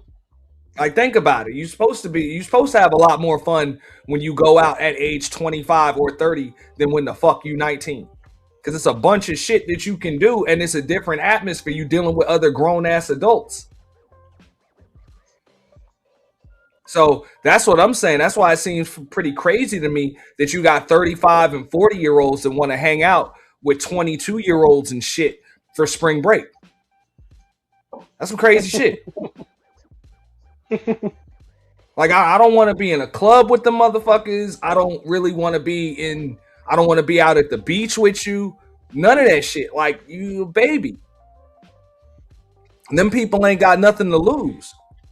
They ain't worried about getting locked up for the weekend or the week.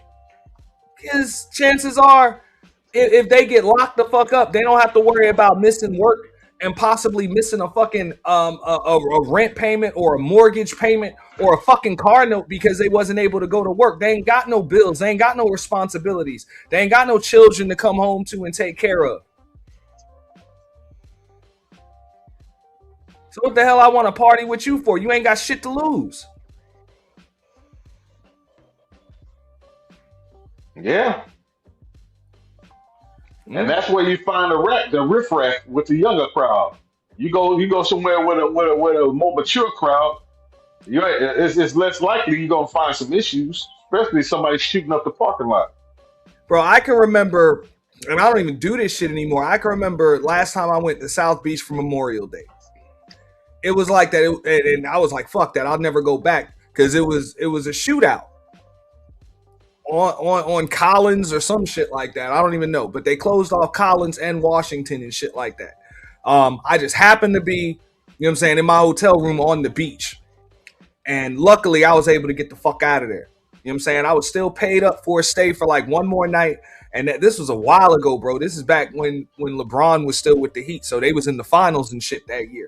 So, you know, Memorial Day, the NBA finals is usually about a day or two apart. You know? So I'm like, yo, I got to come back down here to go to the finals anyway. You know what I'm saying? Ain't no big deal. You know what I'm saying? We got a booth at the club for the night, all of that. But fuck that. I'm getting the fuck out of town. I snuck the fuck out of there so goddamn fast, you know, and was able to just shoom out of here. I'll never forget. I was at the Marriott on Ocean Drive, you know, and luckily that's like right on the edge. No, that's right on the edge of Ocean Drive. Hell yeah. That's right at the edge of Ocean Drive. So motherfucker was able to just, That's it. I packed my motherfucking bag real quick, put all my shit in the damn bag. You know what I'm saying? I had the valet go get my car out of the fucking garage. I'm out of here. You know, I'm out of here. Because everything was shut down. You couldn't even walk the damn strip. Everything was shut down. But if you the point I'm trying to get at is if you were hanging out there for the whole week or whatever, meaning like you got there like Wednesday or Thursday and you done booked to stay until like Tuesday or something like that. Because game 1 is on Tuesday or Thursday or some shit. You know the difference between when you done touched down and checked into your hotel room on Wednesday afternoon as opposed to Friday night. And you know what I'm saying, through Saturday and Sunday.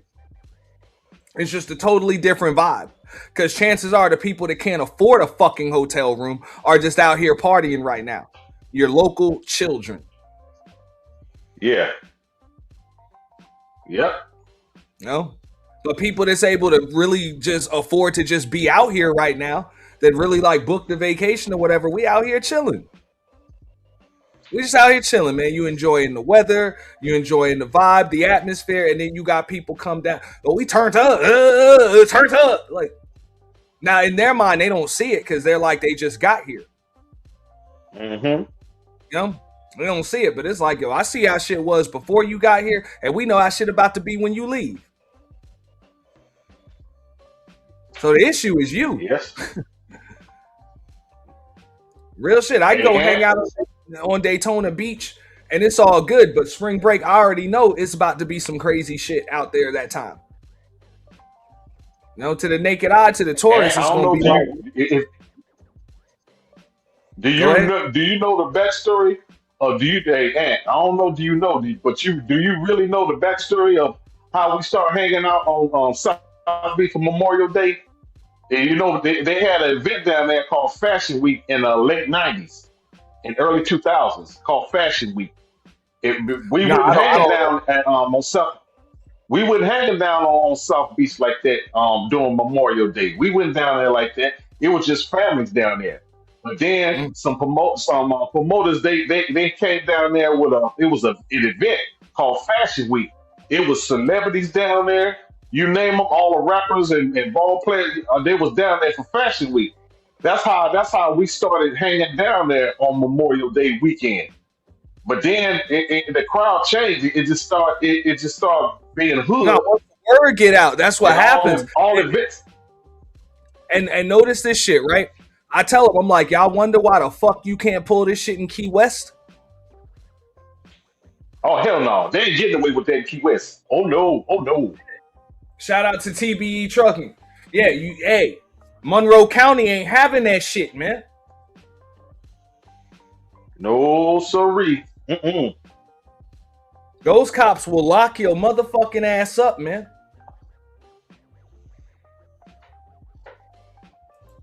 Yeah. Ain't none of that shit in the Keys. None of it. And no, they don't give a fuck if you got they would rather you just have a bad experience and not come back before you come out there, you know, driving drunk, tearing shit up, all of that. Because they know you don't stay around there.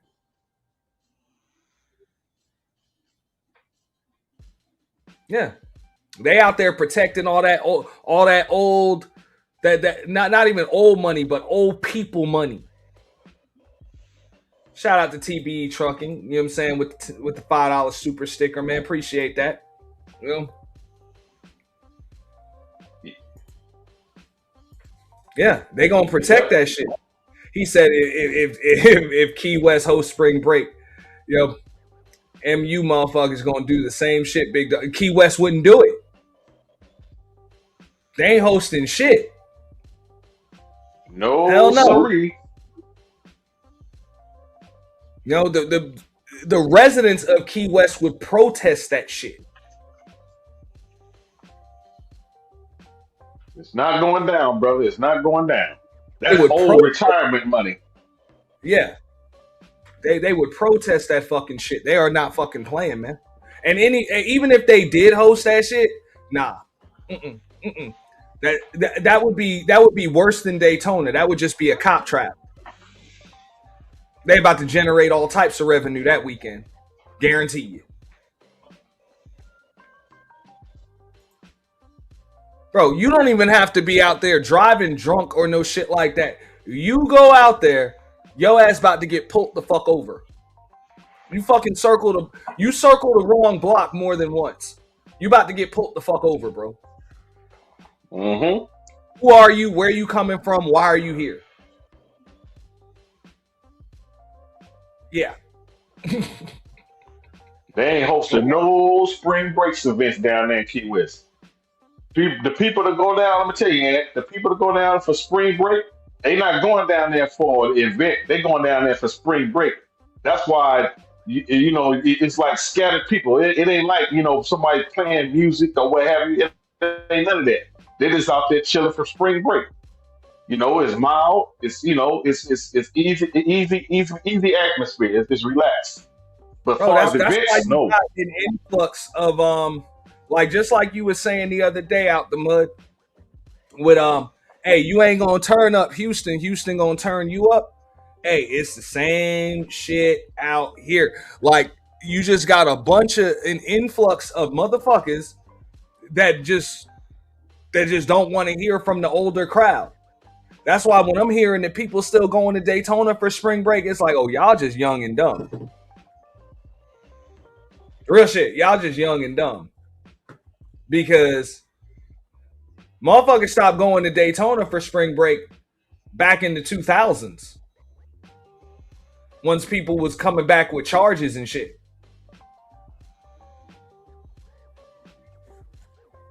So if you going out there now and you flocking there in droves and shit, it's because you probably either aren't listening to warnings or you just like that's just a whole new generation of motherfuckers. It's like, oh, y'all trying to get us to not go. Nah, man, we trying to tell y'all what the fuck about to happen ahead of time and you ain't listening. That's what I'm saying, man. Hey, Key West is not hosting shit. They ain't doing it.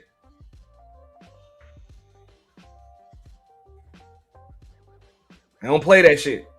Yep. If you decide to go down there for Memorial Day, you better conduct yourself in a civilized order. Ain't no hanging out in front of people's businesses, drinking and loud, none of that. Either you better be at somebody's sports bar. I suggest you Uber around or you rent a bicycle or some shit. Because you will get pulled the fuck over. Yeah. That's Key West ain't having it, Jack. You better if you're on the beach, you better be on the beach in the water, or you better be sunbathing. You better not be hanging out in front of somebody loitering in somebody's property, and property or what have you.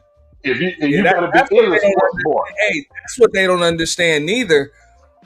You can be on the beach and you'll easily stumble onto somebody's property. Mm-hmm. Still on the beach. You like, oh, but I'm at the beach. Nah, motherfucker gonna tell you, no, this is my property, bitch. Yeah. You in an area where the beaches are like a percentage of the beach is private property, motherfucker.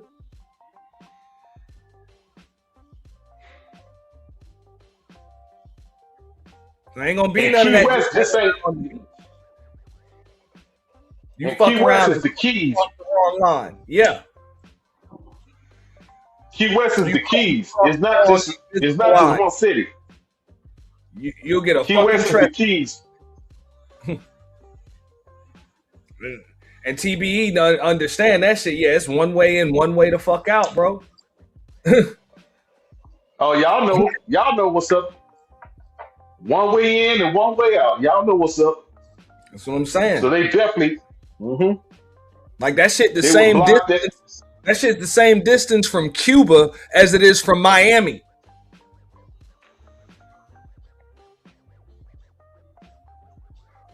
They can easily contain it.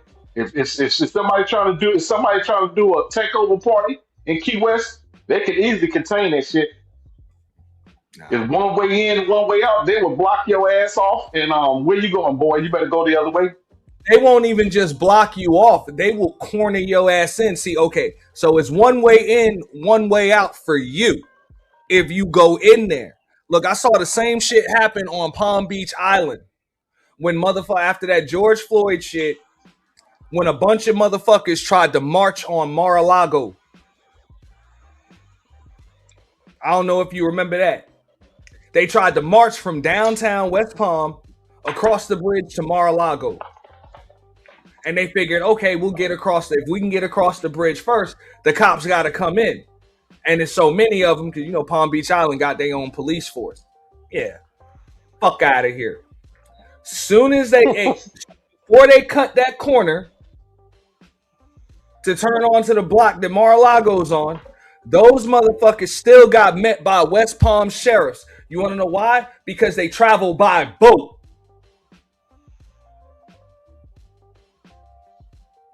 So not only are they about to follow your ass in, they about to cut you off in the front by boat.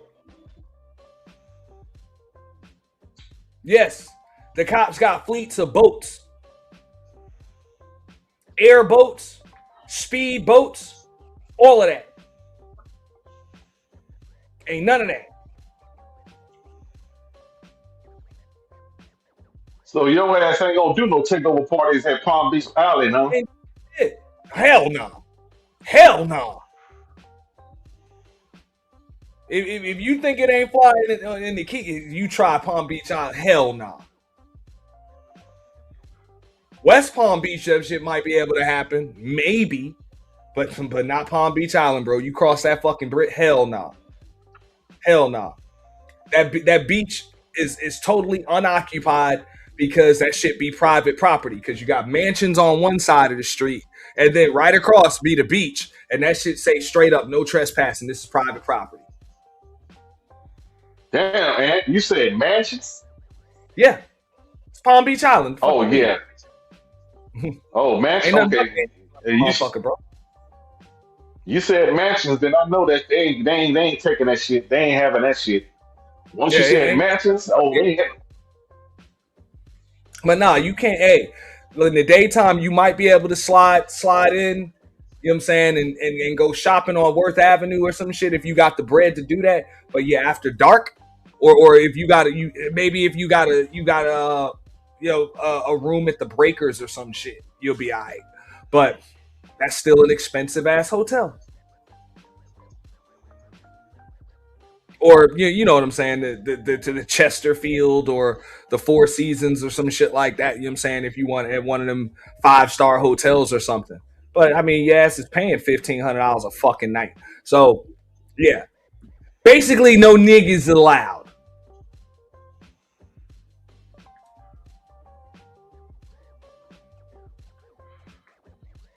Oh yeah, man. I mean, shit. Right? You think so? Everything. Ain't no young niggas on Palm Beach Island or in the Keys. You trust that? You might want to take a trip and you'll see what the hell happened. You know, ain't none of that. I've been down to the Keys, man. I've been down all to the Keys from Key Largo all the way to Key West. I've been, and no, they ain't having none of that bullshit, brother. It ain't happening. It ain't happening. You know, they ain't holding no motherfucking events out there. So ain't gonna be none of that. Oh well, we got a room. You know what I'm saying? We set up an Airbnb. You know, the homies having a house party there. We know somebody. Bullshit. It's old money out there.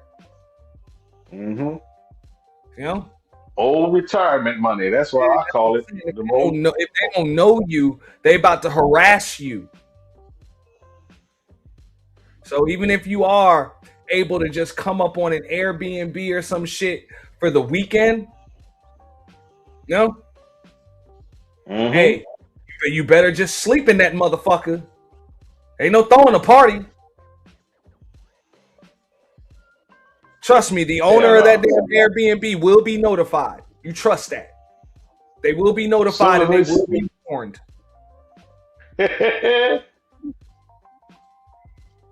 That's Go it. down there. Go down. You Go talking down there about yeah. Tyler, you talking about an HOA that did not approve Tiger Woods, Oprah, Michael Jordan, or Donald Trump. Donald Trump What? had to do some shady shit just to come up on Mar-a-Lago.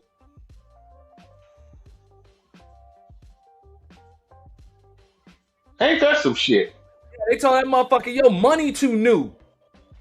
I mean, same shit with Robert Kraft. Remember the owner of the Patriots? Yeah, he was at a party on Palm Beach Island before he got busted with the rub and tug, whatever. You know what I'm saying? He had to go to Jupiter to do that shit. Yo, nah, ain't none of that. His money too damn new. They ain't having that shit, man.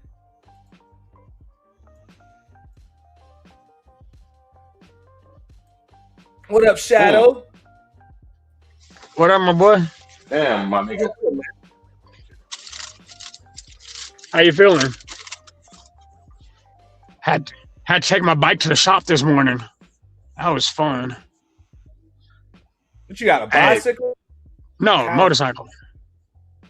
What you got, crotch rocket, Kawasaki? What you got? No, Cruiser 750. It's a 750 Shadow. That's what's up. What you got to add to this? You know, we talking about, Now we talking about Mama Tina's BUBBLEGUTS gumbo. We talking about the Spring Breakers turning the fuck up. Yo, all of that. You know. But I mean, if you put it, and it's not just a retirement place; it's an old money place. Young motherfucker, hey, you can go out there, have fun and shit like that if you a young motherfucker, but you ain't just, hey, your money better be old. You better be one of these motherfuckers' sons or grandsons. Like they better know your people. You better have that name. That name is that they know. Yeah, they ain't playing that shit, man. No, ain't none of that fair weather. They don't need tourism in the area. The Keys. You know, Palm Beach Island, even okay. This is almost like you talking about Star Island in Miami. Ain't none of that. Ain't none of that. You're not just gonna go turn the fuck up on Star Island. It ain't gonna happen. You ain't just gonna turn the fuck up on North Beach. They'll let you do that shit on South Beach, but not North Beach. And people are like, oh, well, why ain't no YNs out there? If YNs decide to turn it up. YNs can't afford to turn it up out there. You ain't got it.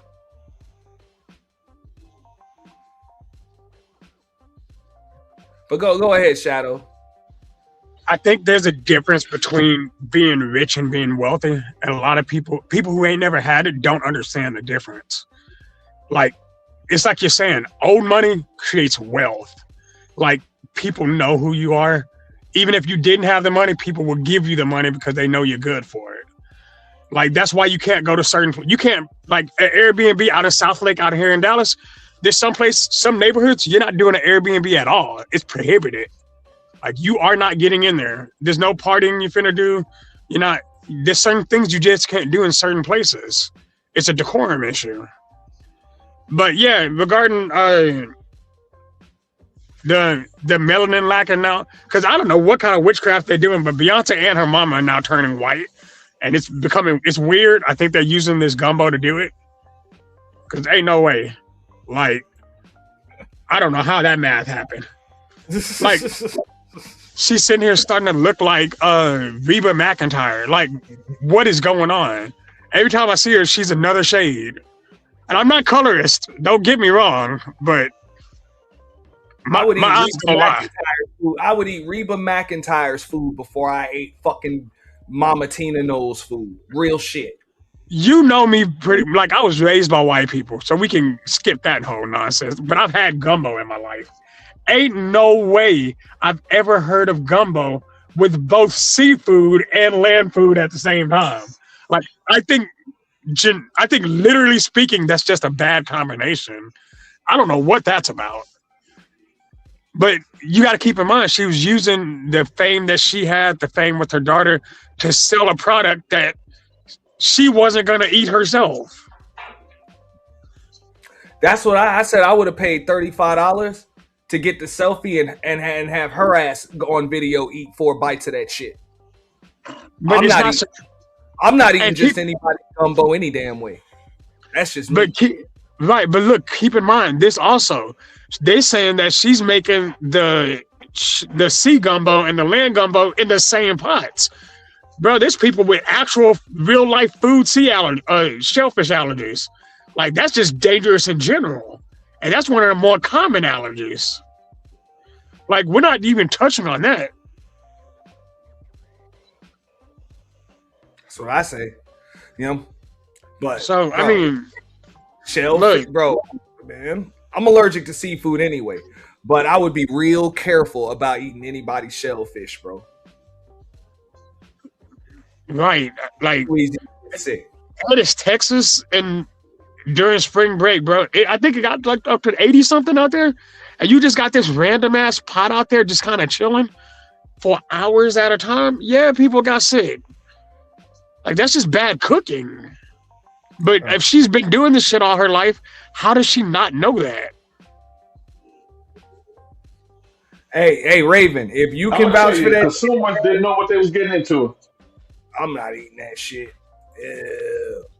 Ew. And not only that, man. Hey, I'm sorry, man. She just, like I was saying earlier, she just give me them vibes of the chick in the family that can't cook worth of shit. You know?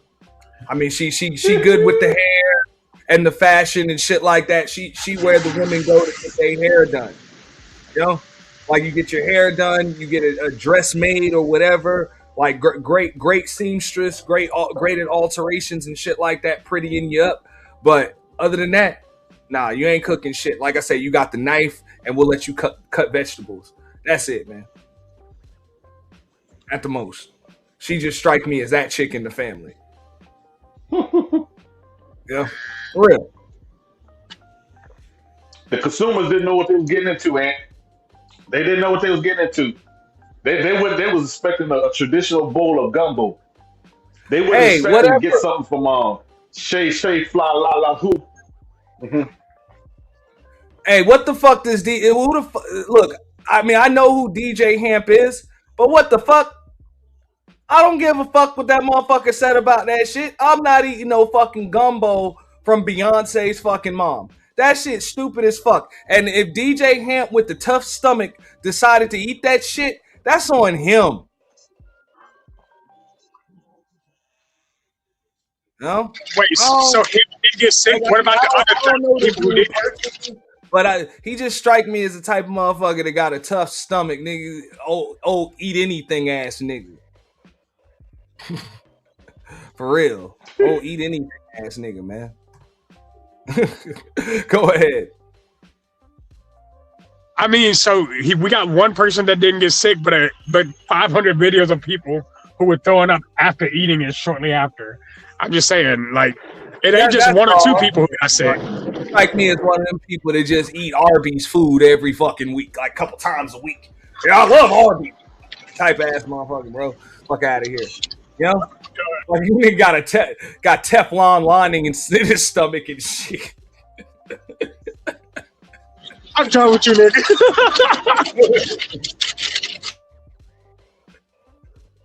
Some people got tough stomachs, dog. They can probably mix light and dark liquor and be straight, like all that, man. You know? But that's cool. I mean, just like you said. Now, granted, I do agree there. I do believe that once people saw the post online and stuff, I think some people started exaggerating with shit. You know, with the reports to the health department and also the videos and stuff like that. Because, you know, the internet can turn into a mob / mafia and shit. You know what I'm saying? Once they hear things. So I didn't eat it. I wouldn't eat it. I wouldn't just be eating gumbo off the street. What's up, Gail at Night?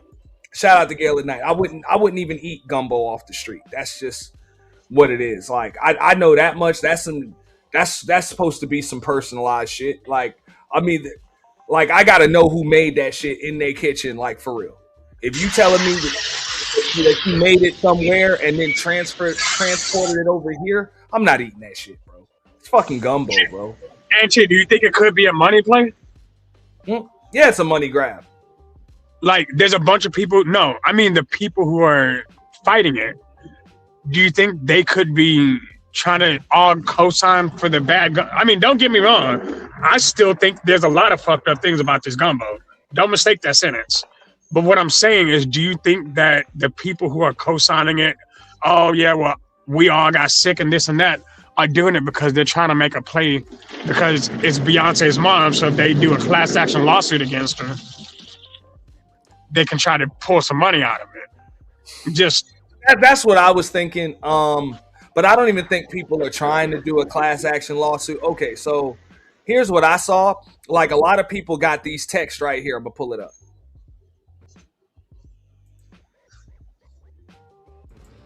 So, you guys, I hate to be the bearer of bad news, but that gumbo is what made me sick. I told you all I called the health department. It says, "Good morning, Erica. This is Justin with the Houston Health Department. I was calling to give you an update on the complaint filed against Mama Tina's Gumbo at the rodeo.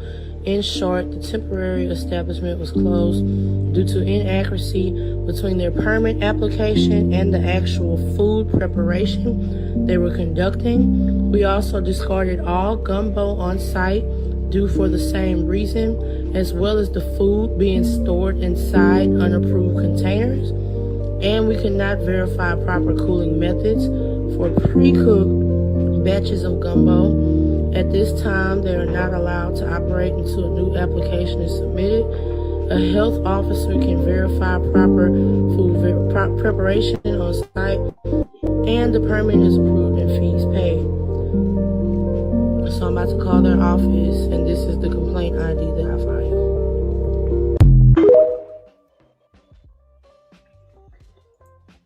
Yeah, and a lot of people got those messages from the health department after they filed their complaints online. They just got a text message saying that. So yeah. I'm not gonna lie, I didn't even know the text message. The health department sent text like that. So yeah, that's news to me. No, they send it to specific people that filed their complaints and stuff. I mean, if you filed your complaint online, you know what I'm saying, you submit your phone number or whatever, you either got an email or you got a text. You know, it's likely an automated system that sent the shit. You know what I'm saying? Well, I mean, like I said, if it's a health department complaint, there's validity to it then. Well, the health especially department, if they did the investigation. Yeah, they're going to take complaints seriously, but they're also going to take an influx of complaints. So I would agree with Without the Mud when he said most of the motherfuckers didn't even eat that shit. But once 100, 200 fucking complaints come in, they are going to investigate. That's just what it is. So look, if you've ever run an establishment, then you know the health department will come. They're going to get you for some violation if they want to. There's always some violation going on. I've gotten warnings before, and this is just working the fucking bar about the limes not being stored at the right fucking temperature. Wow. Like yeah, like I'm talking about, bro. And usually they'll make a random ass trip. They'll make a random trip, and then they'll give you a list of shit that you need to correct, and you got 7 of 14 days total to correct all that shit, and then they'll come back. You know? But I guess when it comes to that right there, the main thing was they got them shut down.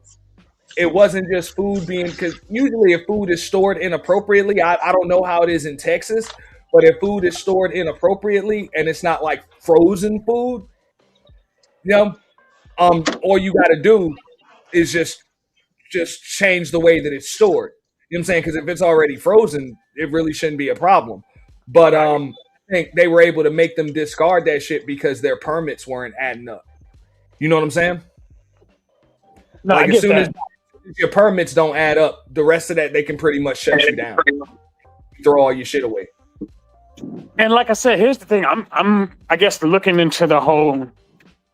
It was at a fair, so I think the standards are a little different. But even I've heard if her event didn't even make up to the standards of the fair, there's probably something bigger than that. You know what I mean? Like, I mean, it would have had to be a compilation of stuff. I mean, look, I know this much. All right, so look, gumbo really ain't supposed to be no summer, springtime food anyway. That's more of a like winter food any fucking way. So, people getting sick. That's what folks from Louisiana been saying. Like, yo, you probably gonna get sick you eating gumbo this time of year anyway. If it's 75, 80 degrees outside and your ass is outdoors afterwards, like that shit ain't about to sit on your stomach properly. Also, you know what I'm saying? Once it's cooked, like in order to store it, you got to let it cool down, and then it's got to be stored, in a cooler, cold temperature. So if you're not doing that shit right, like people about to get sick, eating that shit. It just kind of you is. would think somebody who's been making gumbo their whole life wouldn't understand that. Like I said, you got a point. I've been to the Fort Bend County Fair, to the Houston Livestock Show and Rodeo. I haven't been to the Texas State Fair yet, the one in Dallas. But I don't know if I've ever seen gumbo I've seen chili, but I don't think I've ever seen gumbo specifically. I wouldn't just eat anybody's gumbo any fucking way. There's too much shit involved, in there. And also, it's just too much shit to eat. Like, why the hell would you pick that? I'm saying I bet. Here, but really, sorry, I'm shopping for my birthday too. So sorry. It's Beyonce mama. That's why they buying it. I don't give a damn, dog. I'm not eating that shit, bro. That's like me going to New York. Like, okay, Jay-Z has a seafood restaurant, so I'm gonna eat Jay-Z seafood. Fuck out of here, bro. New York ain't famous for its seafood. That's crazy. Or Jay-Z's mom's seafood. It's like, woman, you lived in the Marcy Projects for 25, 30 fucking years. You ain't making no damn seafood.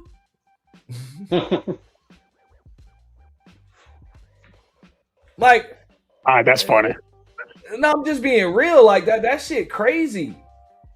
I look, and I'm not even saying that it's just out of fear of getting sick. It's just like, come on, you talking about putting shit in your damn body, man. Like, come on. But maybe that's just me. I'm not eating anybody's gumbo. I ain't eating just anybody's macaroni and cheese. Hell nah. But she had mixed reviews. You know, people. You got to accept people's critique when it comes. You selling something. Anybody's tacos, bro. Look, I'm in South Florida. I ain't eating just anybody's fucking tacos, bro.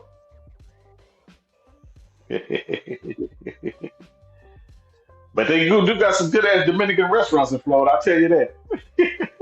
Like you said, you're gonna go to a Dominican restaurant, or you're gonna go to like it's enough Mexican restaurants and shit where you're gonna go to one that you've either heard of, you've been to before, that's been around for years. You feel me? Mm-hmm.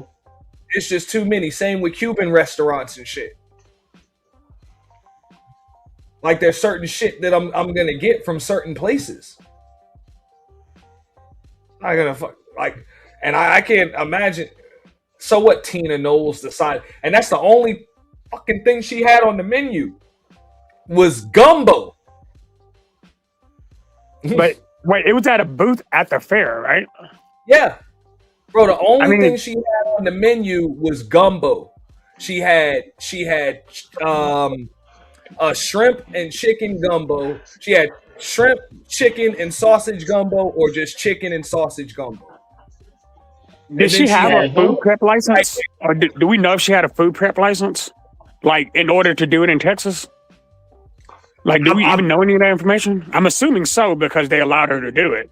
But if she Okay, did like, apparently, I think she had a license for a restaurant, but she didn't. It wasn't a transferable license where you can just like open up a booth somewhere. You know what I'm saying? Like you got to have a specific license that allows you can either work outside of this, you know what I'm saying, this brick and mortar establishment, or you can open up a food truck or a booth or something like elsewhere. She didn't have that. well, I'm speaking. Okay, so I'm gonna speak kind of anecdotally. Whenever you do, I don't know if she was either there as a dealer or as a vendor, because depending on which one she was, she may not have needed the license to do so. Like, so when you do certain types of events at certain types of, and especially Is in that Texas, Morgan? Is that you? huh? That's you, because I can hear him just fine. Oh shit. Okay. No, and it's also probably just my voice. That also might just be the thing. I can hear you. No, it's me. I'm Morgan, man. I'm Morgan. All right. Well, like I said, in certain events, like I used to work at conventions, you know, and in doing so, you're able to do certain things. Like you have to get a vendor, or you have to get a either you're in the artist alley or you're in the vendor's room. Each of them have different standards for being there. So it's very possible that she might not have been a vendor, but if she was there as a food prep, I would assume she had to get have the licensing set for that. But based on what you said, it sounded like she had issues with that too. Like you said, the licensing or permit wasn't right. That's what I was thinking. I mean, look, no, the health department shut her ass down because the permit wasn't right. But when the permit ain't right, they can do shit just like they did, which is force you to throw all your fucking food away. Right. They made her throw all of that shit away. So not only that, I also heard that everything was, of course, it's prepared off location and then brought there. So it wasn't stored in the proper container. And just like I said, I've dealt with it. I can't speak for the health department in Texas, you know, or Houston or whatever. But usually, bro, when they just make their random visit, they can cite you for something. I don't give a fuck who you are. They can cite your ass for something. There's always something that's off. You know, it's just now. But when there's issues with your permits, you're fucked.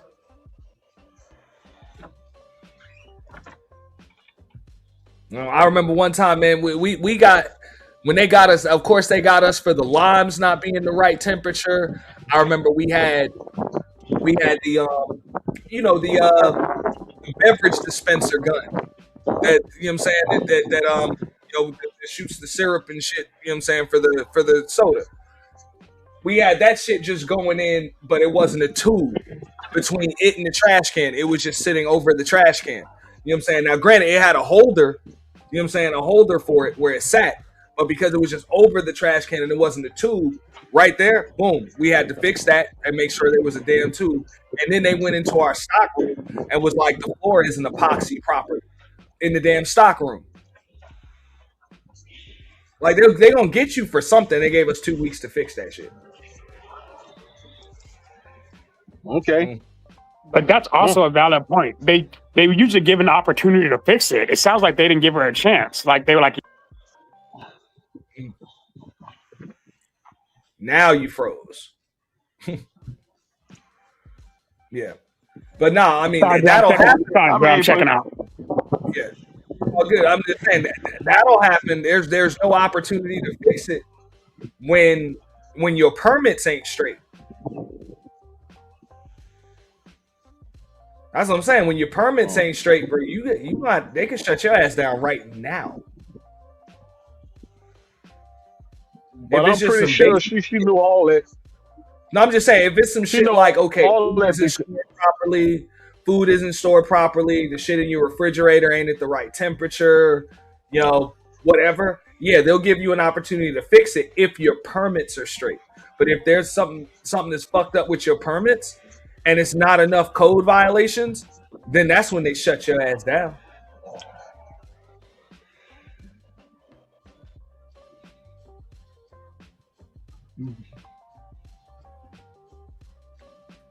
Yeah, I'm but saying, I'm y'all pretty see sure she know all, she know all that because she would, you know, that's just automatic. She call herself selling and getting a booth and selling stuff. I'm pretty sure she know all that. They have her stuff in man, order. look, unless Mama Knowles is gonna be tightening up my chick's weave, I ain't paying her to do shit. Okay, unless you about to do my lady's makeup, tighten up her weave, you know what I'm saying, fix her sewing or some shit.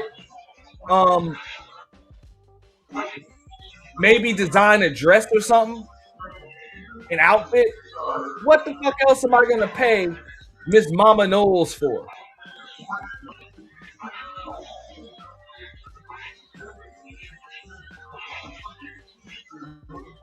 Like, I believe people would literally eat shit in a jar if Beyonce's mom served it to them. That shit crazy.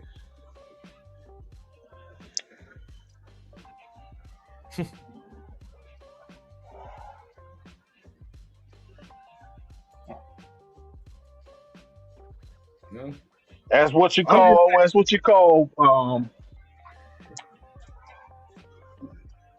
shit. They paying for a brand. They paying for a name. That's all. Like you go buy a pair of expensive jeans, Gucci, Louis Vuitton or something. Yeah, you're paying for the Now, brand. You ain't paying for the quality. I can imagine this, right? The gumbo likely wasn't expensive to make because it's a lot of shit in it. So you get a lot of that shit wholesale, whatever, and you put it all in, you know what I'm saying? You pay more for the pots, you know what I'm saying, to make that shit in. So that's relatively inexpensive. But I'm pretty sure just being a vendor at the Houston Rodeo, that shit's expensive, you know, right there. You know what I'm saying? She's got to pay her crew to prepare shit and shit like that. And any permits that she did have cost money. So that's a lot of the reasons why black businesses outprice their customers is because they can't afford to sell shit at a less expensive price. You know, to be 100% honest, you know, it's just rare. You know, they don't. Now I can't speak for Miss Tina Knowles, but this is why at these events, whether it's the fair, rodeo, carnival, whatever, everything's overpriced because they charge so much for a booth fee there. I guess a lot, so you gotta make your money back. That bitch, you know. Now I can agree, $25 for a cup. That's a lot. I'll tell you, all that was, and all that is samples. All they was doing is buying samples because that's not a full course meal. All day they were paying $30 for a sample. That's all they paying for an order of oxtails, rice, peas, steamed cabbage, a large. That's about $23. At my favorite Jamaican spot over here, it's about $23, $24. And that ain't even a fair price. You know? I mean, that's all they was paying for was the sample. That's a sample cup that they was getting, and that gumbo. You know what I mean? Because but you gotta understand, fair prices. I mean, you go to them little events like that. Which event that you know that's cheap? Ain't shit cheap at the fair, man. You know that's why I can't do too much arguing on that. I mean, $25 for a cup of anything just seems fucking crazy.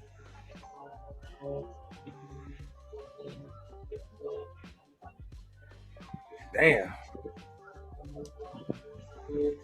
But I'm just saying, if they cited them for shit like this, you know, inappropriate containers and shit like that, right? Due to inaccuracy between the permit application and the actual food preparation. I mean, let's keep it real, bro. This is what the health department cited them for. So that's likely some of the things that cause people to get sick. Your shit ain't stored or prepared properly. And on top of that shit, it's gumbo. Like, it's not like you over here selling hot dogs or fucking chicken tenders or some shit. Some shit that you purchase frozen and you just put that shit in the air fryer. You know? You feel me? Yeah. That's what I mean. Like, I don't understand. Like, you could have kept it simple and been straight. It wouldn't even been nothing. Like, whatever, man. Burgers, hot dogs, maybe some fucking some shit you just kept cold. You know what I'm saying? And sold that shit just the same. Some shit that's already fucking cooked. You know what I'm saying? Some shit that's already cooked. Some shit that you can. All you need to do is make sure you don't run out of fucking ice. And make sure you got your coolers on deck. That's it. And she'd have been straight. She could have, because people ain't paying for your gumbo. They paying for the name attached to your fucking gumbo. So you keep that That's shit all simple. it is, man. Because if you just gonna get 3 shrimps and a piece of sausage, the only thing you paying for is the name and a sample cup. That's all you doing. I think it's just a little nuts. piece of sausage, a little piece of sausage, and 3 shrimps for $27. And also, you know what I'm saying? Like, okay, so each one of the cups have her specific branding on them, right? They have her logo, the same. Like, bro, she got her name and face in fucking neon lights and shit, you know, on the motherfucking. She got all of that shit on the cup. Like, that shit be expensive. To have, I don't know what the fuck, 50,000, a couple, like 100,000 of those fucking cups made up like that. So a lot of that shit, like, it's just like when you go to a movie theater or some shit, and you got to pay $8 for a box of popcorn or something, $12 for some popcorn. You really think you paying for popcorn? No, you paying for the fucking for the box that shit come in. That's all you're doing. Same with the you're soda. Paying for like, the cup, you ain't paying. That's what I'm saying. When you pay $7-8 for a fucking soda, you paying for the cup. The soda is really cheap as fuck for them to do, but just that cup alone, that's what they charging you for. So the same rules apply for that. They got specific branding on that shit. So, I mean, it does seem extremely expensive, but also it seemed like, hey, it was expensive setting up what the fuck she got going on. Her name and neon lights and her likeness and shit, all in neon lights and the whole color scheme through the whole booth being built. And then you got 50,000 fucking 100,000 cups with your own personal fucking branding and shit, man. And not only that, you know, Mama Knowles is used to living a certain lifestyle. You know, fuck that. Yeah. No, that's it, man. She ain't doing that shit for free. No, sorry. Yeah. Because when you only get somebody gonna make it to fucking stores. Yeah, her gumbo is never gonna make it to stores. Real shit. You said it ain't gonna never hit the stores. Nah, it's never gonna. Not with this with this backlash. She done selling gumbo. Nobody eating that shit. Yeah, man. You know, it's hard. It's hard. It's hard to satisfy black folks. I hate to say this, man, but you know, it's hard to satisfy us. It's like when you go to Apollo, nigga. It's a certain crowd, man. It's hard to satisfy us.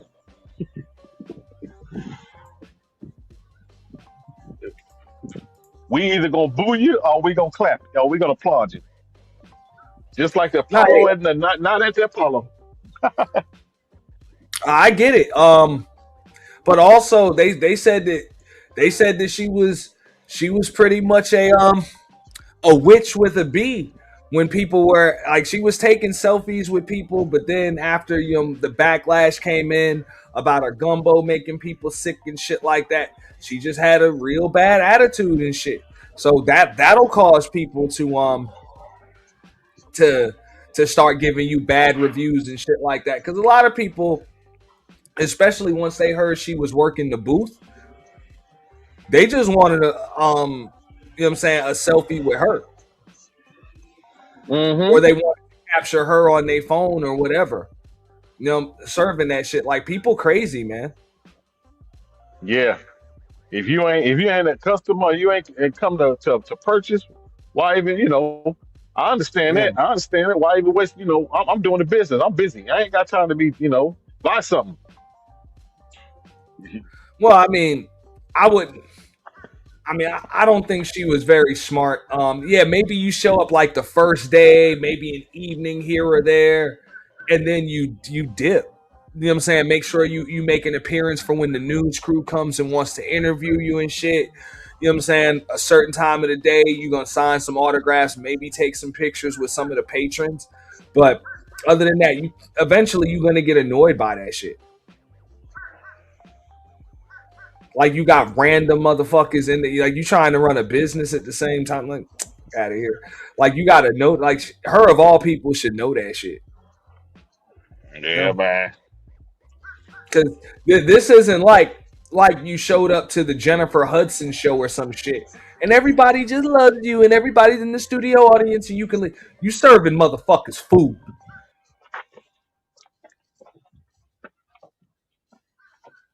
Yes, you are. One thing is for certain: when it comes to the food restaurant business, everybody's a damn critic. Everybody is. You sure you want to be on site for that shit? You already know that. I wouldn't want to. You got to accept the critiques. You got to accept criticism and critiques from people as you selling the brand. If you selling something, man, that's just how the business goes, bro. She ended up having to start telling people to put their phones away on the line. Like, you couldn't have your phone out no more on the line.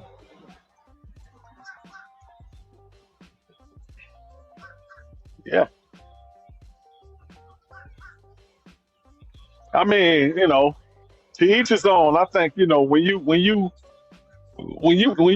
a public figure and you out in the public like that, I think is the best thing to do is just stay humble. I think she should have just stayed humble, be like, okay, you buying something, I'll take a picture with you. Ain't no thing, it's business. But you gotta always, in this line of work, you gotta be humble, man. Especially as you're a public figure, you gotta stay humble. Man, Tina Knowles is not a humble woman like that. You know that. Come on. Like, she's just not like that. She got that light-skinned girl attitude. She got that light-skinned attitude. She just got that Tina Knowles attitude like that. I'm just saying, like, she just always kind of, like, I know I did a stream a while back where I broke it down about how she talked about her second husband or whatever. Right to his face. Right to his face at a fucking interview during an interview. Is he perfect? Absolutely not. But he's what I want right now. And shit like that. He's like, I'm not. She said, God, no, of course you're not. Like, right there on fucking camera. Like, you know what I'm saying? Like, come on. If she'll have a Freudian slip like that with her husband right there next to her on fucking camera, what the fuck do you think she get about some random ass strangers? Especially if she already said that. Yeah, she ain't. I will agree with you, and that's not humble. And she showed her true intentions right there, her true colors right there. She showed her true self. And that's the same dude. That was the same dude that she was messing around with while she was married to Beyonce father. Matthew Knowles, like, same dude. So, I mean, and whatever. I get it. Marriages don't work out. they do whatever. I'm not gonna comment on that. I'm just saying it just shows you what type of attitude this woman can have. Yeah. And granted, I'm saying, like, her daughter probably got an attitude like that, a little bit of attitude like that too, which is what propels them to have, I'm saying, the star power that they have. Just that level of arrogance and shit like that allows you to quote unquote be that bitch. Quote unquote, you can be that bitch. So yeah, that shit comes off a certain way until you actually got to deal with people. It's good for. I'm saying? It's good when you're making people's clothes and you're modeling and you're doing hair and I'm saying, and you're an entertainer. But when you serving food, it ain't necessarily the best attitude to have. Just saying. I believe if her second husband was an A-list actor, I bet you she would have said that. I bet you she would have had some decorum and some restrictions on what came out of her mouth. I'm just saying, like, you think about it, like a Nicki Minaj, for example. Yeah, women might, if Nicki Minaj came out with a wig line or some shit like that, y'all might buy that shit. But why the fuck would you buy anything that woman cooks?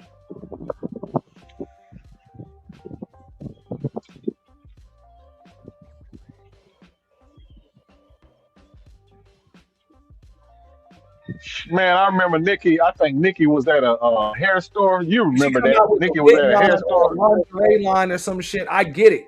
Yeah, you might get that, but you ain't about to buy her food. You'll be surprised, Aunt. You'll only be surprised, Aunt. They only buying it for because Nikki is the or brand. Some would you buy some Kim Kardashian food? Yeah, man. If you're a celebrity, people gonna buy it for the name. Why you think Mama Knowles had all them people buying her gumbo? Then they end up with the bubble guts. They end up looking like this right here. It's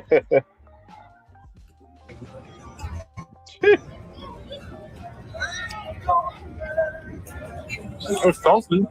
It's cool. It's good. It's worth $25. I don't care how good it is. Not for this little thing. Yeah. It's good though. It's good. It's pretty good, Mama T. Yeah. By the end of this man's live stream, he was throwing up. Now I'm gonna blur out the throw up, but just know it was not censored. It was not. Look at this shit. Fucking sweat beads, all that motherfucker fucked up in the car. Not censored. He threw it up. He threw it up. He's sweating on camera, looking like he got food poisoning. I'm not a doctor. I don't know what's wrong with him. Maybe he's just acting. But he was even sorry. He said, "I'm sorry, Mama Tina. It's just I just ate some of Mama Tina gumbo at the rodeo. And look. Oh, sorry. I'm sorry, Mama Tina. Damn.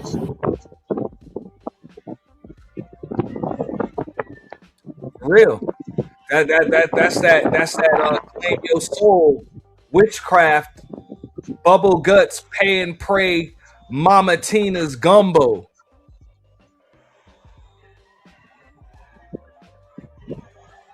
But you know what, Aunt? People was saying, it was the wrong season for it, and it was how she stored it, how she prepared it, and how she stored it. That's people was talking about that, man. That's why people was getting sick like that. Yeah, that's what I heard. What up, Pastor?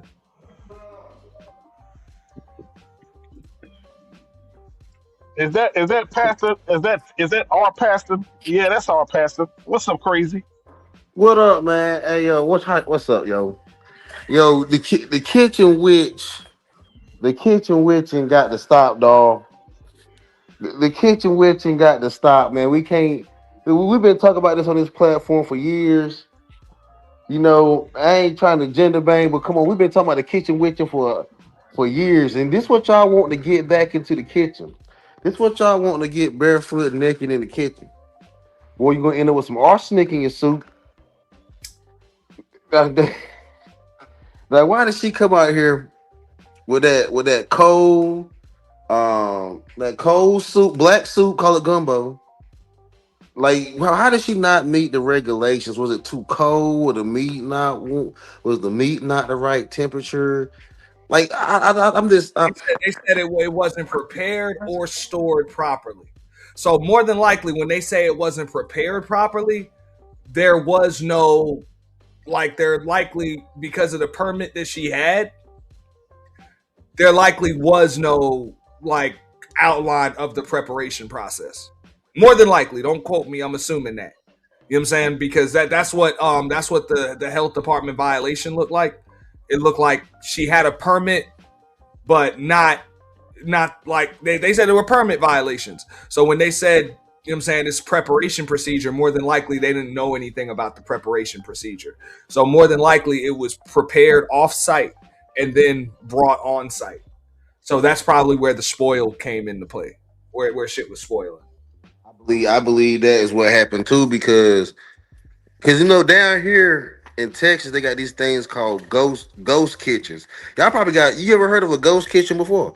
Yeah, you talk about a commercial kitchen. Yeah, where you can like I say, like you were trying to get off the ground with your catering service, but I know what you talk. We had them shits all over New York. That's what a lot of restaurants will do. Also, if let's say you were trying to, let's say your mom make macaroni and cheese or some shit real good or whatever. You want to get that shit into stores, or, you know what I'm saying, sell it, whatever the case may be. You can't make enough to be delivering it to multiple stores in your home kitchen. So, you know what I'm saying, mom will go to just like you said, the ghost kitchen, the commercial kitchen, that's what it's called. And they take down her recipe. They get all of the inexpensive substitutes, and they can mass produce it for you. Yep. I know what you're talking about. Yeah. And I think she tried to do, yo. Or a lot of restaurants will do that. Like, you know what I'm saying? A soul food restaurant will usually set that up. You know what I'm saying? Where, you know what I'm saying, you can get all of your ingredients and shit, because it can be expensive if you just copping that shit retail and shit like that. But the commercial kitchen can handle that shit, you know what I'm saying, at an inexpensive rate. And then, hey, they make it real easy for you to prepare it. You know what I'm saying? And move it. Yeah.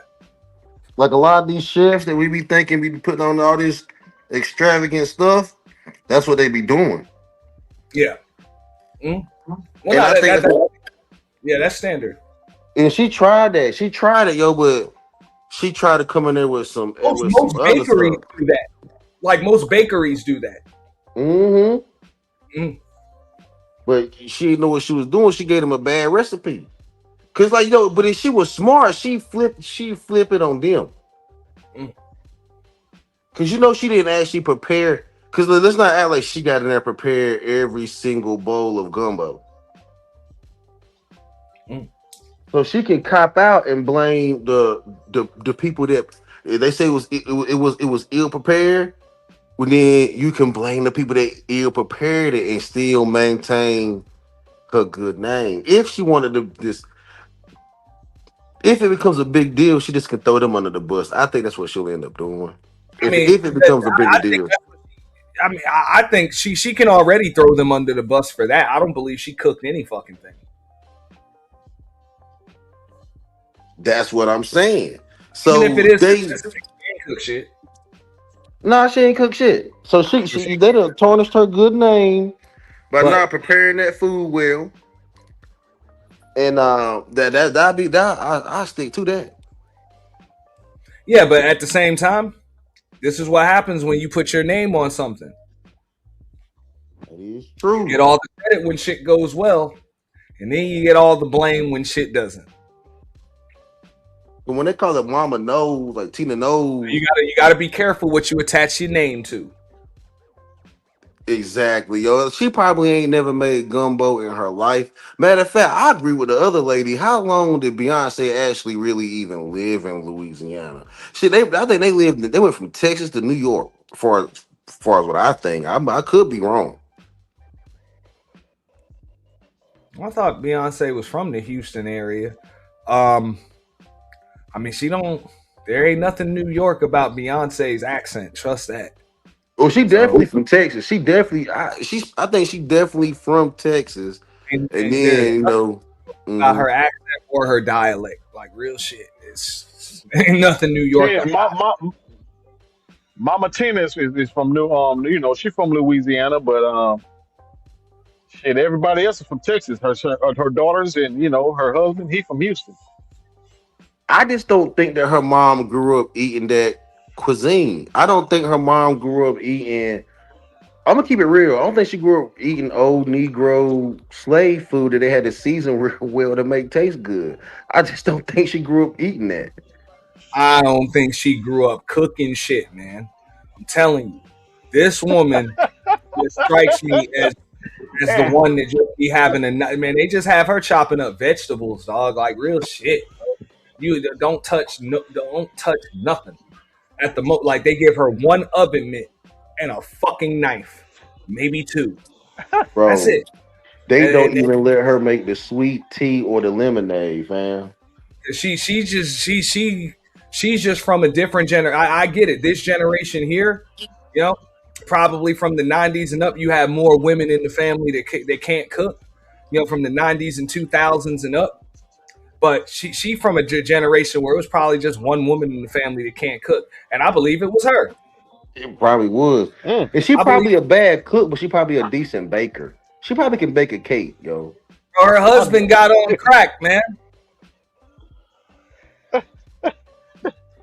You know, a lot of women that can't cook. Crack over your cooking. Pastor, how you know she can bake a cake? Because I'm guessing, right? He right about that. He right about that. A lot of those women back in that day, they might not have been able to cook, but they could bake. They could bake. They could bake a pie or a cake. Not me. Because you had to know how to do something, dog. Yeah, now she not make an actual full course country Louisiana with all that etouffee and all that shit. No, hell no. That's what I'm saying. This ain't Patti LaBelle here. You know what I'm saying? Like this is fucking Tina Knowles. She ain't even Paula Dean. She ain't even Paula Dean, dog. Hell no. Yeah. And Patti LaBelle got sweet potato pies that she sell a lot of the stores. And pancakes. Yeah. She got sweet potato pies, pancakes, all of that. But nah, this is Tina Knowles. Like I said, if you had a wig line, you know what I'm saying? If you had extensions, if you had a makeup line, even a clothing line, I get it. That's what the fuck you known for. I'm not eating shit that your name is attached to just because your name is attached to it. Hey, yo, let me ask y'all a question, yo. Would y'all rather eat Kamala cooking or Tina Knowles? I'm getting drive-through. Fuck that. Hey, I don't mind eating Indian food. I love me some Indian food. Goddamn. I'm about to say, I'm gonna go with Kamala, dog. I'm gonna go with Kamala. I'll try me some Indian food in a minute, Jack. I don't, shit. You never know. You never know. Kamala might have that little. You would eat Kamala's collard greens. She can't cook no collards now, but matter of fact, yo, I don't know about the collard greens. That's what I'm saying, man. You be eating. If Kamala cooked them greens, you be having curry collard greens. I think you should be using goat neck to season that shit. You never know, dog. Like, ain't no collard greens, dog. Hell no. But I'm just saying, like, nah. I have to be a hungry motherfucker. But yeah, if I had to, if it's, I gotta eat either one of their two foods or just starve, then I guess it would be Kamala's Indian food. But I'm not eating shit that yeah, bro. That's now scary. Kamala got that Jamaican Indian. She yo, I don't know, dog. She messed up with the greens, yo. But Tina knows though, man. I think Kamala gonna do better than Tina though. But she another super career woman that probably don't know how to cook that well. Probably never had to cook that well. Matter of fact, Kamala probably a vegetarian. You probably gonna be eating plantains and rice, nigga. Ain't gonna be no meat. That's a fucked up option, bro.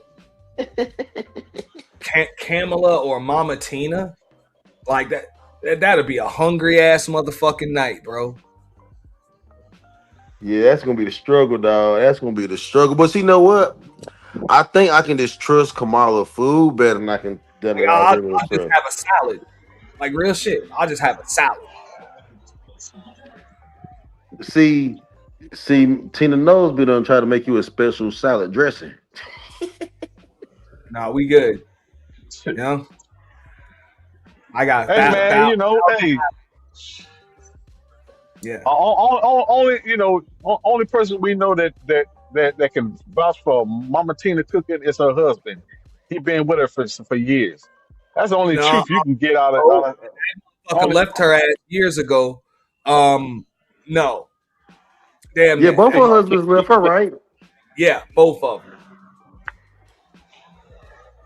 See, the first husband let her get away with not cooking, just sewing. He let her not cook. He had her sewing.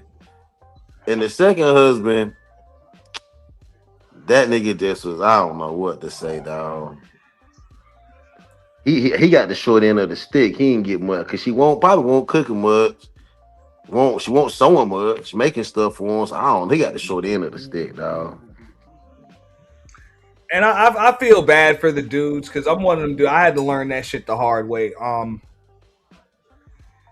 Because I used to be with a woman that couldn't cook, bro. And that shit is bad, bro. That shit is just bad. You know? Yeah, I was with a Caucasian girl that couldn't cook at all, boy. She would try, and I think sometimes like she would want to get an A for effort, but it's hard to get an A for effort when you can't even eat it, dog. It's like, come on, man. you still failing even though you tried. Nah, it's bad. It's bad when her kids won't even eat what she cooks. Like that.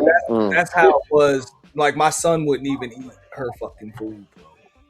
To this day, he won't. Yeah, that's bad. To this day, he won't. 20 years old, he won't eat shit she cooks. It's bad, bro. It's like it's sad when the best meal you get coming from the school lunch. Yeah, or nah. Like instead of mom's cooking, you would mom just take you to Chick-fil-A. That's when it's bad. And that's the way it is. Like mom gotta take you to Chick-fil-A or take you to grandma's house. Or auntie house or something because mom can't cook shit. It's bad. You know? I mean, you know, Mama Tina said that was her recipe from her mama. Doggy bag damsels. Real shit. You know? Yeah. Y'all remember Mama Tina said that was they go to a party or some shit. They always got to take a doggy bag home and shit like that because you can't cook worth of shit. Trust me, you learn to appreciate a woman that cook after you got one that can't. For real.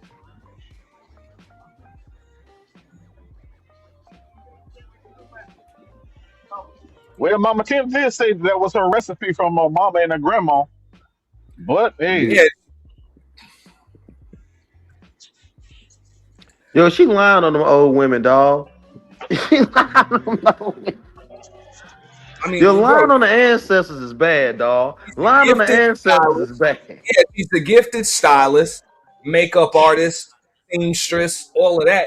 But you can't cook. It's okay. It's okay. You know, she got gifts. It's just I wouldn't eat shit she cooked. Like I said, her best bet is to hide behind the mass production of it. And like, yeah, they prepared it wrong. Cause she can always argue that she didn't make it on her own. Like she can always argue that it was a mass production issue rather than her cooking.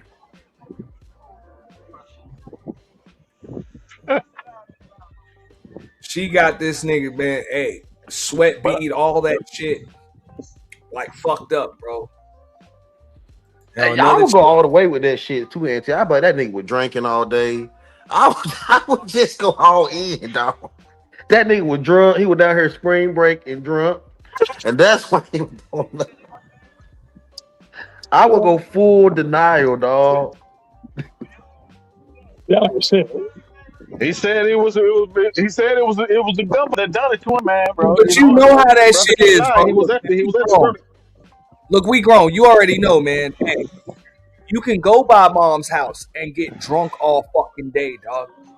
And mom's food just supposed to line your stomach. You supposed to still be good. I mean, to be fair, it probably is that recipe. She just probably didn't do it well or right. I don't think she did it. I gotta agree with Pastor. Like, she ain't do it, but hell, it probably would have been just as bad if she would have did it. Cause look, but she put her name on it. She put her name on it. She's there you responsible. go. And if you got some level of just what the hell, just brand integrity, you would be overseeing that shit. Like once the way it's prepared, stored, the taste, all of that shit. Like you would make sure that shit came out a certain way. You'd be like, nah, this ain't right. You know what I'm saying? Send it back, whatever, get everything straight. She probably didn't taste it.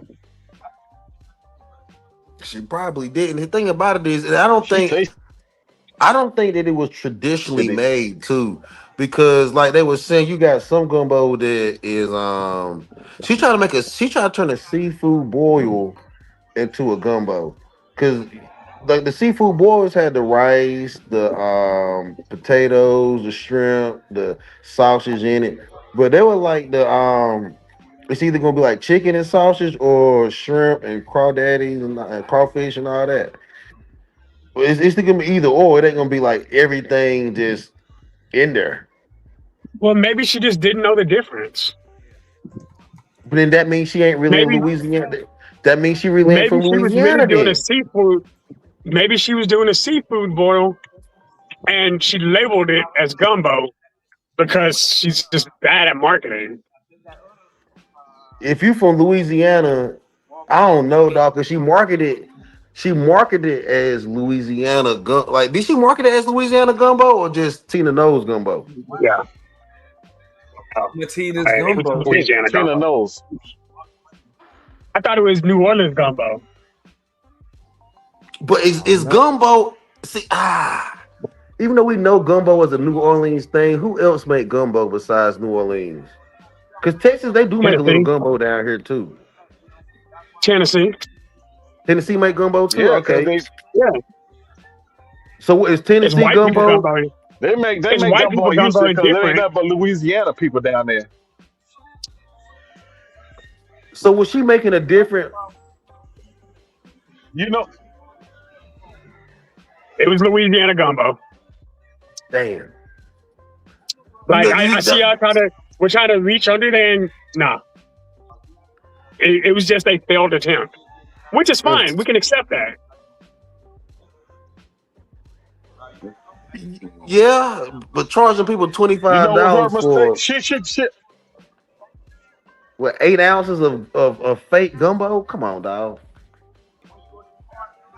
That might have been the finesse. Why is it fake?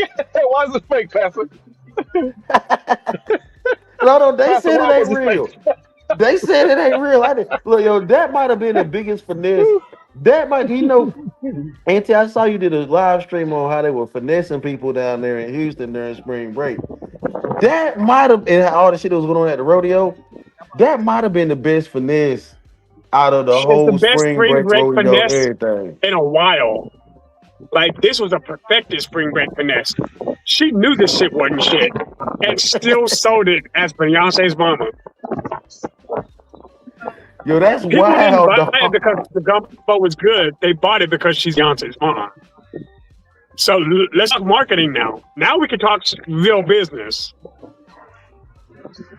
That's what she did. She finessed them. Like she finessed the dog. What if that gumbo was exactly what it was supposed to be? Trash. What if it was Trash supposed water? to be that, yo? I am from Louisiana, and I know real good. But what's gumbo? Wait, Y'all better find. You better find Miss Tina Gumbo. Okay, Mama Tina.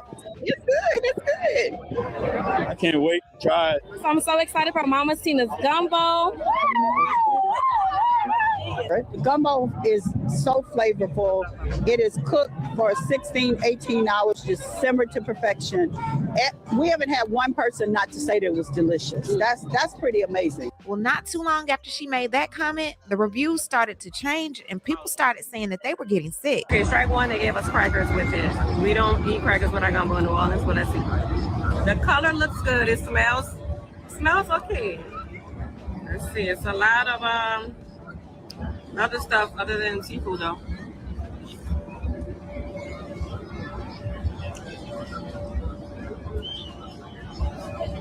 Okay. It's not nasty, but it tastes like beef soup. This is not good.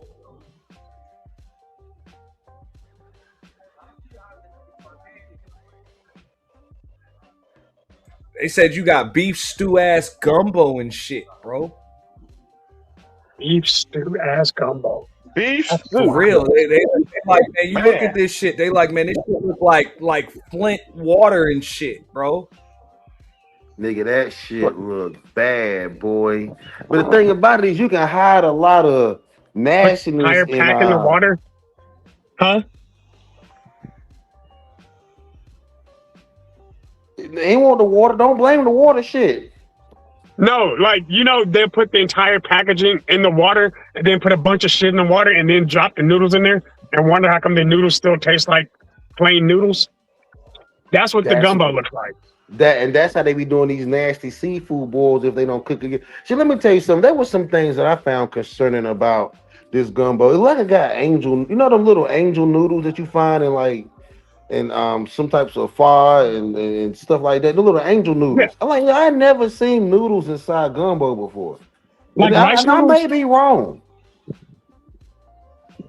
Wait, are you talking about like rice noodles?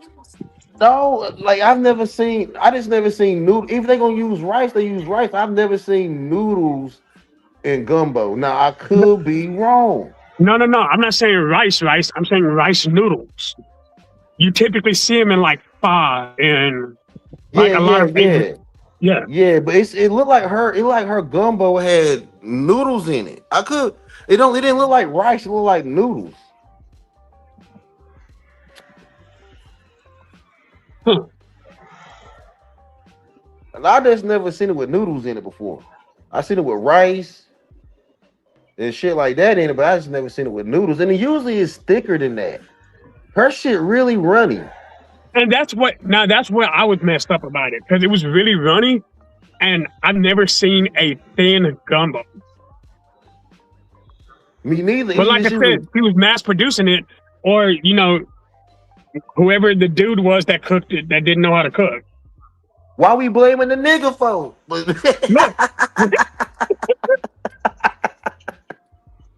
I'm trying to save some face right now. Yo, she did say that it was a dude. She did say a dude from Louisiana and some people from Texas helped her put it together. There were too many hands in the pot, yo. There were too many hands in the pot. Too many cooks. Too many chiefs and not enough Indians. But you know what? That's actually why it was thin. Okay, so we get it now. It was thin because it got strained through 5 different people.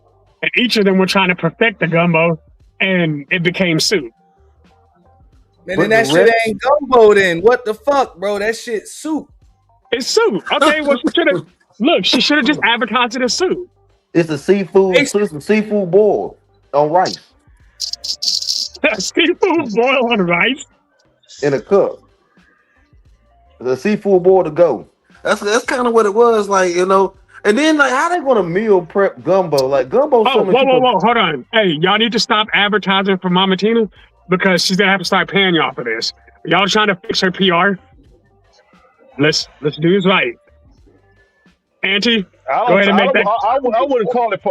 I wouldn't call it promotions. I would say they're giving their reviews. Well, but y'all are actually trying to fix the problem. Y'all are like, hey, y'all should probably stop advertising it. Auntie needs to go ahead and make that money. Go ahead and email her let her know, like, hey, look, we're fixing the reviews right now because we're gonna stop calling it gumbo. We're gonna call it seafood, land food, ramen noodle. To She go, can bro. advertise Like, it that way.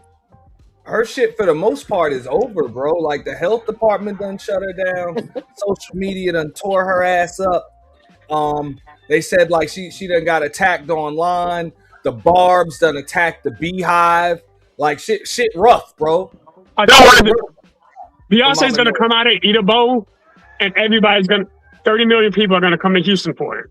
Nah, yo, I think she can make a comeback, dog. I think she can make a comeback off this shit. She said Beyonce loves this recipe.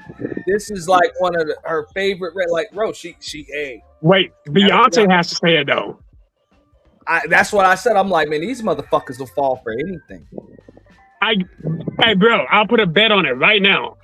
If Beyonce comes out and says, I love my mama's gumbo, and then on camera eats a bowl of this gumbo, I promise you, she's going to make bank. Well, people at least, she's going to be able to increase the price. Bro, at least try it again. Beyonce wouldn't eat a damn thing that her damn nutritionist and dietitian didn't approve. Anything that's going to make her skin lighter, look, it's going to make her lighter. Beyonce eat a damn thing that her nutritionist, dietitian, and personal chef didn't fucking approve. And I doubt any of them would approve this shit. Hold up. But this gumbo makes you white. Bite. Yeah, you know bite. What? Actually, sorry.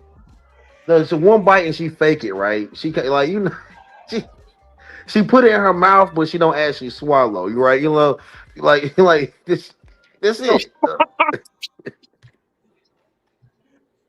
Hey, you could just hold it in her mouth for like 5 seconds and do the OK symbol, cut the camera, spit that shit out.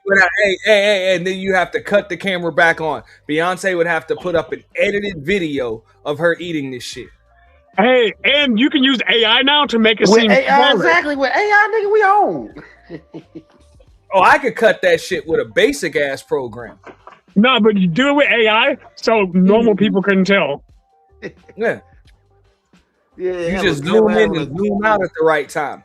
That's it. Or you can get You- Blue Ivy, I'm get the child to eat it, get Blue Ivy to act like she like it. Oh, hey, she can use a stunt eater. But see, A stunt eater. shit.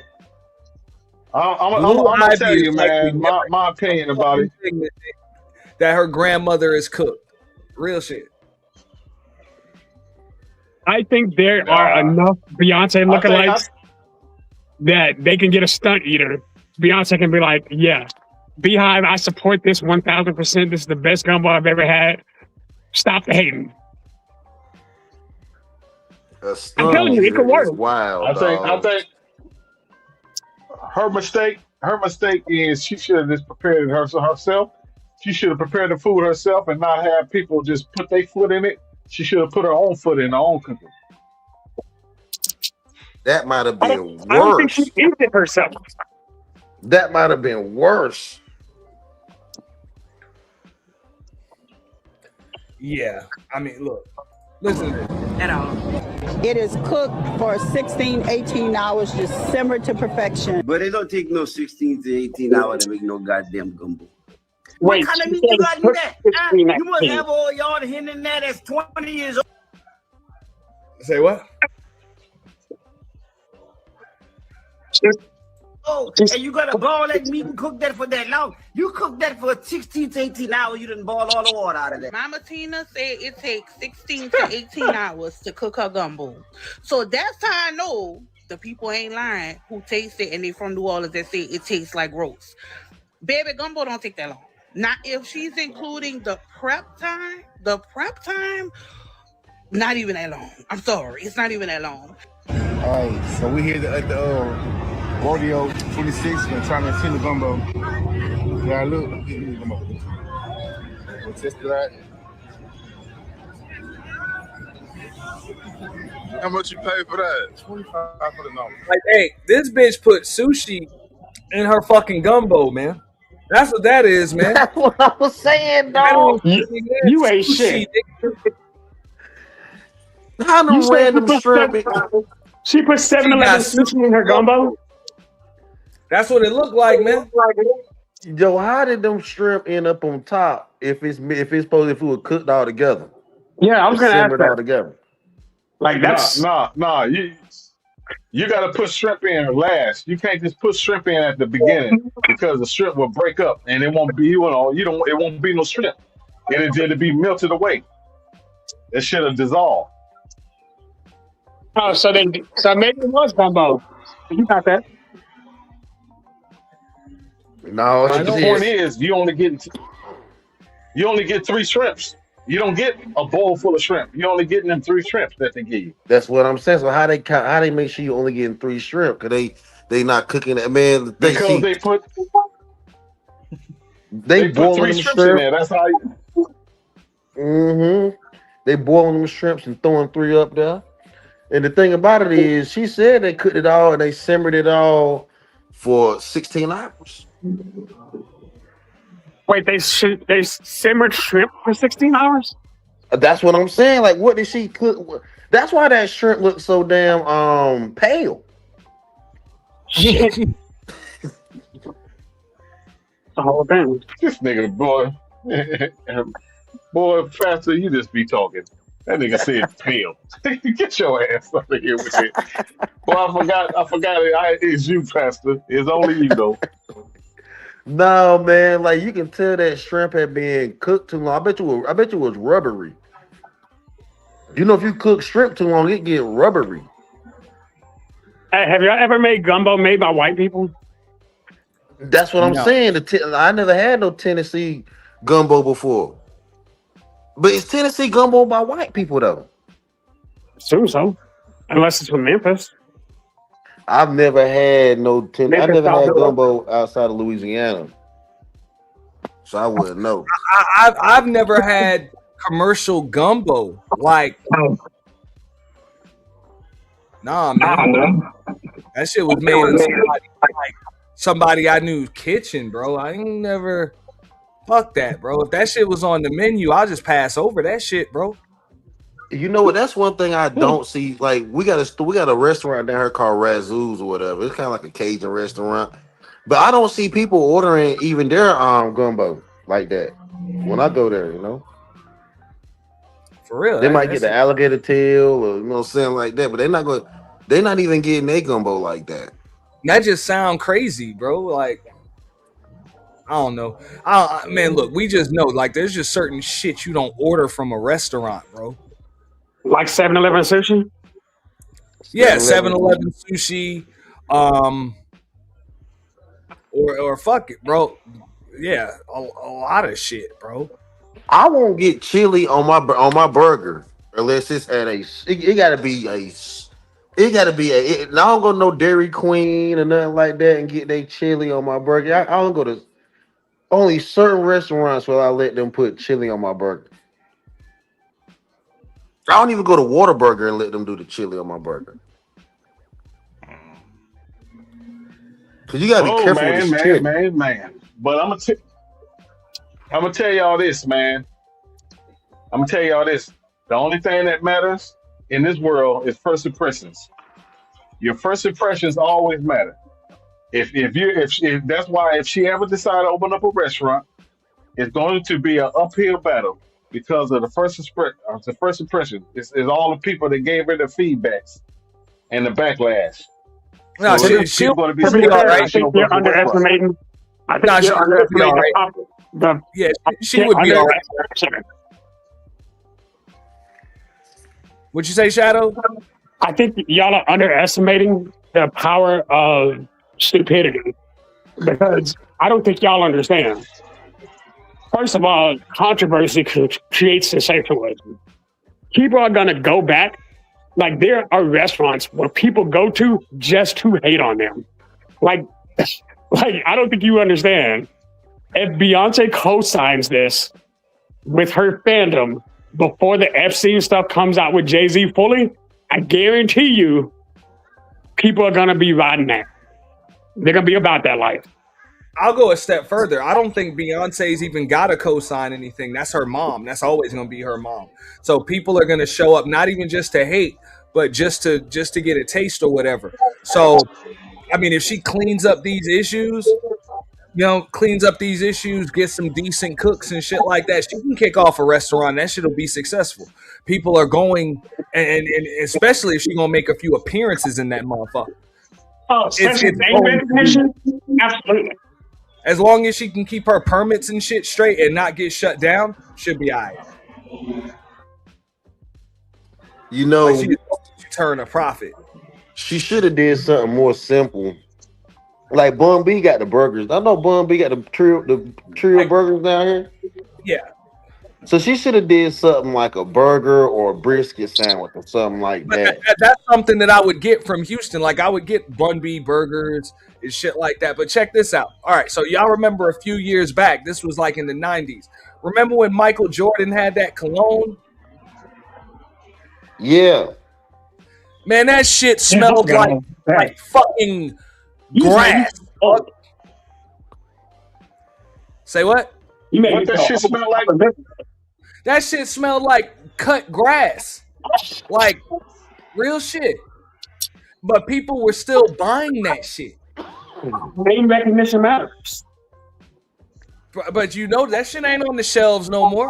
Nobody buying no damn Jordan cologne. That shit did not smell good at all, bro. Look at that shit at TJ Maxx now, nigga. It's also at the dollar store. That must be all that leftover shit from '96. But nah, that shit was horrible. That shit was trash, bro. But it people had still Jordan bought name on that it. shit, bro. And you know what? Jordan probably didn't even put. Wore that shit, bro. And the nigga Jordan didn't put none of them ingredients and put none of that shit together. I was like, man, the fuck out of here. Now I mean, look, when I remember when I was smelling, I was like, I get it.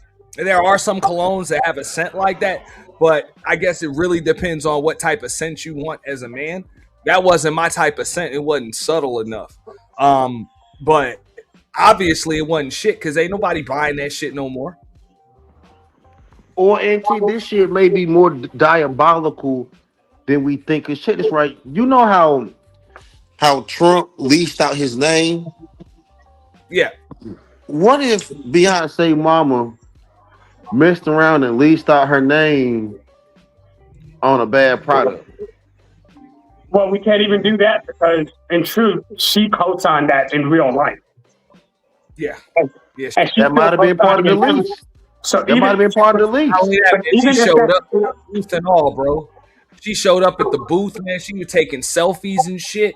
Yeah, she fucked up. Yeah, so even if it was true that she leased out her name, the minute she put her face to it, it's no longer just her name.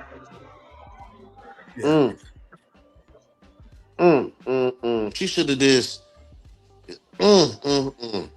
Because keep in mind, if she never showed up to it and co-signed for it, and then gave all her stories behind it, she's now made it look like she was the one who created it.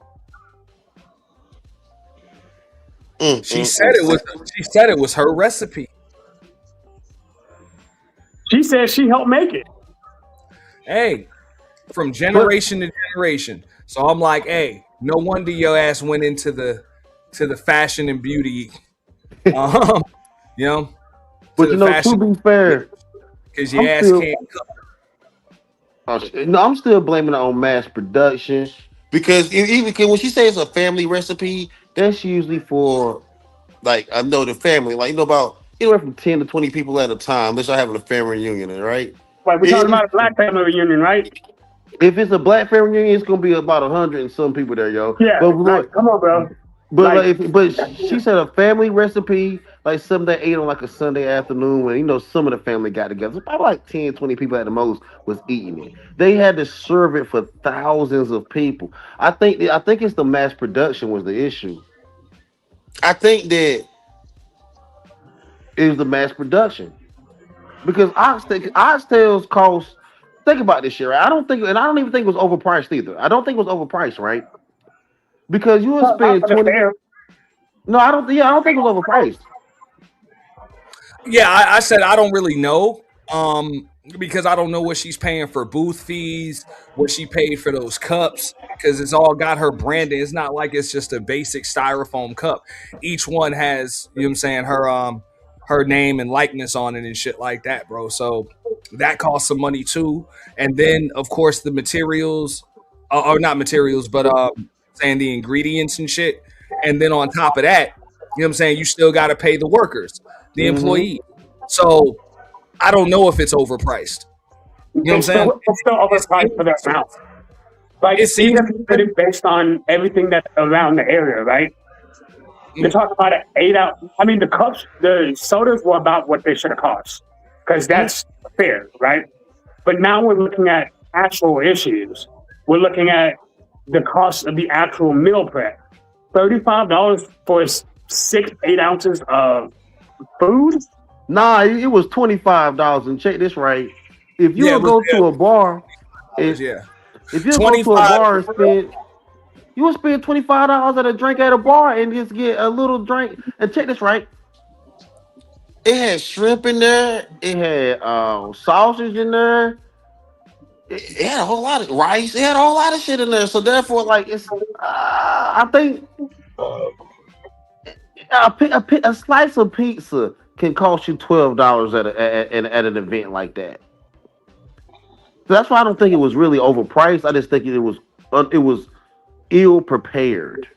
I wouldn't say underprepared. Around the drinks, like, hey, Pastor, even if you've been to the club, bro, if you ever had a chick have to get on the ladder to get your round of shots, you know you done spent about $150 on that shit. You feel? Like, let's say you got 3 people with you, and you like, hey, round of Patron Platinum for everybody, or Crown Royal XR or some shit like that. Yeah, that's about, you know what I'm saying, that's about $25 a shot. So that's just off alcohol. Yeah. So I do think that when you weigh it out, I do think it was priced fairly. Not for people to get sick. I wouldn't say fairly. I would say competitively. Yeah. Because you won't get nothing. I told Ed the fares be expensive. I kind of agree with you on Mr. Pastor. Them fares do be expensive.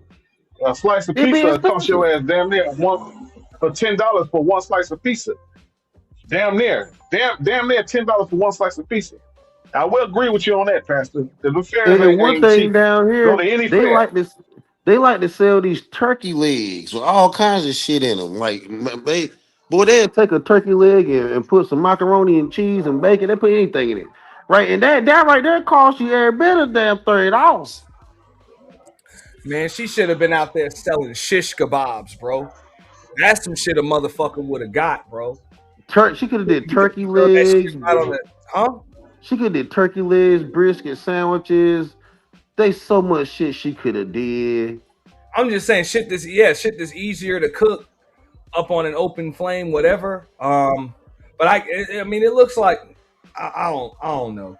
Like I say, I don't know what the hell she paid, like what she put in, so I don't know about the pricing or whatever. It seems expensive because that shit's so small, but you are also out there to make some money too. And gumbo's something hard to make. I'm not saying like to get the meat, the taste buds, or to get that perfect gumbo that thousands of people are just like, this is great. That's hard, man. That's hard. Why did she pick that dish of all dishes to do? She overreached, man. I agree. She overreached. I She agree. didn't overreach. It's just how she cooked. It's how she prepared it. It's how you cook. Bro, she should have kept it simple. As the presentations. Mm-hmm. Bro, that's when you keep it simple, man. You serve some shit that's already fucking cooked, man. No, real shit. You serve some shit that's already cooked, and all you got to do is, either grill that shit on an open flame or put that shit in an air fryer or something. She Done tried got to do that. That's her problem. She tried to meal prep it and didn't do it right. Certain shit you can't do like that. And she picked the wrong thing to do like that. I agree with you. If it was like chicken sandwiches, hell, even if she was making Philly cheese steaks, Texas style, you know, she could have did that. Man. She went way too hard, my nigga. She went way too hard. She could have did alligator tail with fried alligator tail with fries. Like, there's so much stuff that she I still could mean, have did and stood out. shit would have been expensive. That shit would have been more than $25, bro. Fried alligator tails. fuck yeah. Nah, down here, alligator Still tails is gotta like still gotta keep the inventory, bro. She can't run out of that shit. nah, fried alligator tails like chicken nuggets down here, dog. Like they it's easy to get that shit down. Well, considering what's down, especially down there in Houston, everybody they have a lot of alligator tails. That's it ain't even a delicacy or nothing like that. It is something you grab. Hell, Louis, hell, the Popeyes got little alligator tails. I guess that's how Yeah, it work out there. And Popeyes ain't got no yeah, damn alligator tails out here. yeah. We got alligator. You can get alligator. You can get little alligator tails and chicken nuggets. Mm. Okay, alligator tail. But you know Yeah, what? that shit And you brought up good. something. He says, and you brought up something about keeping it simple. I'm telling Yeah. you, just because of her name alone, and her status, she could have sold corn on the cob and made a killing just because of Mm, her name. That's what I'm saying. Just some basic shit, bro. mm. She wouldn't even And have to do the Mexican corn. some shit you can't fuck up. So what's a Louisiana dish that you really can't mess up? Like she can't do like no etouffee or nothing like that. Like what's a Louisiana simple Louisiana dish she could have done? See that Louisiana food too hard. I They all mean, them cheeses and I shit. guess she could have tried to like do crab legs or some shit. She could did the seafood boil. That's technically what she did. That She shit could would have have. could have got expensive. That shit could have got expensive though. Yeah, the seafood, but they would. But Tina Knowles seafood boil, they would have paid $50 at the fair for that. Yeah, but bro, it would have been she would have had it would have got pretty fucking expensive, bro. But also the prep would have had to be right too. Yeah. Like what could she? I'm trying to think what she could have. Hey, She Rich could have Conley easily said, "Hey, did. red beans and rice. God damn it, that's Man, she about could have it." did catfish sandwiches and red beans and rice. And you know what? That wouldn't have been too bad either. Catfish, but then again, she's got to do something without seafood. You know what I'm saying? She got to do something without seafood too. So yeah, just like you say, some blackened chicken or something like that. Mm-hmm. Yeah. Mm-hmm. But I don't, bro. You in Houston? Like, why you got to go to Louisiana with it? I mean, I guess it's the Houston Rodeo, so you don't want to have to compete with other barbecue spots out there. But fuck, Well, bro. Louisiana low key took over the. I'm not gonna say they took over. Okay, so if you're not getting Tex Mex or Texas barbecue, I would say I would say the biggest genre after that is not even Asian. It'd be probably Mexican food um and then that type of food that Louisiana, because Louisiana got a big foot in the Texas food industry. Like there's a Louisiana chicken, a Louisiana razzoos or Cajun this or Cajun that or all No, I'm over just gonna Texas. say like that's something I would have caught with some blackened chicken or something like that. But Rich Conley said Texas chili. Texas chili. Now that she don't want to get in that because honestly she don't even want to get into the brisket world, dog. Like that, yes. The one thing that Texas can do is chili and brisket. That's one thing they know how to make. So that she might well she would have she would have to sell it off her name. Was she selling that daggone gumbo off her name now? Some shit.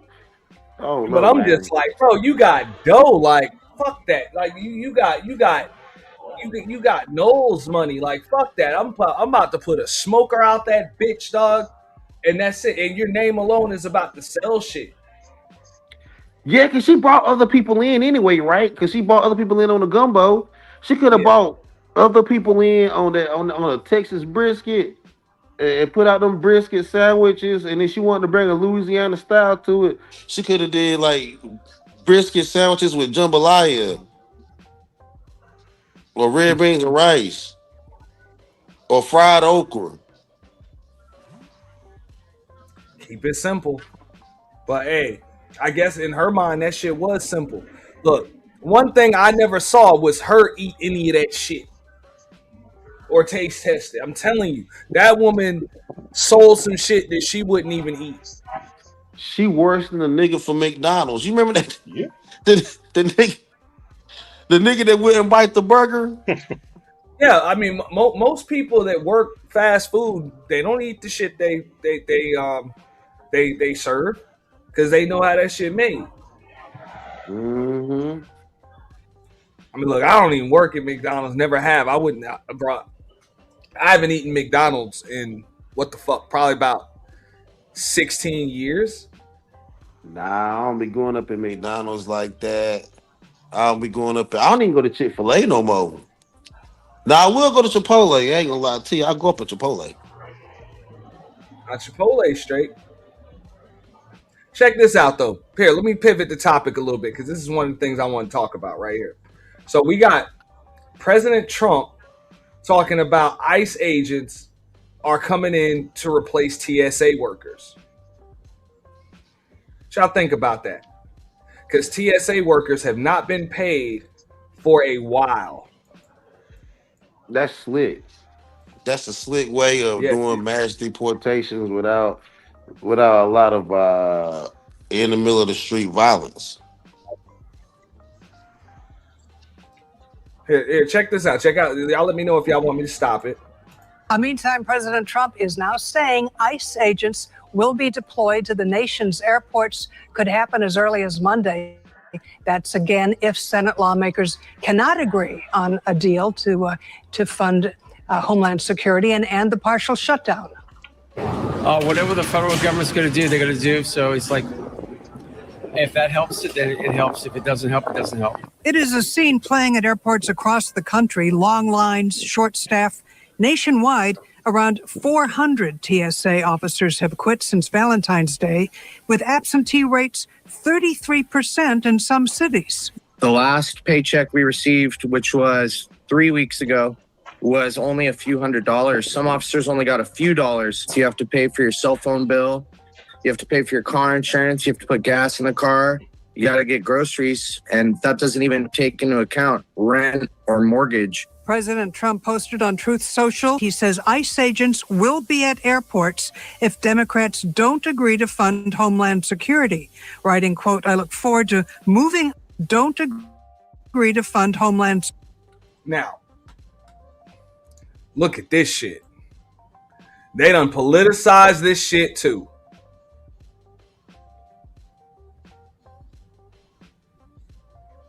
Everything is some red versus blue shit. Now you got folks out of work, working without getting paid. So I guess, that's the political aspect of it, man. They like, fuck it. Either get the ICE agents off the street or we ain't funding shit with the Department of Homeland Security. That's it.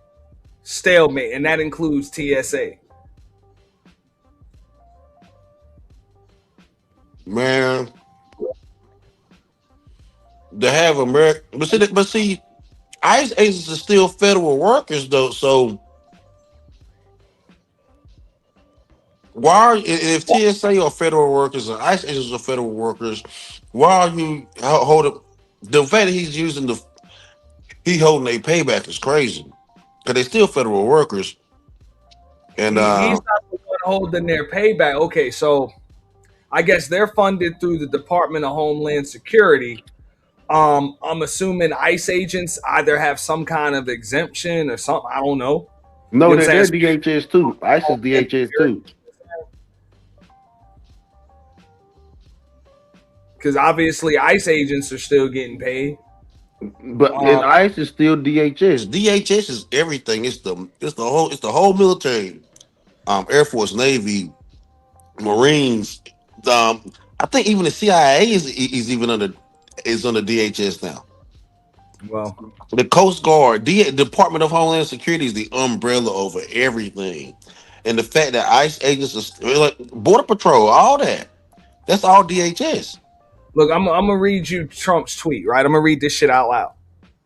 It says, if the radical left Democrats don't immediately sign an agreement to let our country, in particular our airports, be free and safe again, I will move our brilliant and patriotic ICE agents to the airports where they will do security like no one has ever seen before, including the immediate arrest of all illegal immigrants who have come into our country, with heavy emphasis on those from Somalia, who have totally destroyed with the approval of a corrupt governor, attorney general, and congresswoman, Ilhan Omar, the once great state of Minnesota.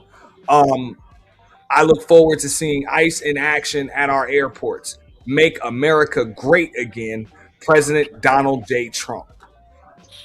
So that's why it makes sense to me that he would use ICE agents over TSA agents, because the only thing a TSA agent can do, they can detain and arrest you, but they can't deport you. Nah, Right TSA now- agents, What up- TSA what agents up, cannot. Mackie? Yeah, what's up? TSA agents cannot arrest anyone. They're not They- law enforcement. They can't restrict. Hold on, are you sure? I'm very can- sure. hey, hold up. TSA, no, They TSA can make agents. Hold on, can I say this? Oh, I'm They sorry. can make a motion to detain somebody. Yeah, they cannot arrest anyone. What the TSA agents can do is actually call the police or report someone to the police, and it's up to the local police who's in every airport to actually arrest someone. Now, all right, but go ahead. I'm sorry. Go ahead. No, that's true. I've been spoke, but but don't TSA agents carry a weapon as well? No, they're security. Okay. They're not Okay. law enforcement. They're not allowed to carry weapons. But let me tell you this, right? With this whole thing with Donald Trump making this claim about having ICE agents replace TSA. If anyone know Trump, all he does is talk shit most of the time on some New York shit, right? Because let me tell you something. ICE agents are not trained to do the specific work that TSA agents are trained to do, right?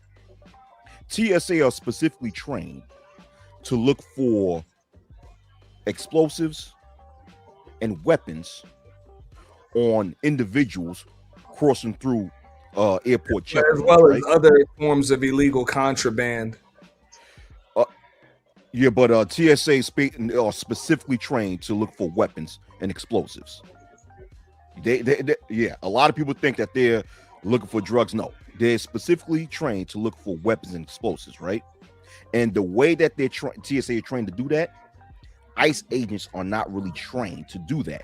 And the thing is that TSA training takes months. So in order for ICE agents, right, to actually be able to do the specific duties that people from TSA can do, they'll have to be trained for about a good 5 to 6 months.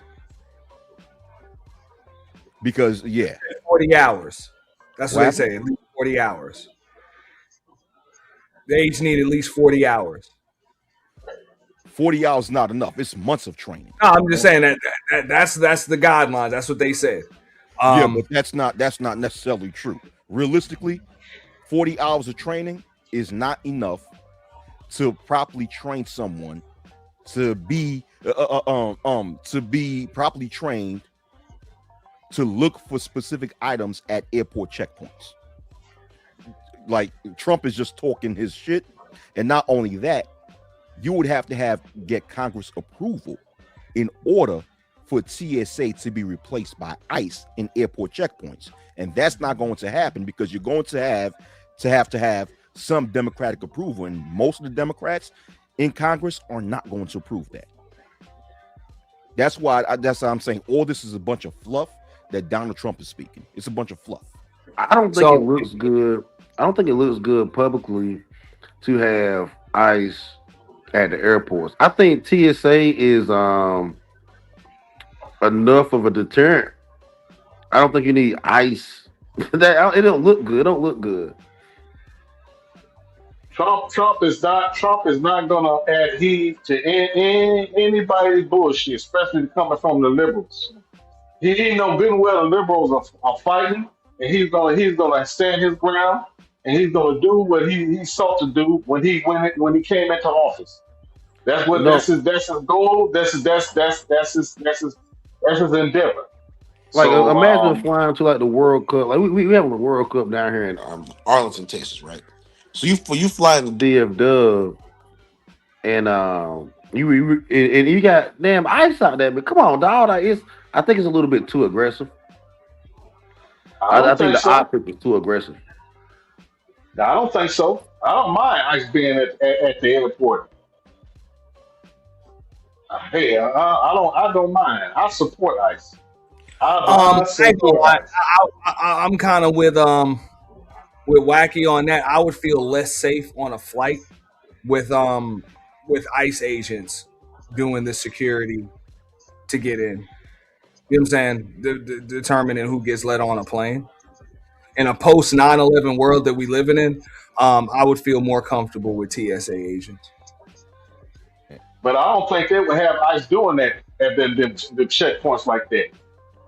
Because like you said, they ain't trained for that. Only TSA is trained for that.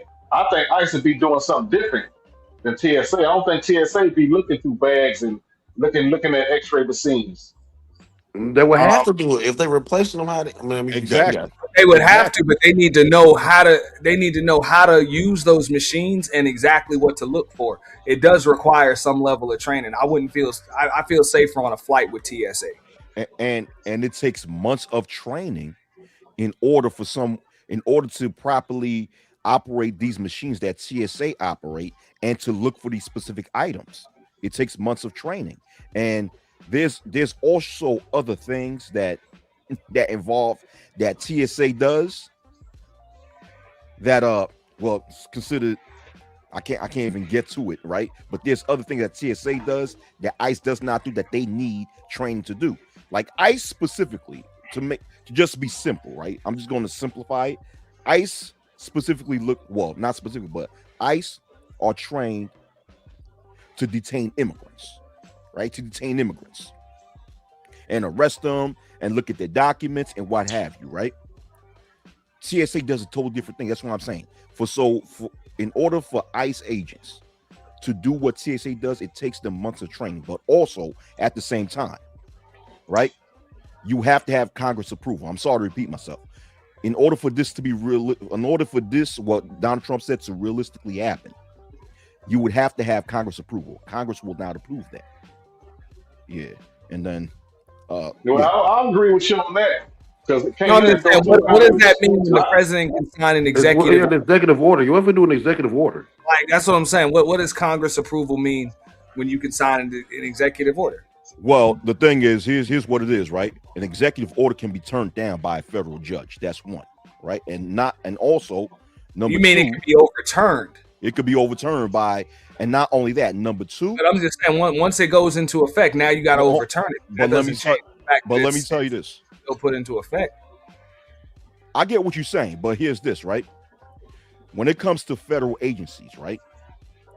A lot of federal agencies need Congress approval in order for them to be non-existent. So if you're going to have ICE agents to replace TSA, that means that TSA would almost be non-existent now because ICE will be doing their job. You need Congress approval in order to remove TSA out of federal work. Yeah, certain agencies in the government cannot just be taken away through an executive order. But here's what I believe is going on, right? I don't believe that when he's talking about deploying ICE to the airports, I don't think it's to replace TSA. So that's probably why I need to change up the title or at least clarify. I believe it's to kind of fill in the gap because they said 30% of TSA workers have quit. because they're not getting paid. So I think it's more of just having ICE show up and make up the difference for the missing TSA staff. Because have you seen some of those fucking airport lines right now? It's crazy. Yeah. I've seen them. It's crazy. Bro, it's Yeah, I just crazy, came. I just came from Vegas, so I know. But my Yeah. thing is, I think it's kind of smart though. that 30% that quit, you can replace that 30% that quit with people that can actually move people. Like, because like ICE can actually take people to ICE detention centers and stuff. Let me say this. Someone in the comment section said he got rid of the Department of Ed. He drastically reduced the workers there. He didn't totally get rid of the whole department, because the Department of Ed, for someone to totally get rid of it, it would need Congress approval. But what Trump did is reduce a large portion of its workforce. He didn't get rid of the entire department, right? But yeah. But with what Auntie said, that he might just use the ICE agents in order to fill in the gaps. What I'm looking at when it comes to the way I look at what Trump's saying in this comment section, the way I perceive it, look like he wants to use ICE to replace a TSA, you know. But even though, let's say if Auntie was correct, right, where Trump just wants to fill in the gaps, it still would take ICE 5 to 6 months of training in order for them to be competent, in doing security at airport checkpoints. What if that's not technically their job? Well, like did they let the other 70% of TSA do their job, but the 30% that they replace, they would do their job. Would just focus on finding and detaining illegal people at the airport. TSA doesn't detain anyone. No, but ICE could. Right. So they wouldn't be TSA agents. They would be ICE agents. So they would work as ICE agents at the airport, detaining all the illegal people, and let TSA do the everyday airport security. I don't see how that would be able to solve the issue that we currently have, which is a lack of TSA agents. That's all you doing is putting ICE agents in the airport.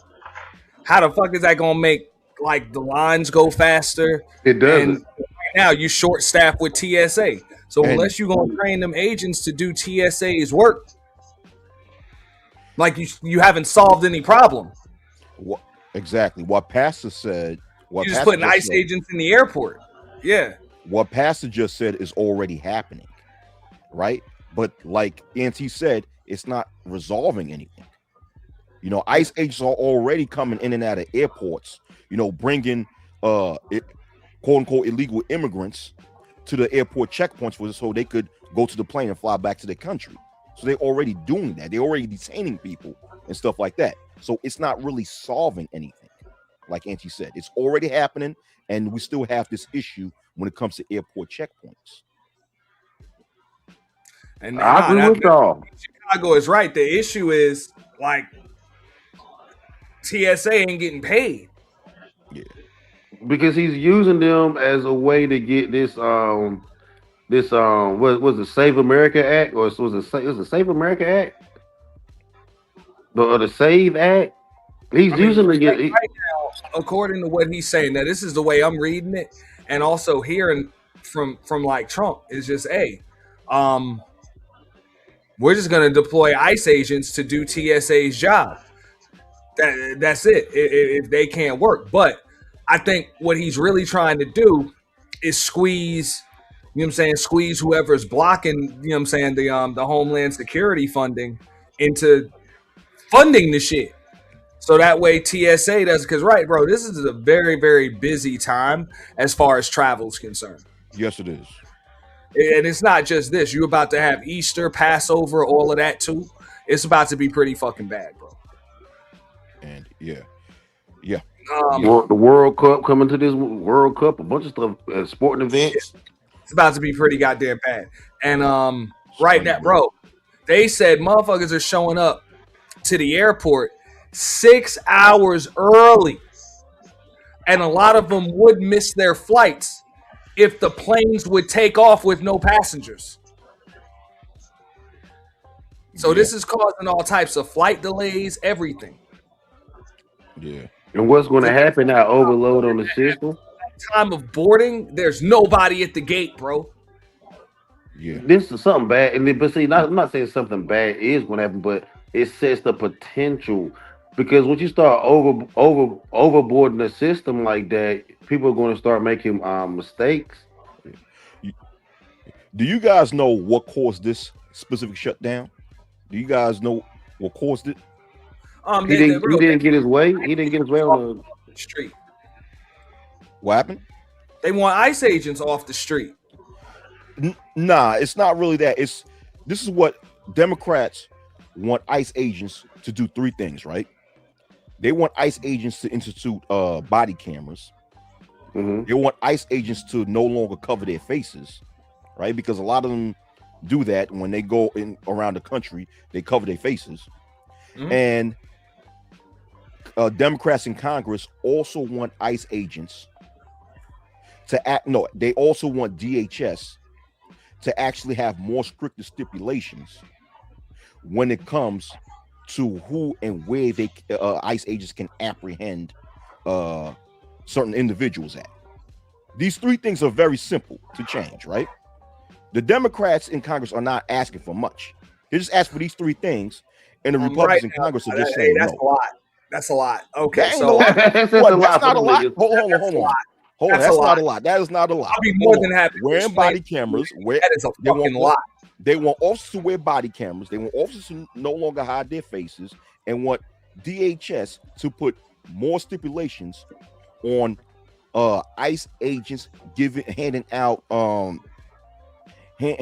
warrants. That's not a lot. That's How a is that whole lot? lot. And I'll explain why. That's not it a lot. doesn't sound like much just because you just gave an itemized list of 3 things. But okay, the body cameras, that would require like ridiculous alterations to the budget. Okay, ridiculous. All right, because you need not just the technology, but you also need the system to be able to monitor that shit. And they have the budget. That's going to require. Wait a second. And also, there's a reason why the agents are wearing masks now. Okay? There's a reason why. They're trying to protect the identity of those agents on the street. So what's the purpose in saying we don't want you to wear masks? If they have ICE agent badge, they want to be able to dox the motherfuckers and ruin their lives. That's the only. What other reason would you have? They don't want the ICE agents to be. They're trying to impede the job that they're doing. Okay. You know what I'm saying? They know damn well that would require such significant changes to the budget as far as implementing body cameras, protocols, procedures, and just systems. You know what I'm saying? In place to implement, because it seems like body cameras were easy for the police, but that's because it was done on a local level. You know, so it was all local funding. You know, city, county funding and shit like that. Now you're talking about federal funding, and it was the city's responsibilities to make sure there was a monitoring and system when it comes to that shit. Okay, You know, and if the local, it sounds like they want to dox ICE agents. Number one, they want ICE agents to be able to be fucking doxed. Yep, so they can threaten the motherfuckers for doing their jobs. Why else would you want them to take their masks off? And you can answer that in just a moment. All right. And also, they know damn well what they're asking for. The budget doesn't, like, the money ain't there for it right now. So that would require the budget to be increased. So that would require even more approval. The money's They know there. that. They're trying to gridlock shit. And the money's there. DHS has the money. The money's there. As a matter of fact, ICE is getting so much funding from the federal government. ICE has the funding. Hey, hold on. Chicago, let me answer this right here. No. I don't give a fuck if they're wearing masks or not, and they're not snatching American citizens off the street. They're snatching illegal aliens, aka undocumented migrants. I don't give a fuck what happens. Hold on, and see, some of the people that ICE is snatching were American immigrants. Some of the people that ICE has snatched were American immigrants. And okay, so that means they got green cards to prove that. And let And let me say this. So it means they got green cards. American they have green cards. A person with a green card is not a citizen. Okay, whatever. A person who has a green card is not a citizen. A little pushback. You know, but let me say, but let me say, hold on, a little pushback Auntie, before we go too far. One second, I'm gonna go right to you. Let me say this. Let me respond to what Auntie said. ICE is getting so much funding from the federal government. They have the funding and the money to get body cameras. If the local governments, if local police are able to get the funding to get body cameras, and the local governments do not have as much money as the federal government, then that means federal law enforcement can afford that. They're getting a lot of funding. And not only that, when it comes to the mass, and in the response to what Auntie said about Democrats somehow want these officers to be doxxed, you do know that an officer can be doxxed even with their face covered. because they have a badge with their names on it and their badge number on it. People could be doxxed just like that. And that's the thing. You don't need to a person does not need an officer's face in order for them to be doxxed. An officer can be doxxed even with their face covered. I'm telling you, when it comes to people who dox, people who do the doxing are very advanced to the fact that they don't need to even see your face in order to dox you. All they need is a name. That is it. So that's what I'm saying. DHS has the money. And so the Democrats in this situation are not even asking for a lot. They're not. So I disagree. Okay. If we want to go back to the shutdown, the origins of the shutdown, you probably already know, goes back to October 15, 2025, where they failed to give the budget. So the shutdown that we have now is still the same shutdown from the 2025. We still don't have a budget. We're still working off the stopgap bill, the continuing resolution. So I'm sure you know that already. So when they first shut down the budget in 2025 for 43 days, the Democrats, they said they were shut down the budget because Obamacare was going to expire December 31st. If you notice, none of the things you said has anything to do with Obamacare, right? That's just a lead-in to my argument that the Democratic shutdown, number one, the things they're asking for are not feasible, like Auntie said. But it's a Democratic shutdown, and it's a political tactic. And the tactic is switching because they don't have any policy and they don't have anything to move forward. So all they have is these shutdowns. So the things that they're asking for are not even real because they're not even asking for what they asked for initially. And the government and most American people don't realize that you still don't have a budget. We're still operating off the Democratic budget. This is the first time ever that the Senate has not signed a budget when it was the same budget as the Democrats. Chuck Schumer shut it down 14 times for 43 days. Chuck Schumer is doing the same thing again. Now they're saying that they want these three things from ICE. So number one, I've just dealt with the shutdown being the Democratic shutdown and that they wanted something else initially, and then they're asking for that now. So number two, you said that they had the money. They don't have the money, and this is what Auntie is saying.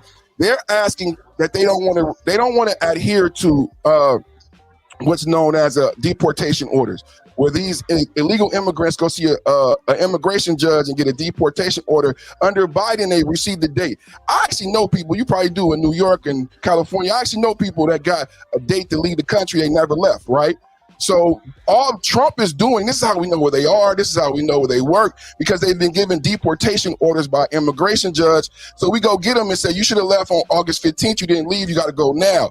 The Democrats are saying they will not. What happened with the violence in Minnesota and what the Virginia mayor just said is we're not going to adhere to the feds, even though Tom Homan had an office in Minnesota under the Democrat. But what Minnesota said is I'm not going to accept the deportation orders. And what the Democrats are asking for is for immigrants who are not citizens to go to the same court. All of us came through YouTube HOTEP. So we know about the courts, got to have a seal, got to have a judge, got to have certain things when an American citizen in there, right? Immigrants don't get to go to that same court that we learned about maritime law, civil law, municipal law, all those things we learned about in HOTEP. So Democrats are saying, now think about this, what I'm saying to you, Wacky. Right now in Georgia, Fannie Willis is in trouble because they can't get through all the grape kits and they got an extra $20 million, but then she took money. We got that brother in New York who passed away sitting in Rikers Island for 3 years without seeing the judge. It's not just the money, but logistically. My background is in logistics, project management. It's not just the money that we don't have the money to process. 2 million people got deported last year. We don't have the money to process 1 million immigrants through our American courts, through the same courtroom that me and you go through HOTEP that we know about. Those courtrooms have judges, DAs, stenographers, bailiffs. The building costs money. When we go through budgets, we shut down on Fridays because I worked in those buildings. All of us, Pat, we worked in those buildings. They were shut down on Fridays. For people old enough to have corporate jobs and made that kind of money, when Obama was president, them things were shut down. So imagine now those buildings who we shut down on Friday now processing the extra 1 million people through those courtrooms. Not just the money, but logistically, we can't even get through that number in New York. So how do we have the logistics to process an extra 1 million people through the same courtrooms that me and you go through when you can't even get Philippe Browder through there and you can't even get through the great kids? That has nothing to do with ICE, bro. No, Mr. Browder has nothing to do with Democrats ICE. are asking for it. The Democrats have shut down the government because they want an actual justice. Am I wrong about that? What I'm saying is that Democrats are asking for 3 things when it comes to ICE. Hold on. And you can see that fact that they want immigrants who are not citizens to go to the same courtroom that me and you go to. I am saying, brother, logistically, and you know what I mean by logistically via project management, we can't even logistically have the time to do that. And secondly, I'm saying we don't have the money to pay the district attorneys, the judges, and the bailiffs, and to keep the lights on in that building to do that for American citizens. Before you go anywhere else, because you know that's filibustering, how do we do that? What you're asking has nothing to do with what I just said.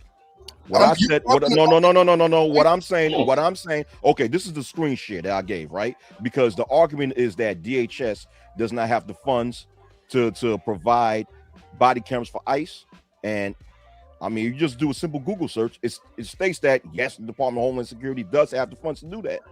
And gave bullet points. Body cameras, filibustering again. I'm talking about what you're talking about a whole nother thing that has nothing to do with what I just said. What I said is that this specific shutdown, right, has to do with 3 things that congressional Democrats are asking for. One for ICE agents to have body cameras. Correct. 2, for ICE agents to no longer cover their faces, right, when they're out working. And 3, for DHS to provide stricter stipulations when it comes to ICE agents providing warrants to apprehend people. That's what I'm talking about. So what I'm saying has nothing to do with what you said. You gave this whole, I'm not dancing around nothing. You gave this whole word salad, right? That has absolutely nothing to do with what I said, man. I just dealt with the last one, the third one. I've picked a particular one. That's what you do in debates, and I'm pinning you to the wall. You're not pinning nothing. You end up what you're doing, right?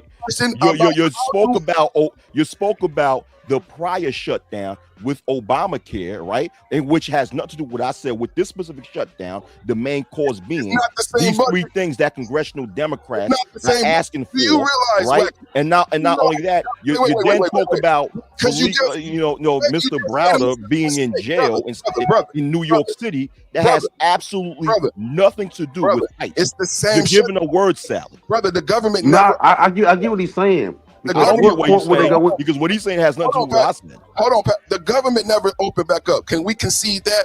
The government was shut down on October 15th when we did not get a budget. And then December 31st, what they wanted was Obamacare subsidies. The government, we never got a budget. And then it expired again on January 31st. This is what I do. The government did open back up after the 43-day shutdown in October. It opened back up, then it closed again for the weekend, then it opened back up, and then it closed again. And then it shut down again, and it shut down again in February. What are you talking about? It never opened back up. Finally approved after 14 times saying no in the Senate, which is the first time in American history that ever happened. Chuck Schumer finally approved the same CR that he wouldn't approve October 15th. The thing is, you said the government never opened back up. We don't have once again, it opened back up in December, then it shut down then it shut down in the weekend, and somewhere in January, and it opened back up, and then it shut down again in February, to the point that we have this government shutdown. Okay. What are you talking about? I think it's just semantics. So basically, you're doing the semantics, not me. But go ahead, man. I'm telling you, it's the same shutdown. We don't have a budget that was due from October 15th. We still don't, and the Democrats are the one holding up the fact that we don't have a budget from October 15th. We're still working off what is known as a continuing resolution. Is that not true?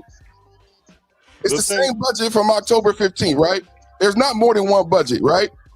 What does that have to do with anything, man? Because it was one argument in 2025 over the same budget. Now it's a different argument. What I'm saying to you, it's never about what the Democrats are saying. They said it was about Obamacare in 2025. Today they're saying about bench warrants, and it's not feasible. That's what me and Auntie are saying. You are refusing to deal with the fact. How is that not feasible when right here I did a simple Google search and it states that it is possible for DHS to provide ICE with body cameras, which is one of the things that the congressional Democrats are asking for. I will concede it's feasible. We do have the funds. I will concede the body cameras if you can answer me on the warrant point that I've made to you.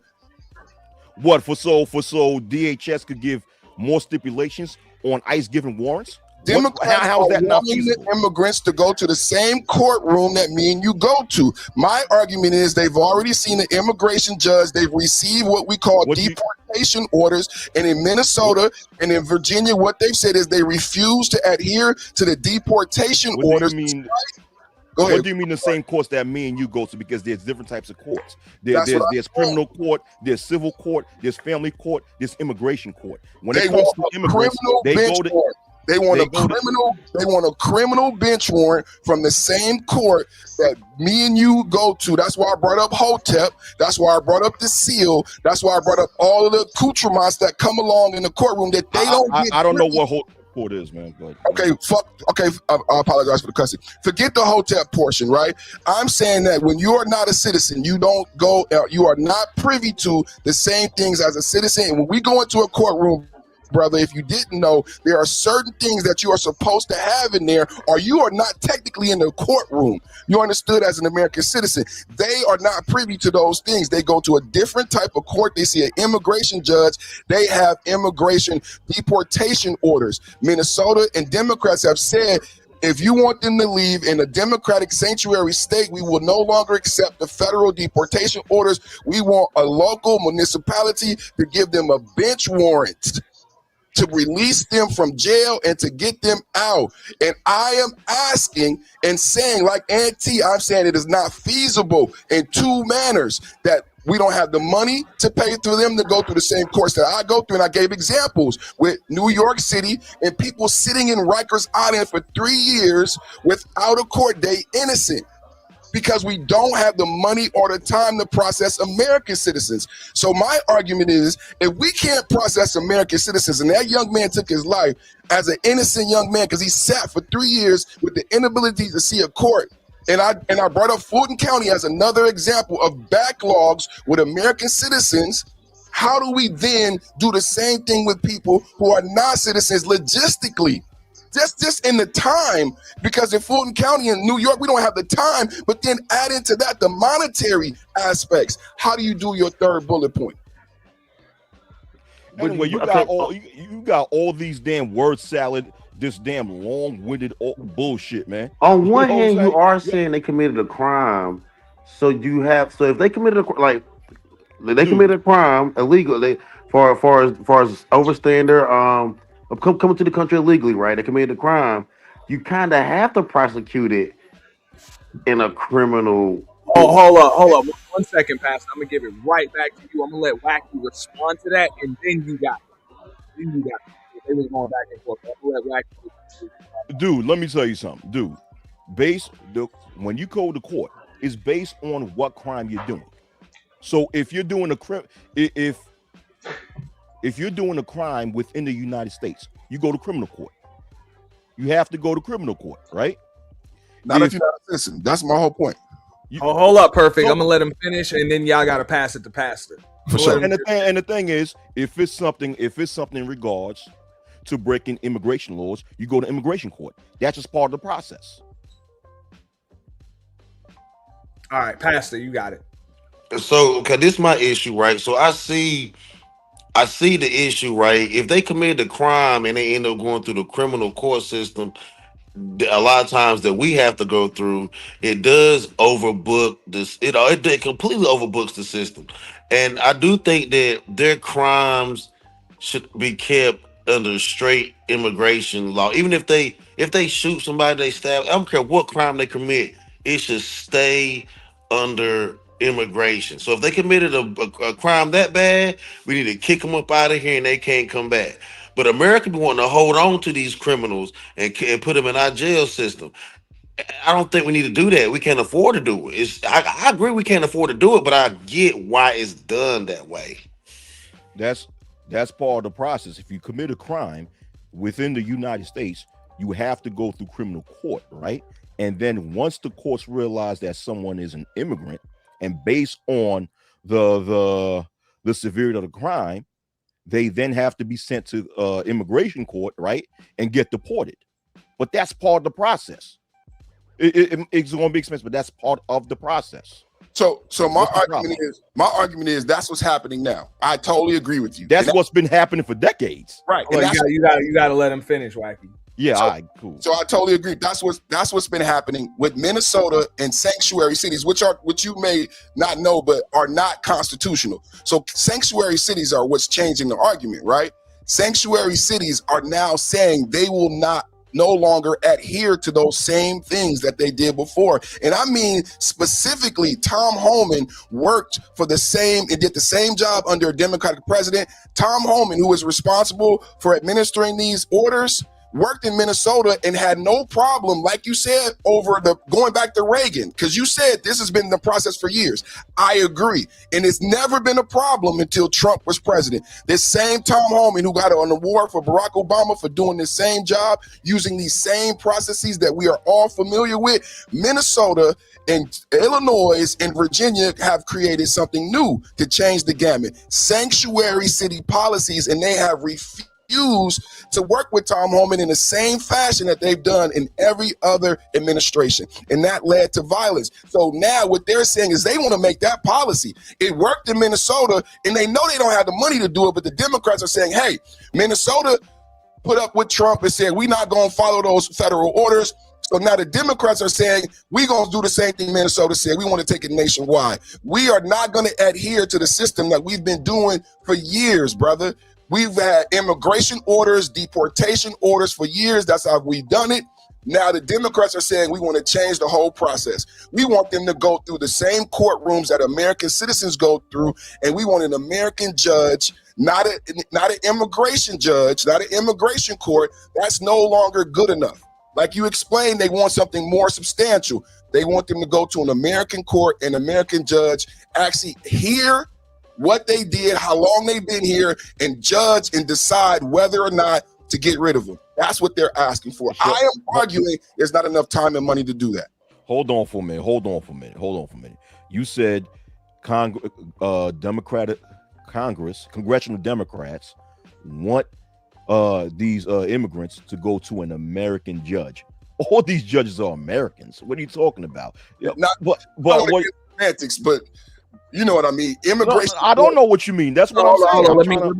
Let me moderate a little bit. Okay, so here's what I believe he means, and he can correct me if I'm wrong.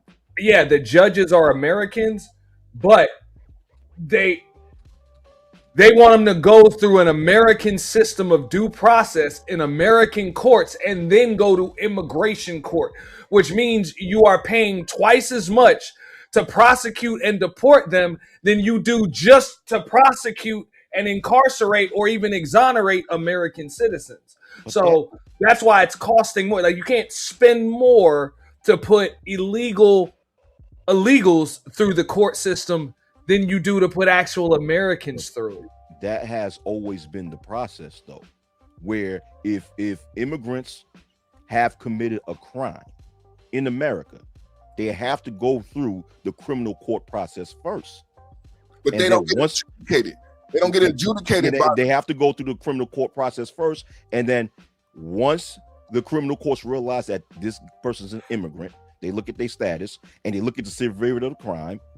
Then, depending upon the severity of the crime, and immigration court gets to decide whether they get deported or not. That has always been the process. So, brother, let's keep it right there.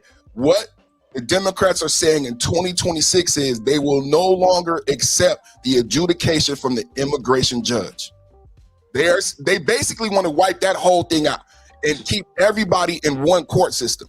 They basically. I got a question real quick. Who has jurisdiction over that prisoner at that point? Do the criminal courts or the immigrant? Who has true jurisdiction over this person? Hold up. Here's what I'm gonna say, Pastor, and then we can go to Wacky because he can correct me if I'm wrong. Right? I think what Perfect Timing is saying is right now, okay, an immigration judge is supposed to be determining that. You know what I'm saying? That's what one side wants, is an immigration judge to determine that. And, the other side is saying that, nah, put them through the American court system. Just like Wacky is saying, it's always been like that. Put them through the American court system and then through an immigration court system. Now, me personally, I'm going to give my opinion right here and I'm going to let y'all just go at it. Nah, that's bullshit.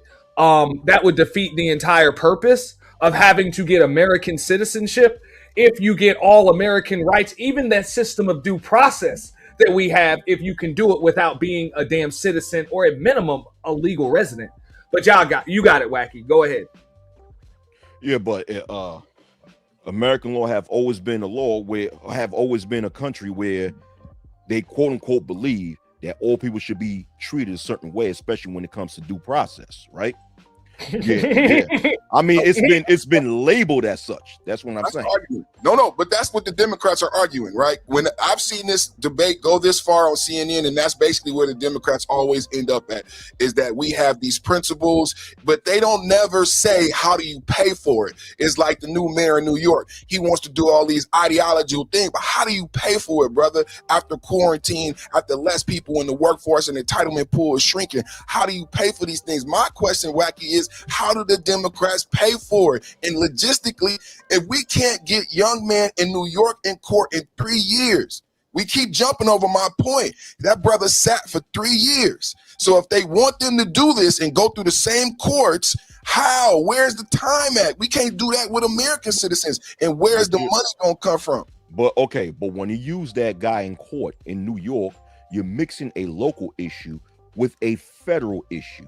I'm speaking about I think he was at a federal detainment unit, if I'm not mistaken. Oh, you said he was at Rikers. Yeah. Rikers is local. That's not federal. That's a little different. Yeah, that's a little different. That's what I'm saying. Rikers is local. State of New York. Yeah. That's not a federal thing.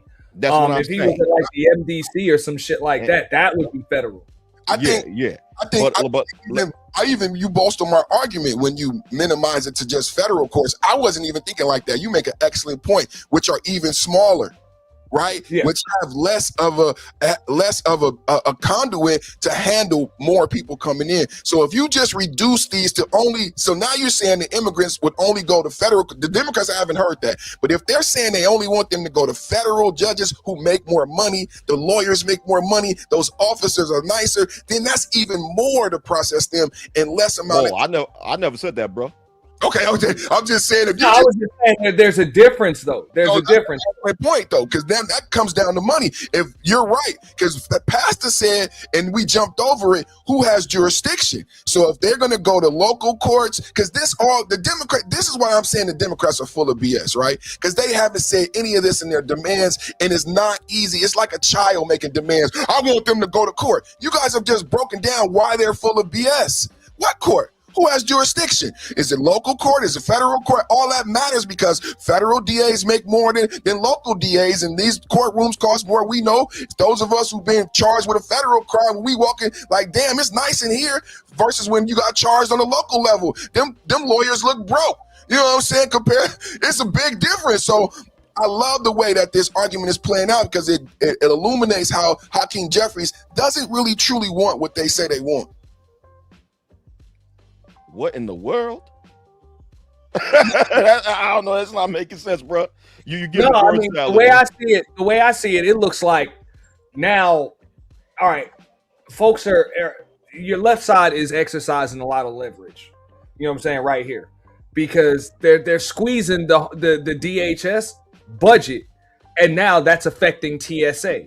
and travel. So they're like, yo, fuck it. We're going to make sure that this actually affects American citizens and all Americans traveling, as well as American TSA workers, until you give us what we want. That's why I said, y'all done politicized some shit and you know what I'm saying, turn that shit into some red versus blue shit.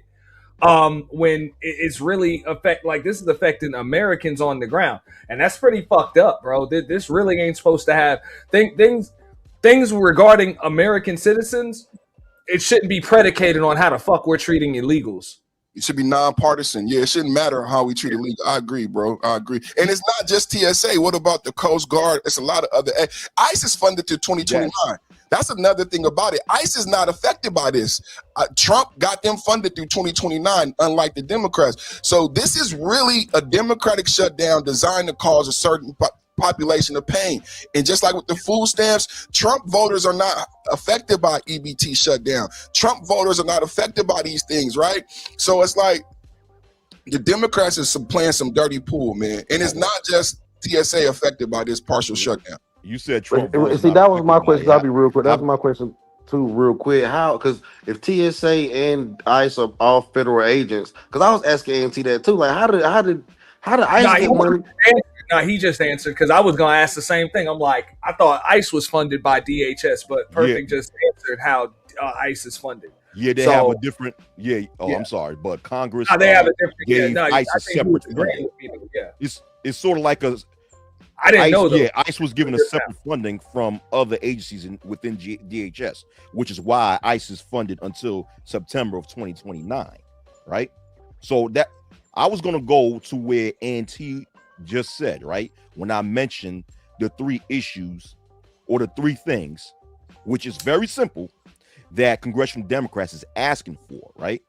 I'm saying because what this specific shutdown has nothing to do with these other agencies under DHS that's not being funded. It has nothing to do with TSA. It has nothing to do with the Coast Guard. And I think, and this is, I think it's Secret Service. It's either Secret Service. I think someone can correct me if I'm wrong. It's either Secret Service, some other agencies that's under DHS is not being funded, right? And it's not fair to these other agencies because these other agencies are not being paid based upon the politics that people are playing in Congress. That has nothing to do with them. It's all had to do with damn near ICE with this specific shutdown. And once again, what congressional Democrats are asking ICE to do is not difficult. You know, there was an argument saying that there is not enough funding for ICE officers to get body cameras.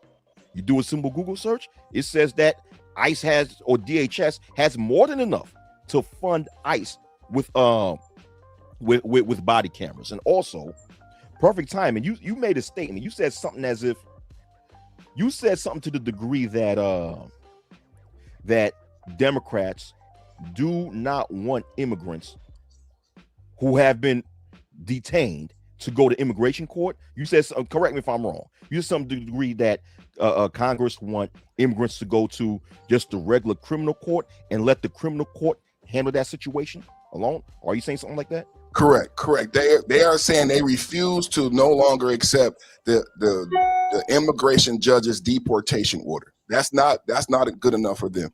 They want to go to a real judge and get a bench warrant.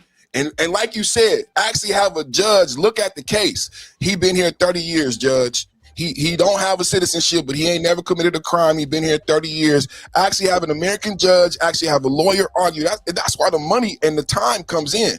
Because what they want is that to be considered. And those things are not truly considered in the immigration court. It comes down to, that's why they don't go to a real judge. Because in the immigration court, like people alluded to earlier, it comes down to whether you're a citizen or not. And if you committed a crime while you were here not being a citizen. You don't have privy to the same Bill of Rights and the Constitution that an American does.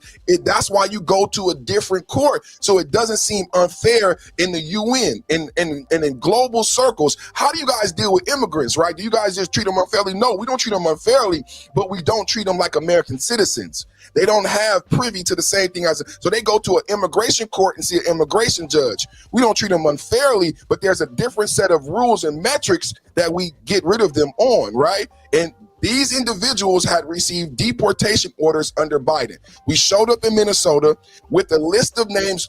Just to be clear, we deported 600,000 ICE with these deportation orders in 2025. 2 million people got deported in 2025. Over 1 million self-deported via the CBP app. Trump was giving people $3,000 apiece. We didn't have violence until 2026, until we got to Minnesota, and Minnesota Democratic Sanctuary City leadership said we will no longer accept the given American process with immigration orders from an immigration judge, even though Tom Homan had an office in Minnesota where they normally accepted these deportation orders. They changed their policy under Trump. Everybody was cool with it.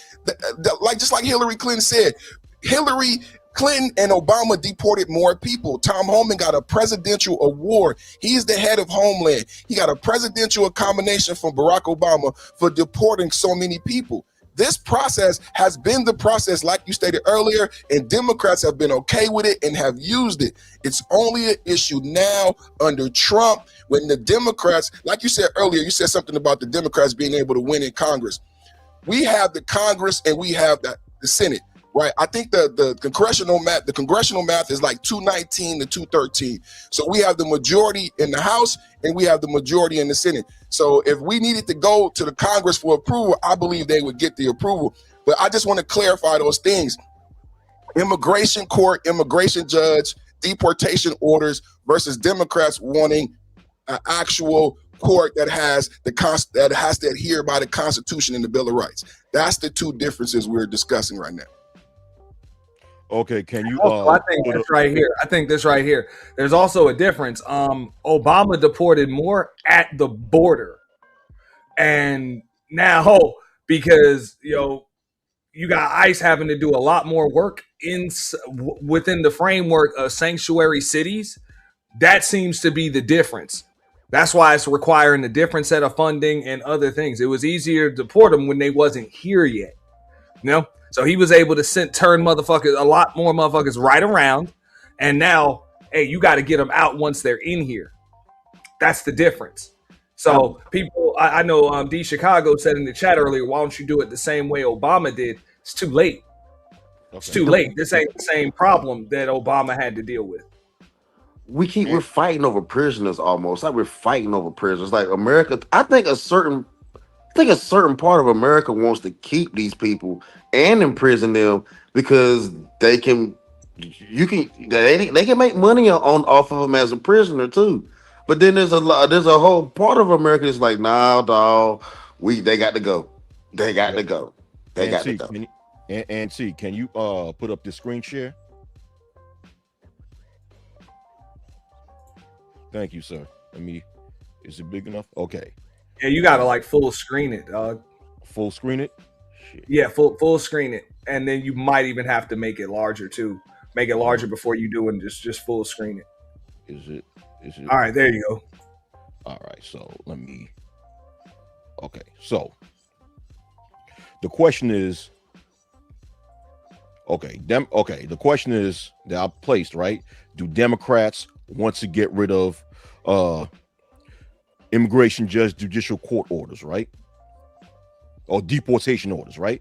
And it says Democrats generally do not seek to eliminate the process of immigration judge deportation orders, but they strongly oppose policies that fast track deportations, restrict judicial discretion, or bypass due process. Instead of removing orders, they often push for reforms to make immigration courts independent, fair, and better resource. So Democrats don't really oppose immigration judge deportation, or they oppose something that's fast tracked, a fast track deportation order so they could deport immigrants faster, because Democrats believe that goes against due process or what have you. So Democrats are not really against deportation orders by an immigration court judge. They're against a specific type of deportation order. That's it. It sounds like they just want to slow the process up. I was just about to say that, Pastor. I'm like, you kind of making Perfect's point and mine too. You're trying to slow down, like you're against fast tracking it. Hold on, but I'm starting to Hold interrupt up. If him. you're Go ahead. against fast tracking it, you kind of are against it getting done, or you trying to dump more. It sounds like an excuse or what's the term? A funnel. Like you're trying to funnel money elsewhere because the longer they stay in the system, the more money it's gonna cost. Like it's gonna cost more money. So if they're going to be deported, why wouldn't you want them deported as fast as possible? But here's the thing, right? Because I'm not making perfect timing. I would want it fast track. Why wouldn't you? Perfect timing is made a claim that Democrats want to totally get rid of immigration court deportation orders. They want to totally get rid of it. What I'm saying is that Democrats want to get rid of a certain sector or certain type of a court order from an immigration judge, not totally remove an immigration judge's rights to give a deportation order, a certain type. So now we go into a different type. We go into a different topic when we saying, okay, how come we don't want it fast track? I get it. I mean, I'm not saying that I agree with you. Accumulates, bro. The longer you take to clean it up, like a mess, for example, the longer you take to clean it up, more mess is going to accumulate on top of it.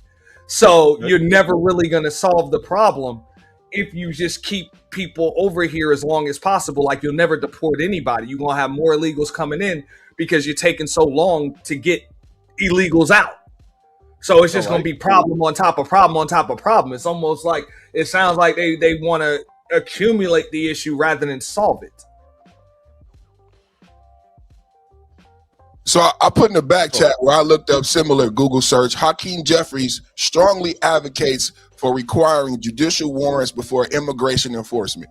ICE agents cannot enter private, calling for significant reforms to make ICE enforcement fair, just, and humane. He argues that ICE is out of control and must operate under same standards as other law enforcement. That's basically it. Other law enforcement, he's trying to allude to that the immigrants should get the same rights under the Constitution and the Bill of Rights. That's what he's saying. He said he wants a bench warrant, requiring judicial warrants before immigration. And this is what he's saying. Now, here we've had a very intelligent, illuminating conversation where we talked about all these different nuances. Hakeem Jeffries ain't doing that in these little 2-minute sound bites. He's saying, this is what he's saying: bench warrants, ICE is out of control, judicial warrants required. Jeffrey emphasizes that DHS officers cannot enter private property without a judicial warrant as part of proposed immigration reform. He's specific. The reason I say he specifies that because we went to the Supreme Court on that. Supreme Court gave ICE permission, number one, to wear a mask. Y'all discussed that earlier. Why has ICE continued being able to wear a mask? Supreme Court has said they can wear a mask. Supreme Court has even said they can racial profile and they can conduct the ICE raids. The ICE raids that are so contested a year ago, they got approval from the Supreme Court to do ICE raids, to wear masks. Everything that they've been doing, they've been able to do it successfully because they've won every Supreme Court contestant.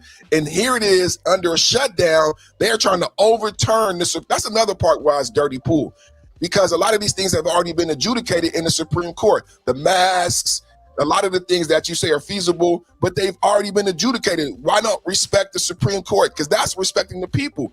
The Supreme Court said they could wear masks. The Supreme Court said they could racial profile and they could do raids.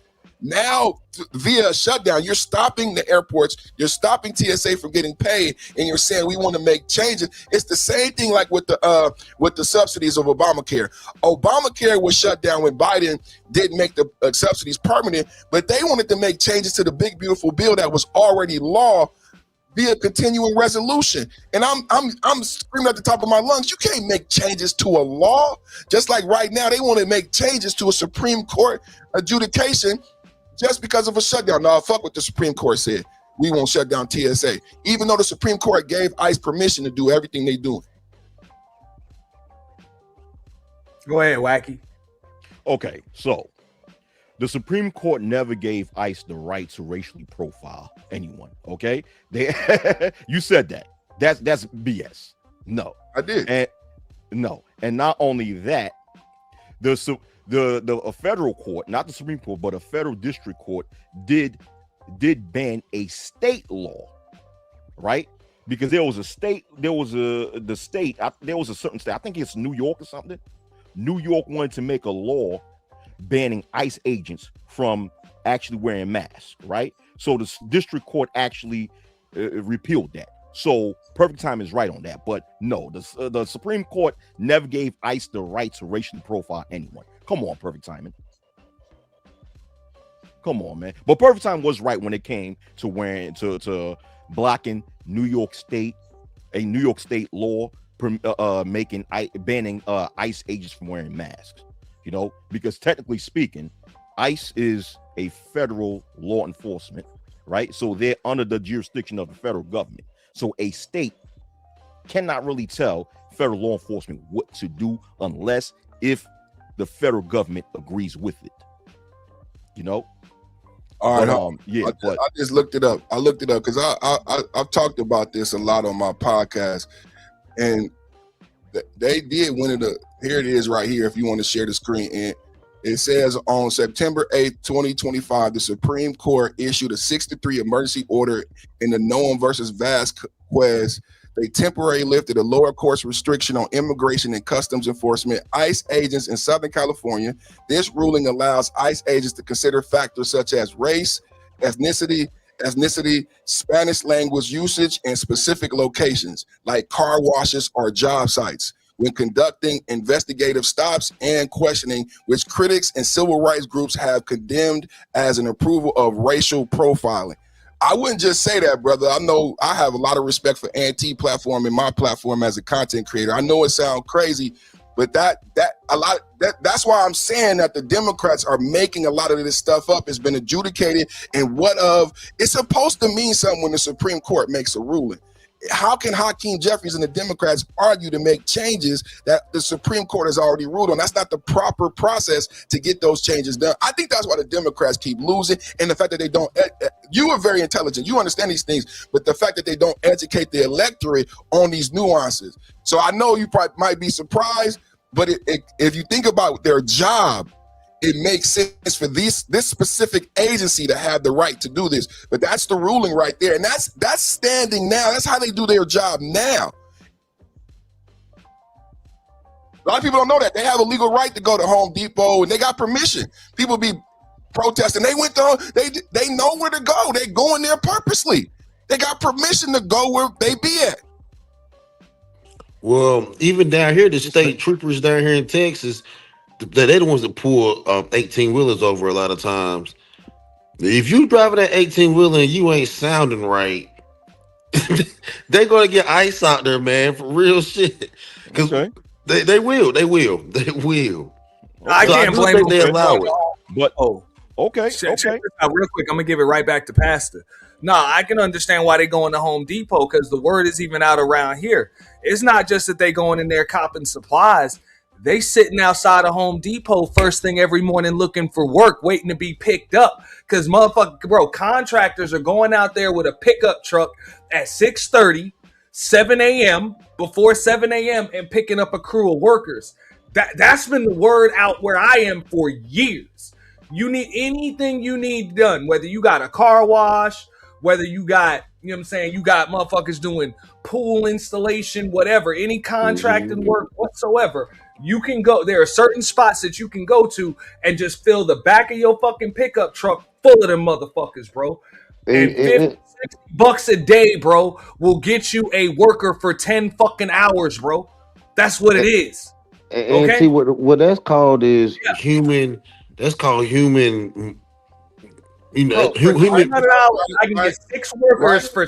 I can get for $300, bro. I can get 6 workers for 10 hours. And so human movement is either done in sex or labor, and labor is actually bigger than the sex trade. So and that's technically what they doing when they do that. They moving people around and breaking labor laws. This stuff actually big. The I can go Republicans. there. I can go to U-Haul, bro, right outside U-Haul and pick up a crew, do all the moving and all that shit for me. Like that word been out for a minute now. And then when one of them get hurt on the job, what you don't have OSHA. Now you got to extend OSHA and all this stuff. Who gonna pay for that? Who gonna pay to cover them under all of that? If we maintain it and then say no, you can't do it. It's harder to maintain than I think we giving it credit for. Well, here's the thing. Here's the thing, though, right? With this, when we talk about illegal immigration, the reality is this: America will never get rid of illegal immigration, based on what you guys said, right? Because America, deep down inside, benefits from illegal immigration. that's the new form of slavery. Illegal, getting illegals, right, to come in and do work out of the off the books work, right? In which companies actually save a whole lot more money. That's the thing. You will never get rid of illegal immigration. Let me read the super chat. I'm gonna give it right back to you, Wacky. All right, shout out to L. Nixon. Something to think about. He said we have to deal with sleeper cell terrorists and influx of illegal immigrants, and people want to slow down the enforcement while still expecting American citizens to be safe and productive. Man, shout out to L. Nixon. I can't disagree with that. Can't disagree with that at all. If y'all disagree with it, feel free to. I'm gonna give it back to Wacky, and then I'll let Perfect Timing get in. I mean, you can't even expect American citizens to be safe and productive while having a fucked up economy. That Trump fucked up, okay? That Trump messed up. The economy was in the toilet before Trump came in. No, it wasn't. No, it wasn't. Oh, man. No, it wasn't. That's one of the reasons why Trump was elected. Don't bullshit like no, it wasn't. The Biden administration. Hold on. Let's keep it real. Ever since 2020 and C-19, the economy went from up to down. So that's about that's about 3/4 of the way through Trump's first presidency and all through Biden's. Let's not bullshit. The economy was uptrending. They were calling that shit Trumponomics. It was uptrending throughout the beginning of Trump's presidency, which let's keep it real. This happens with every administration. You're going to get some bullshit from the previous administration, and you're going to get some good shit from the previous administration. So I'm not even going to give Trump all of the credit for the uptick in the economy when he was in office the first time. I can't, because that happens with every presidency, every administration. But at the same time, it was on an uptick until a global fucking pandemic. And through that, and all throughout Biden's presidency, it was nothing but fucking decline. Let's not bullshit.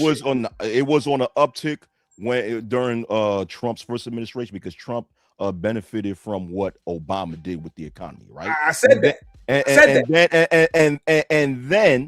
And then when Biden came to office, job growth was way better than job growth now, right? Job growth was way better. There was way more job growth during the Biden administration than there is now during Trump's second administration, right? Now, the only downside to the economy during the Biden administration was inflation, due to Trump not utilizing good precaution when it came to COVID-19, right? Hold up. Wait a second.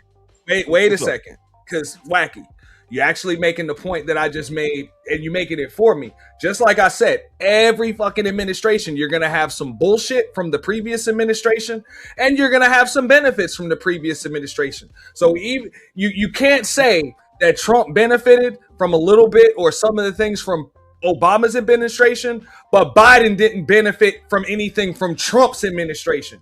You can't say one is working and the other one's not. Like I said, this happens with every administration. Hold on. Okay. I'm just being real. When Biden was in office, he benefited a downward shift of the economy that Trump, that was due to Trump. He had to take on that. He had to take that on. He had to take on high inflation that happened during the Trump administration, right? He had to take that on.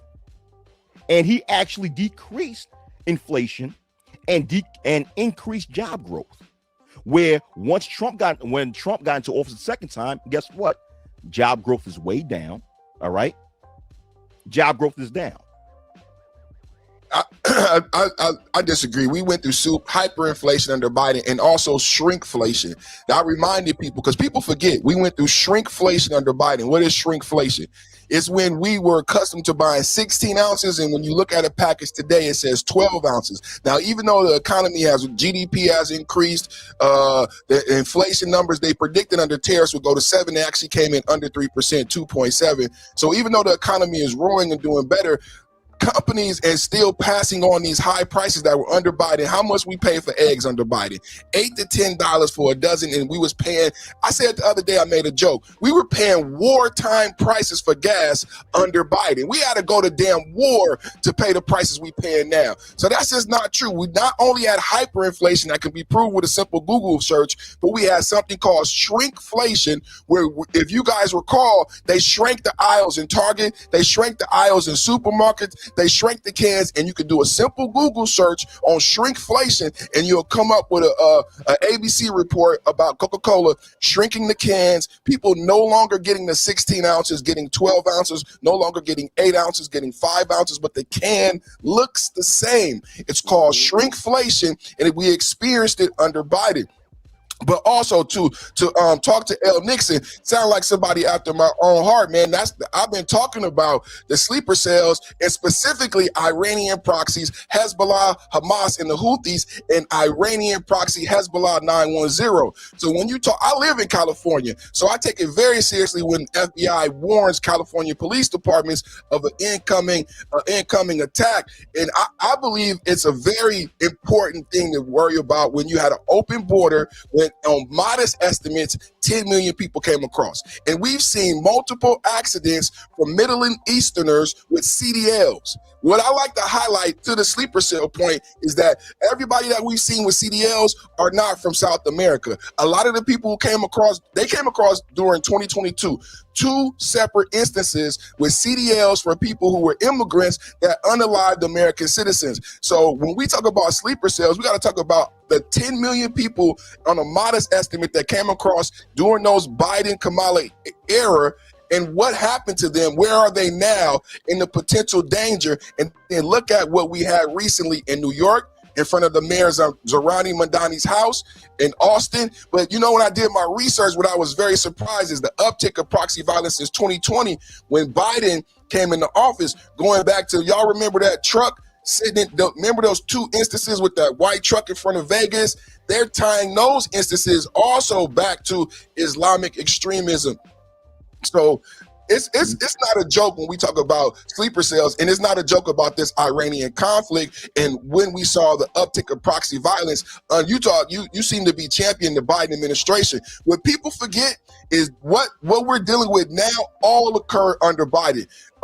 October 7th under Biden, Russia invading Ukraine under Biden, the instigation that led to both of these events. Biden was the one who fell in Vienna. Biden is the one who gave them that $600 billion. Biden and the Obama policy with Iran is pay them money, give them billions of dollars. They failed to get the nuclear peace agreement, the JPOCA in Vienna. After that, Iran went back and continued to enrich uranium, and I believe they were emboldened by how Biden left Afghanistan. It created a power vacuum, and I think it emboldened the Iranian proxies that L. Nixon is talking about. When you talk about sleeper cells, what you need to understand about the sleeper cells is Hezbollah 910. Everybody Google Hezbollah 910 and what these sleeper cells have done, just not in the fictitious world, but what they are capable of doing and what they actually have done and will do. So, underneath Biden, America did not go to war with Iran. Okay. Well, I'll be real quick, yo. Like, perfect. There was a CDL instructor down here in Dallas. They got fired because she went to the internet about some of the foreign students wanting to stop on the side of the road and take pictures of bridges and nuclear and a couple of the nuclear water sites out here in Texas, and they fired her because they said she was being prejudiced or racist. But she was on a radio. I forgot what radio she was on. I was listening to it, and I get why they fired her because I guess it does sound racist that she talking about these foreign students wanting to stop and take pictures of stuff. But that's also weird too, yo. That's not, and that's not part of the that's not part of the daily log. That's not part of the instruction and the training.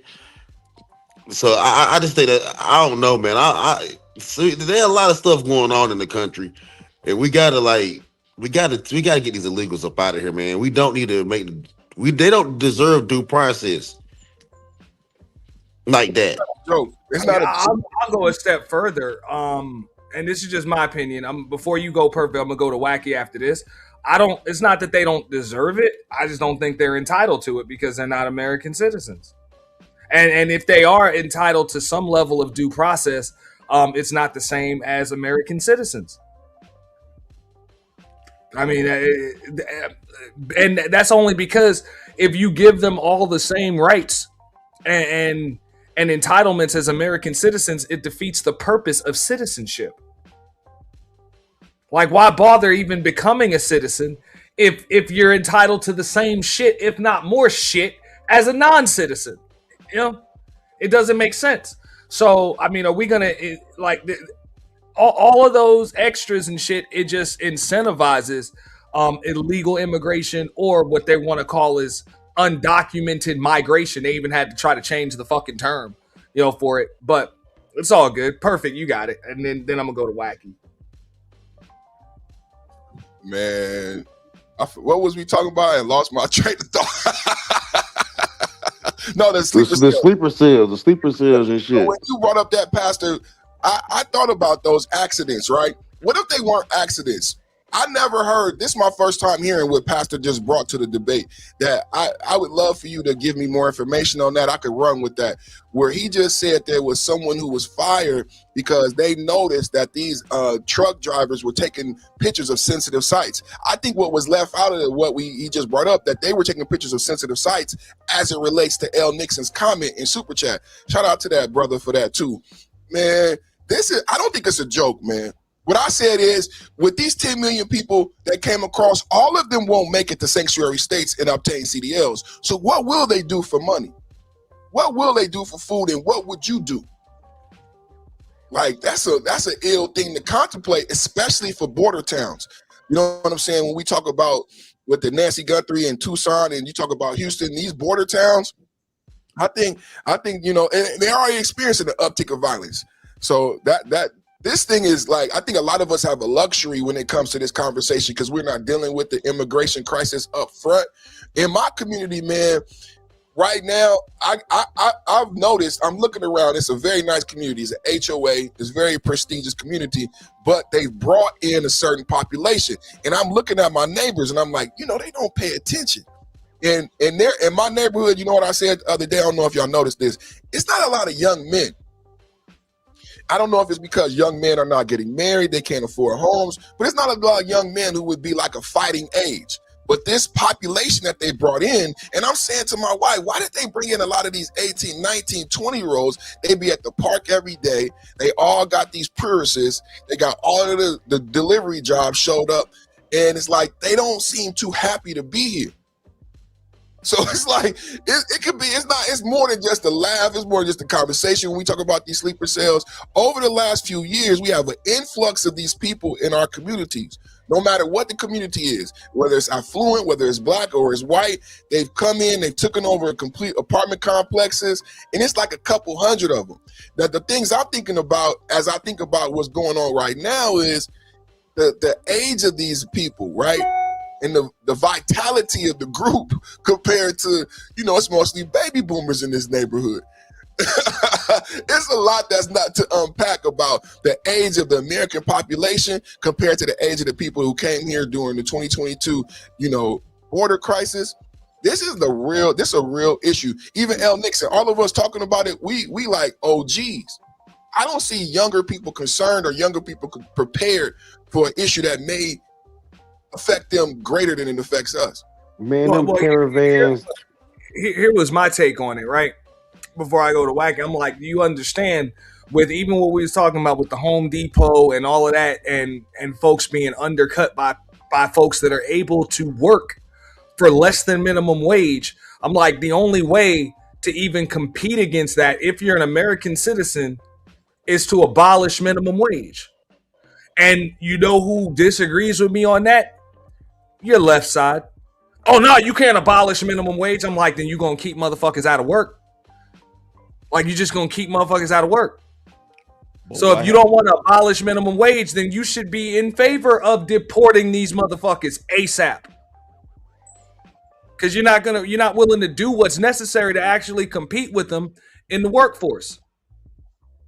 Because that's the only way. You got to be able to undercut them when it comes to wage.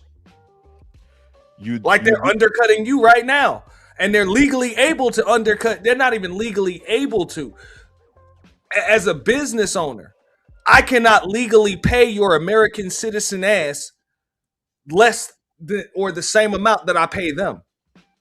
So if I can get the same job done, I'm not bound by all of the labor laws, wage laws, and everything else. And my concern is my bottom line. Why wouldn't I hire them? So that's what I'm saying. That doesn't help the economy. That actually hurts the economy. It makes me richer. But overall, the economy, it doesn't help. Mainly because what them folks do once they undercut is they send that money right the fuck back home and bring more of they folks over here. So that argument ain't gonna work, but you can feel free to answer it, Wacky. I'm gonna read that super chat right after you answer, dog. You do know how how American citizens can actually compete with this? Get better skilled jobs. Because undocumented workers, they really dominate low wage, low skilled jobs. But when you actually rise up in the job market, right, and get high skilled jobs, a lot of times you're not really competing with undocumented workers. You know, if you're talking about in the corporate sector, in the sector of tech, in the sector of union labor, a large portion of that a large portion of that is not dominated by undocumented workers. And not only that, right, but there's a notion in this panel where the belief that if undocumented immigrants receive due process, then they're receiving the same rights as a citizen, which is not totally true. Because there's this notion that, what's the point of being? I'm not saying you guys said that verbatim, but in basically when what you guys say is interpreted, it's like saying, what's the point of being a citizen if illegals are receiving due process? Well, the thing is that just because an illegal is receiving fair due process doesn't mean they get the right to vote, doesn't mean they get the right to hold office, doesn't mean they get the right to hold positions in federal jobs, right, or state jobs, doesn't mean they have the right to actually do free entry and exit in and out of the country like American citizens can do. So just because illegals have the right to due process doesn't mean they have all the rights of an American citizen. And before I leave, because I do have to go, right? So you laughing, perfect timing, right? You saying all this stuff about before y'all go back and forth, I gotta read the super chat. So when you land, I'll read the super chat. Go ahead, Wacky. All right, no, okay. Now I'll wait until you land. All right, so perfect time. You saying all this stuff about the Democratic Party, but you live in one of the most democratic states in the United States. Get the fuck out of California since you hate the Democratic Party so much. Get out of California. We going red. We going red. You haven't watched the polls. We going red, man. That's gonna be between. Yeah. All right. You never go red. And I'm reading the super chat. You have a good day. All right, peace. All right, salute All right, you. Wacky, bro. Thanks for coming up, man. Good to see you, bro. Salute, Wacky World. Yeah. Wacky World of TV. Hold on. I got this out. Appreciate that, Wacky. I'm gonna read the super chat. All right. Shout out to L Nixon, something to think about. You know what I'm saying? Him and Shadow Titan. You know what I'm saying? Our show sponsors for the day. Y'all be just like L Nixon and Shadow. Put it in colors, man. Appreciate you. He said, look, it's no hate to people trying to gain freedom. But why are black people putting more energy into every other group, but won't get on code and get what we need while the people we support rise above us? Damn, bro. That's a little too much. And I'm gonna actually read the follow-up comment. He said low-skilled jobs will slowly be replaced, and then we'll just end up with too many people with no way to take care of them, which leads to potential chaos and the need for survival by any means. I was thinking of that. And when you say low skilled jobs, those are that's a bad term. That's a bad term because all jobs require skill, and we don't need to refer to that skill as low. But a lot of those jobs just go to high school kids.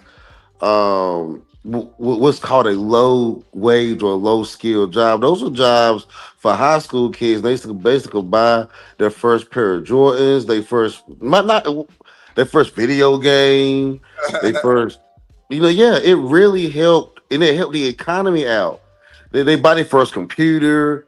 So a lot of kids bought their school clothes off the money they made that summer. Me too. Yep. So it's not really a low skill job that they're replacing. They're replacing American children from being able to go buy. Back then, we were buying, the Levi's, Jinko. I would buy, your mama go buy some Bugle Boy, all kinds of crazy stuff. But yeah, you know what I'm saying. But we could afford it. We had a little bit of responsibility, a little bit of money management, and that was a lot. That's taking a lot away from our children when you take those, low wage jobs away from them. I wouldn't even say our children. So in America, we have what's called birthright citizenship, right? So if you let every single illegal that wants to be over here the right to just come without having to gain citizenship, they can have and make as many babies as they want. And even if you don't see the issue now, you're like Wacky was saying, oh, just get higher skilled jobs. But eventually their children are going to be competing with your children in the same exact job market with the same, if not superior skills than your children. So over the course of generations, you're going to see just what the fuck you see now. Yep. Already happened. Yep. Like that's what I'm saying. This is not a problem that's come up overnight. You're just seeing 50, 60 years of this shit coming. And granted, America has always been an immigrant friendly nation. It just always has.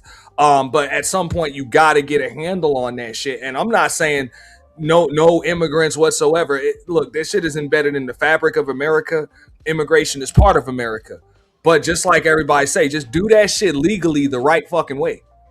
Just do it the right way. And the reason why I say that shit is just like I was saying with the dress code and the other restrictions earlier, just like I was talking about with the rodeo or the night spot. Trust me, you make people go through it legally, that'll deter the criminals. That'll deter the people that are just here to come up and send money back home. I think that's the whole argument you just described. That's why everything is happening. That's why Trump cut off. Yeah, the people that are here to actually add to America and what the fuck we're doing rather than take from it, they're going to be deterred from coming the fuck over. Yeah. When Trump got rid of the HB1 visas, and that's the whole argument, right? And that's, I think this is all about, making Americans more competitive, because we haven't been competitive, right? We've been outpaced by immigrants. Like, when people are getting upset about what Trump did with that, there's like they're better employees, right? So that's a big thing about it, man. How do we become more competitive and prioritizing that? And under Trump, those things have been a priority, right? And I don't think people understand why he's doing a lot of what he's doing, emphasizing getting these people out, emphasizing like bringing back coal, being the champion of coal. Like, people said he saved Virginia by doing that.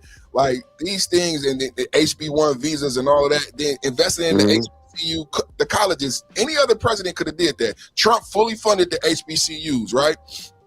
So it is about making the younger people more skilled. And I believe everything he's doing by acquiring, going after Venezuela, Greenland, and the natural mineral resources, this is all about Web 3.0, global tokenization. You know what I'm saying? In the next iteration in the next century, positioning ourselves for the next century, and that's the youth, not us. When we deal with Web 3.0 and what they talked about in Davos, when BlackRock was sitting across from Elon Musk, he said, "Man, I want to talk about a global blockchain." One global cryptocurrency. What did we see last week? We saw the government, while we were in Iran, moving to turn a lot of crypto companies into banks, right? Behind the scenes, you got a lot of digitalization going on right now. I'm not surprised because that's what they talked about in Davos. But at the same time, you got dirty data centers, right? And you got to talk about how to power it, which is why we're in Iran. So I agree, man. It has to move forward as far as skill level, because that's where we're going. That's why we're doing all of this, so that we're when you talk about Taiwan, the semiconductor chips, and how you build the quantum computers and the AI of the future. That's why all of these things are relevant. I don't know if everybody knows why we're doing a lot of what we're doing, but these things are relevant for the future. But that's the thing. That's the difference in the. That's the difference in the immigrant. Because North Carolina brought in the most H-1B visas. They brought them in to power the research triangle, Intel, pretty much. And they are doing a great job. And they're not at. I might sound pro-immigrant right now, because they're not really taking up a lot of space, and they are investing. The Indians aren't taking their money and rebuilding India.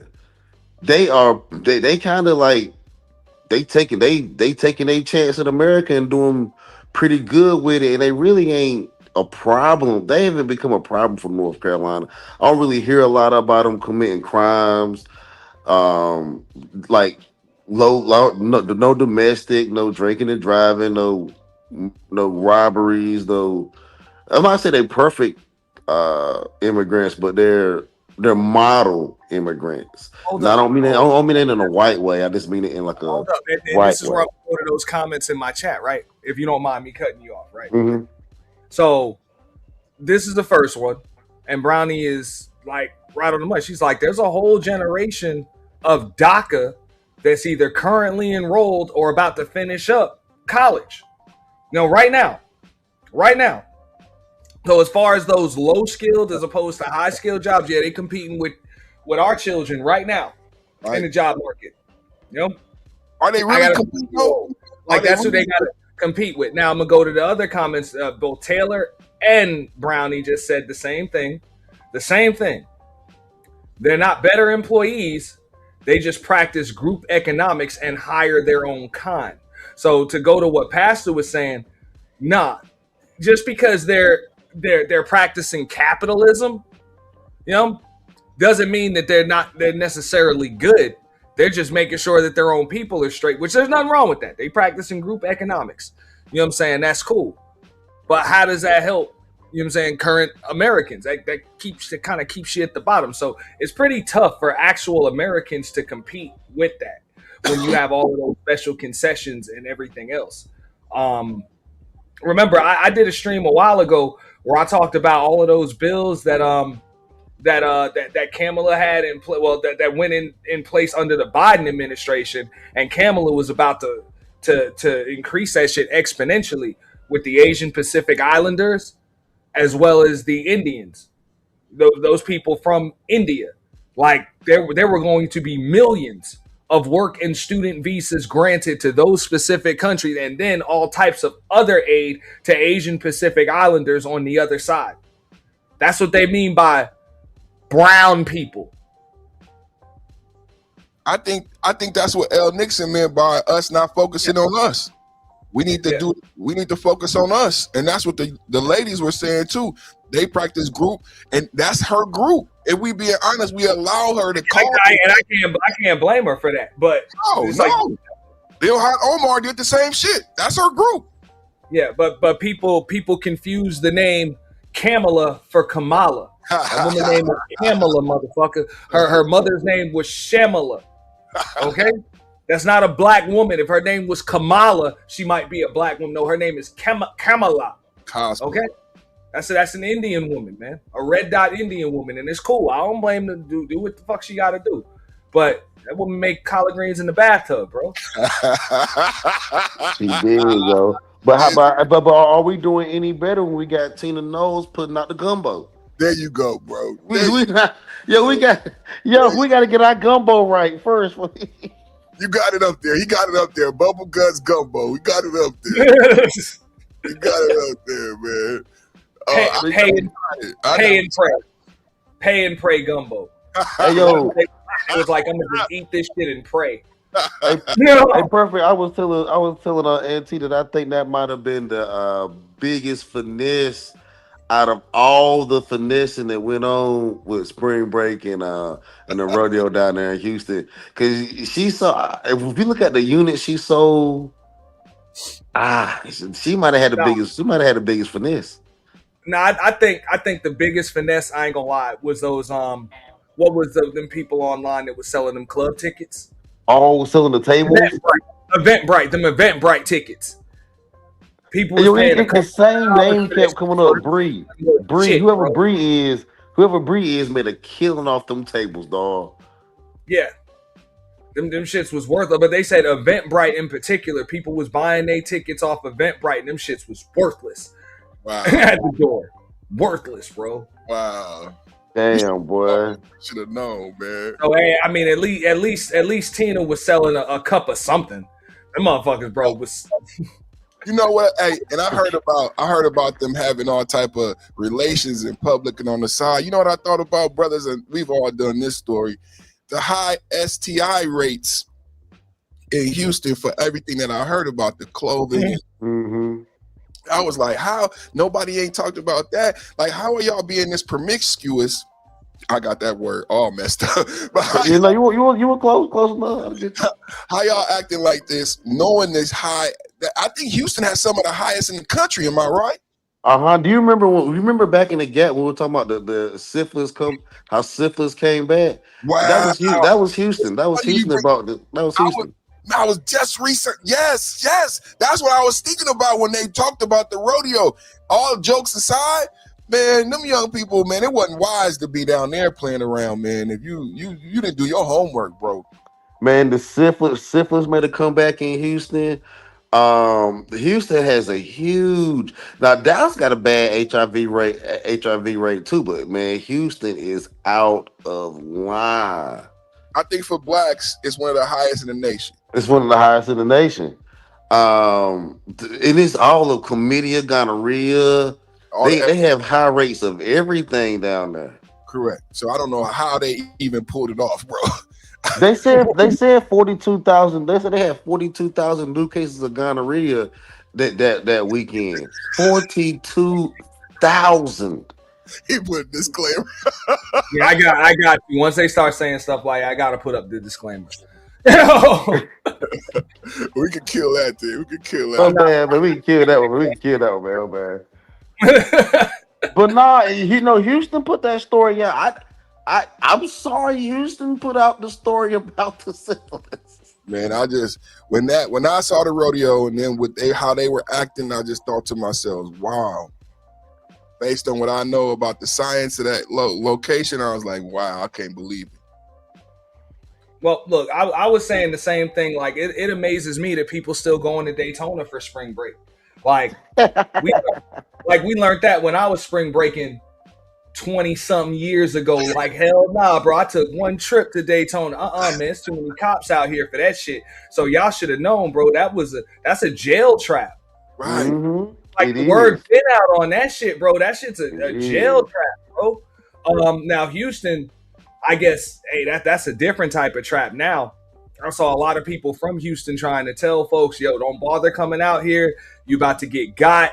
And this is not one of them spring break cities. Like, you about to get got for your bread. You're not about to have fun. You're about to spend a bunch of money. I get it. A party is kind of what you make it, but it's not what you think it is. There are other places you can go. And people was like, nah, we about to come and turn up. And now they got bad experiences and shit. They would have been better off going to Nashville, Tennessee. Nothing about Houston says spring break, yo. Like, yeah. If you ever visit Houston, you ever go to Houston? Nothing about that says spring break. Maybe if they would have did Galveston or the beach down there or something like that, Corpus Christi, that makes sense, yo. But come to Houston for spring break. For the black rodeo. For the black rodeo. It was the phenomenon with the yes, it was a phenomenon with the cowboy hat and the boots. They all wanted to wear their cowboy. That's what it was about, the outfits. It was the fascination with the black cowboy, and that was it. That was it. That was it. They wanted to wear that look. That was what was so important. That's what drove them there, so they could wear that outfit. I know it doesn't seem like a logical or intelligent thing, but everybody wanted to wear that outfit. That shit crazy. I couldn't even imagine. I mean, don't get me wrong. I've heard a lot of good things about Houston. I ain't really did much in Houston except lay over there. But at the same time, I heard good things about it, and I know what I would do out there. But a destination, even I mean, look, I ain't trying to spring break with no damn 20-something-year-olds anyway. A little old for that shit. But I can go back. Hell, when I was 21, 22, there's no way in hell I would have picked Houston. No. Like, for real. Like, the only thing I can even think of, something like that would have been like Freaknik in Atlanta. That shit was already over by then. But that's the only place I can think of where you trying to party in the middle of the street. Because that's about all you can do. It's either that or, yeah, you got to be inside in the club. And you about to get got. Like, you about to get got anywhere with sections, booths, bottles, and all of that shit.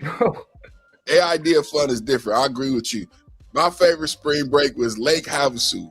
I was in Arizona, if you know about Lake. And MTV was out there too. Look it up. MTV, Lake Havasu. But like Pastor was saying, he said maybe Galveston. So typically for spring break for us is like on the water. You ain't going to Puerto Vallarta. You ain't going to Cancun or Cabo Wabo. If you ain't on the water, that was our idea of spring break. You know what I'm saying? Bikini, we on the water on the beach or something, man. That was your goal, man. We remember the movie we had. You gotta be in the city that's down for that. She know about Lake Havasu. I know even out here, I know they because MTV was out there, they did spring break in Riviera Beach. They did spring bling Riviera Beach, I think a couple of years. That was straight, but this is South Florida, so it's beaches everywhere. There you go. See, no matter where the fuck you go, it's going like they can pretty much pop that shit off just about anywhere. But still, like you gotta be careful with that shit. Like you go to the wrong fucking place, it's just gonna be a cop trap. We got Wacky back in the building. What up, Wacky? Salute. You on mute, Wacky. Oh, what's going on? What's up? Can y'all hear me now? Yeah, we can hear you. Yeah. Loud and okay. I know y'all speaking on a different topic, which I respect that. I just want to make a brief point. There was a point that I wanted to make that I didn't get a chance to make, right? So yeah, as far as the past topic when we were speaking about, politics and what have you, when we were talking about the topic of Democrats or congressional Democrats going against an immigration judge's deportation order, and I stated that they were against fast track orders, right? The reason why Democrats were against fast track orders by immigration by an immigration judge was because that dealt with deporting migrants or deporting illegals without a proper hearing, and Democrats believe that went against due process. That's the only reason why they was against a fast track deportation order from an immigration judge. That is it. And they wanted that to be improved by, if anyone is accused of coming here illegally and is facing a immigration court and an immigration court judge, they should have a proper hearing. That's really what it is. So it's not about Democrats being against literally being against an immigrant leaving here as fast as possible. It's they're against people being deported without a proper hearing. And whether you're an immigrant or not, if you're in America, right, and you're arrested or apprehended for whatever reason, you deserve a proper hearing. But that's all I had to say, man. That's all I had to say. I knew you guys was talking about a different topic, but that's the point I wanted to make, man. You guys have a good day, man. Before Perfect goes in here, here's what I'm going to say, right? All right. So if you're here illegally, fuck whatever crime you done committed. That's the first crime right there that you got to deal with consequences for. Being here illegally. So usually the consequence for it is deportation. Agreed. Agreed.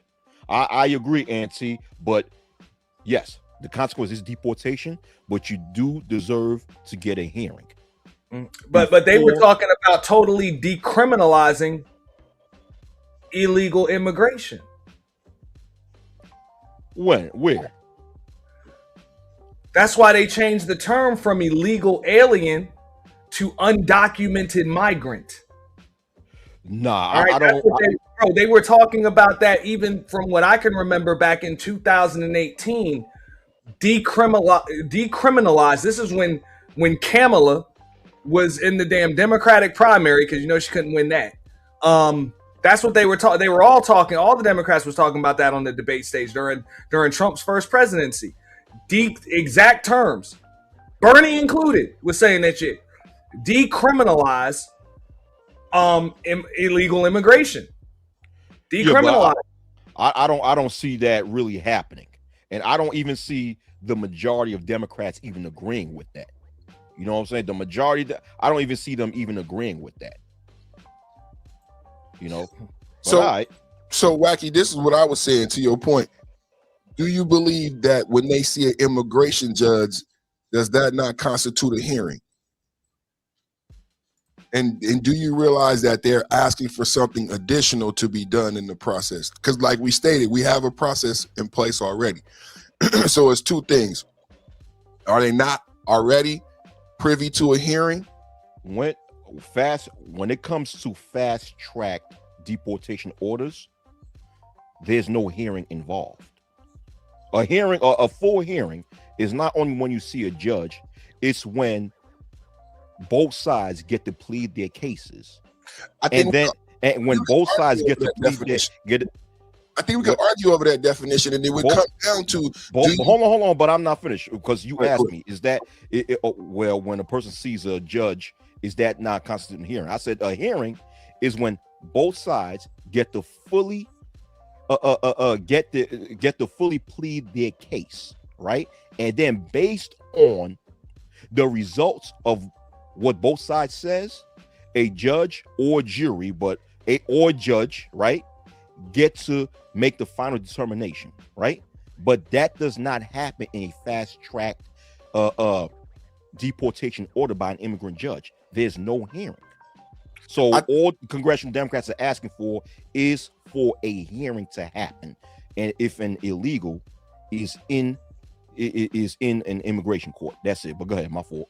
So no, I think we finally get into a good place. I agree with you. My argument is, are they entitled to it? That's what Auntie keeps saying. I argue they're not entitled to it. I think we go above and beyond by even giving them an immigration court and an immigration judge. I don't know if we get that when we're out of the country. So number one, are they entitled to what you have described and what the Democrats want? And then the thing that I brought up initially, the feasibility of the argument. Can we afford, and do we logistically have the time to manifest that argument that the Democrats are making? And I've argued from the beginning when I came on is that no, we don't have the money in the budget. And T said that also. And I said logistically, and I gave examples in New York and Atlanta that we don't have the time to get that thing done. And my argument also is that we're giving them a hearing. We're not giving the level of hearing, what you said from the beginning. The Democrats want something higher, more substantial. I argue they're getting a hearing for someone who's not a citizen. Are they getting privy to what you said? The arguments on both that, we're getting into constitutionality on that point. No, they don't get that. I argue they don't get it. We can't afford that. And we should not, like Auntie has been saying all day, we should not afford that to people who are not American citizens, because that's part of the gift. But once again, everybody deserves a court hearing. To become a citizen, if you still get all of the same rights as a citizen without having to be one. But you don't get all the same rights. You're talking about the right to vote. Why don't get all the same rights of a citizen if you get a proper hearing? You still get all of the benefits from the people that actually vote. Like you still get everything without even having to take part in that shit. So I mean, and the same shit with healthcare and all. I mean, the list goes on and on. Damn that. I'm like, you get nothing. Nothing. And if you want Auntie, something, let me say this. become a citizen. But Auntie, or at least get your residency. You know what I'm saying? Get your residency. Come over here on work, student visa, or you claim amnesty. You go through the proper channels and claim. You know what I'm saying? If you're seeking refuge, whatever. You know what I'm saying? The case maybe you're seeking asylum. You claim amnesty, but do that shit the legal way. Whatever it is, abide by American laws. That's it. But as soon as you break the fucking law, that's it. You should be treated like a fucking criminal. All right. But criminals, okay, but hold on. Let me say this. Let me respond to Auntie. But and a non-citizen criminal with that. But you should, okay, you said you should be treated as a criminal, but criminals. Yeah, as a non-citizen criminal. But there's no such thing as a non-citizen criminal. A criminal is a criminal. Well, shit. Whether you're a citizen or not. A criminal is a criminal, and criminals do deserve the right of due process. All people who break the law do deserve the right of due process. And just because a person who's not a citizen or who came here illegally gets the right of due process, right, does not mean that they're receiving all the benefits of a citizen.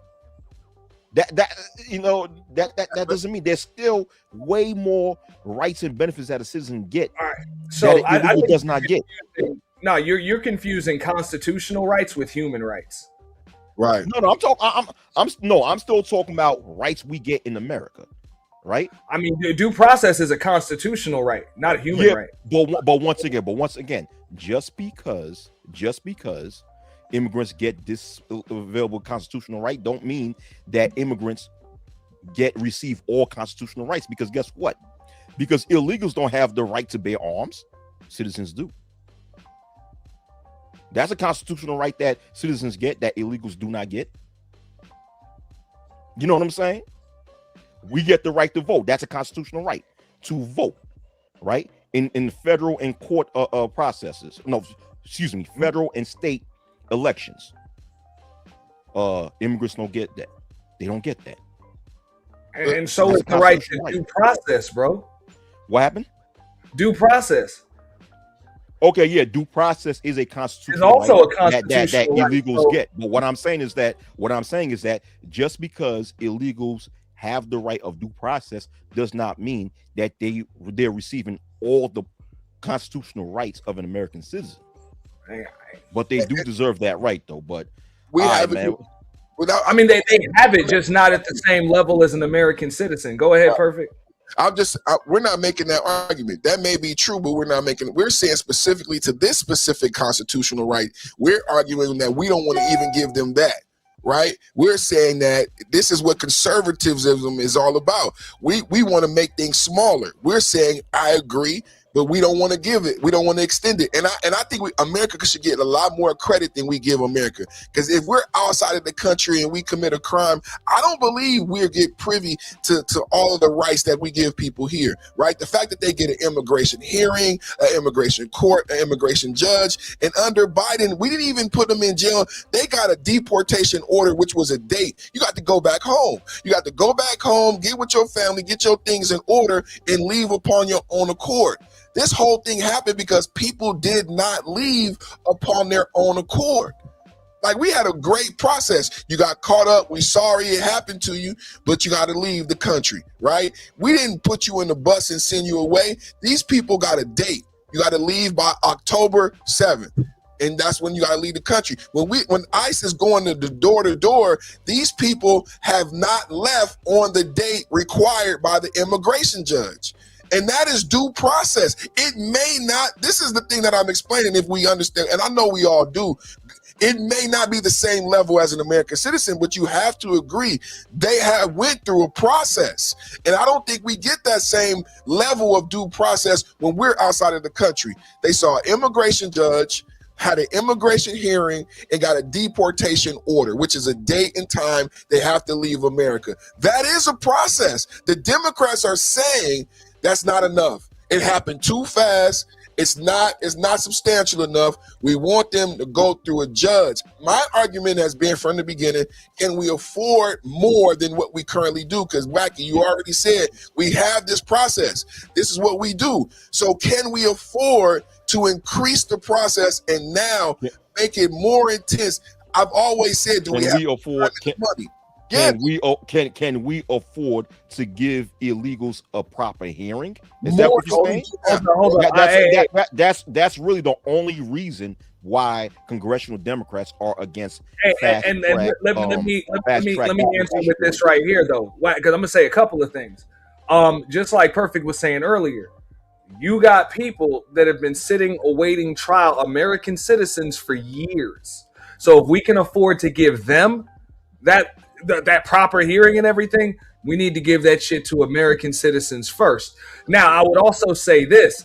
I don't think this is ironic that all of a sudden you're seeing this shit right here, this shit right here, and all of this money being held up for the Department of Homeland Security with TSA right after Trump lifted temporary protection status for Somalis.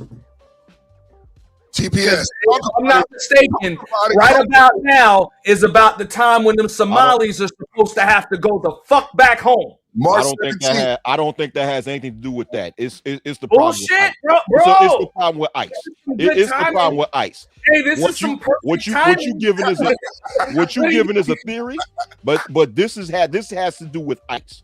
With ICE shooting unarmed American citizens. If we're talking about they call it Minnesota, Somalia, bro. This situation has to do. They didn't shoot nobody, man. They didn't shoot nobody. Oh wow. They didn't shoot nobody. Number one, was Alex pretty unarmed? Let's just get this clarified before we demonize my brothers. Was Alex pretty unarmed? Oh, okay. He was unarmed once they took the gun away from him and then shot him. Once ICE took the gun away from him and then shot him, he was unarmed then. He was armed and he had multiple magazines, just to be clear. And he was responding to a SOS. He was responding to a SOS while armed, knowing that federal officers would be on the scene. The text message, the back channel signal group chat said, please hurry, come to Glam Donuts. Alex responded to that. And I'll go a step further. If you talking about the lady with the car and the dog in the back seat and her butch wife, bro, she was armed too because she was using that motherfucking Honda as a weapon. Yes, sir. That was what it was, bro. Hey, you broke that shit down from a bunch of angles. That vehicle was a fucking weapon. She was turning away from the officer. Nope. When you look at the video, officer, right? Bro. When she was driving, she was turning away from the officer. Nah. And that's like saying I got a pistol on me, but I pointed this way, but you can't shoot me because when she was, if I got one and bro. When the lady was driving, right? She turned away from the car. She turned away from the officer. She turned, and it was away from the officer. She didn't have a right to turn or drive forward because they told her to get out of the car while she was in park. Everything after that was a crime. Me and you both know that. When the police say get the F out the car, everything you do after that is a crime. But so reverse is a crime. Her putting it in drive is a crime. They had no right to, in the commission of a crime. They had no right to shoot when she was leaving the scene and turned away from the officer. The officer had no right to shoot when she turned her car away from the officer, whether it's a crime or not. The car hit the officer. He got admitted. It did not hit the officer.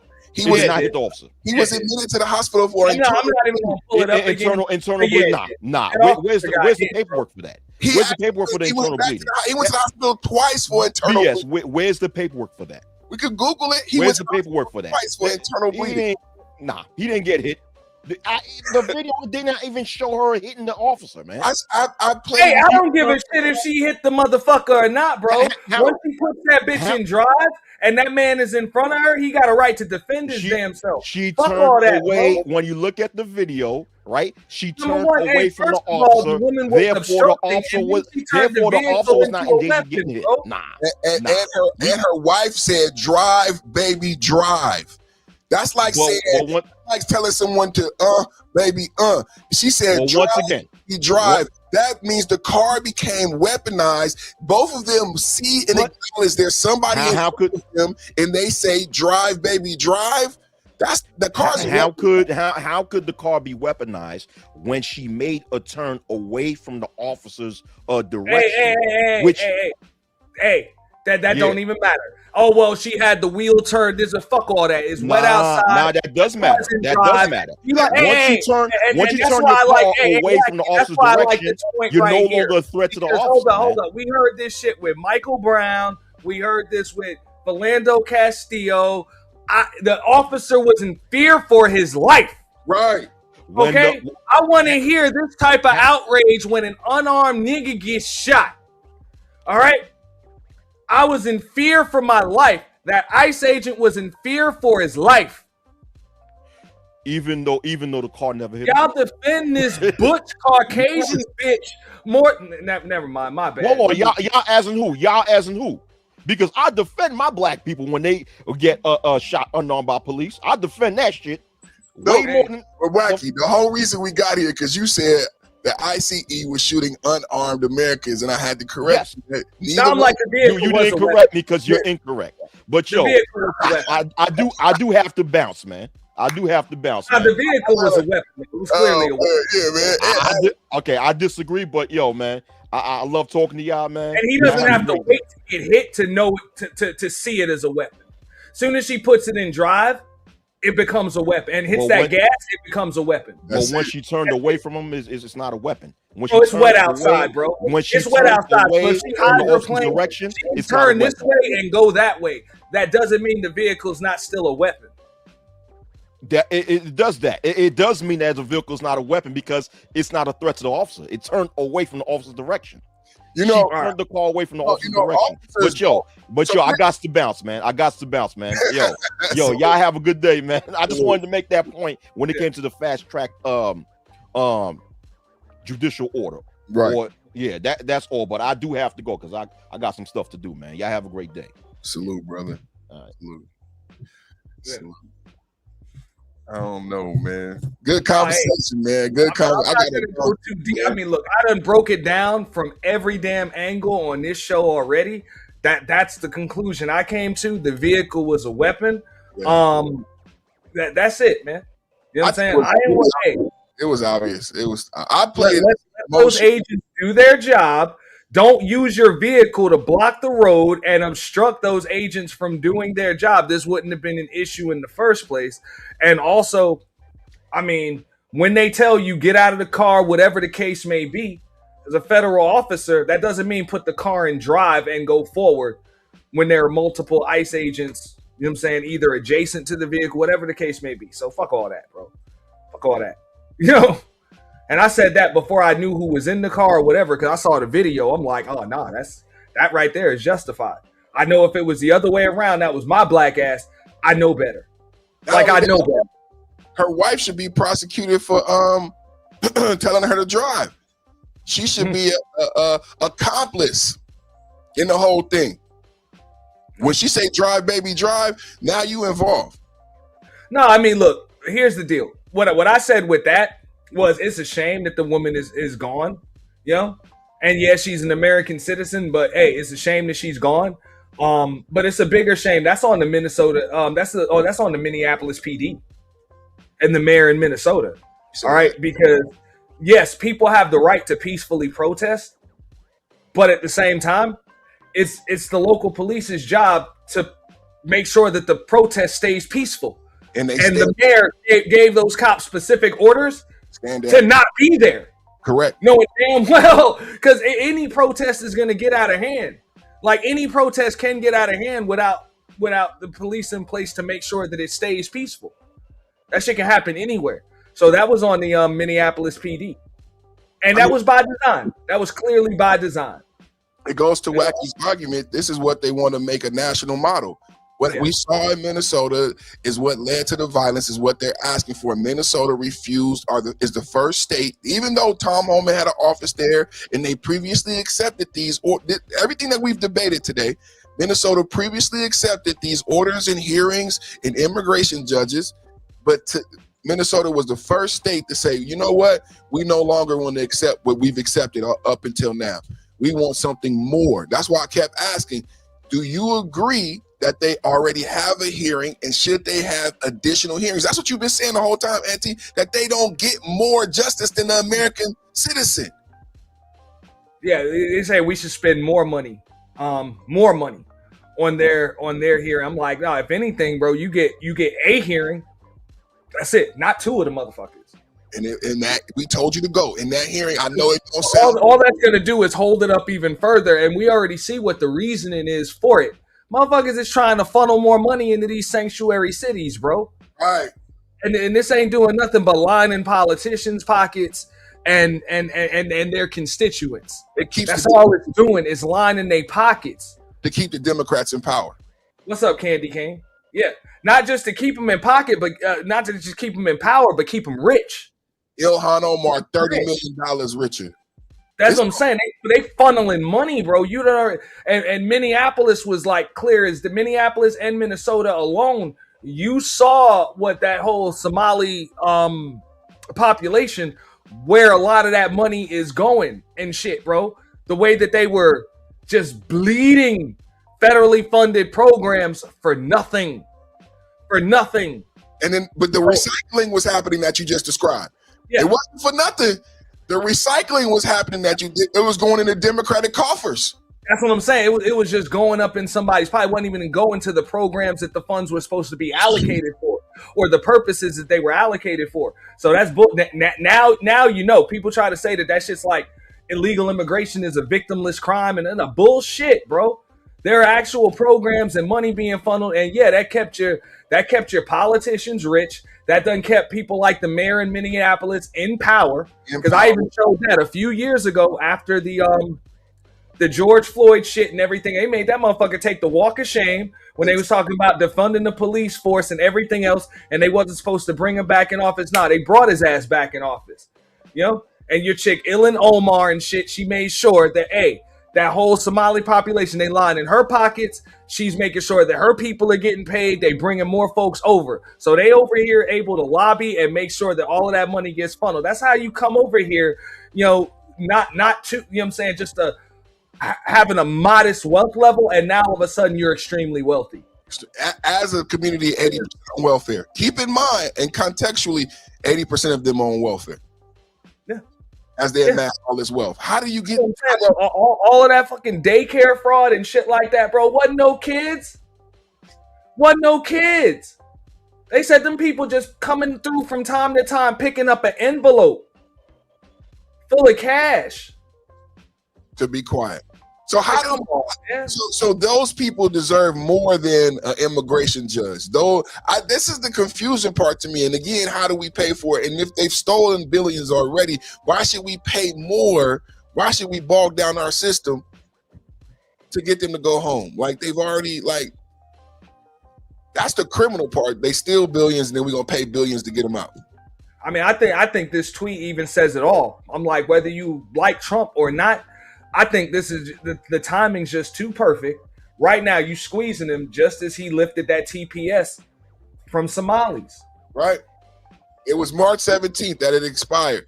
We got to go to Supreme Court now because a lower federal court blocked it. Mm-hmm. And that's why he said, hey, with heavy emphasis on those from Somalia.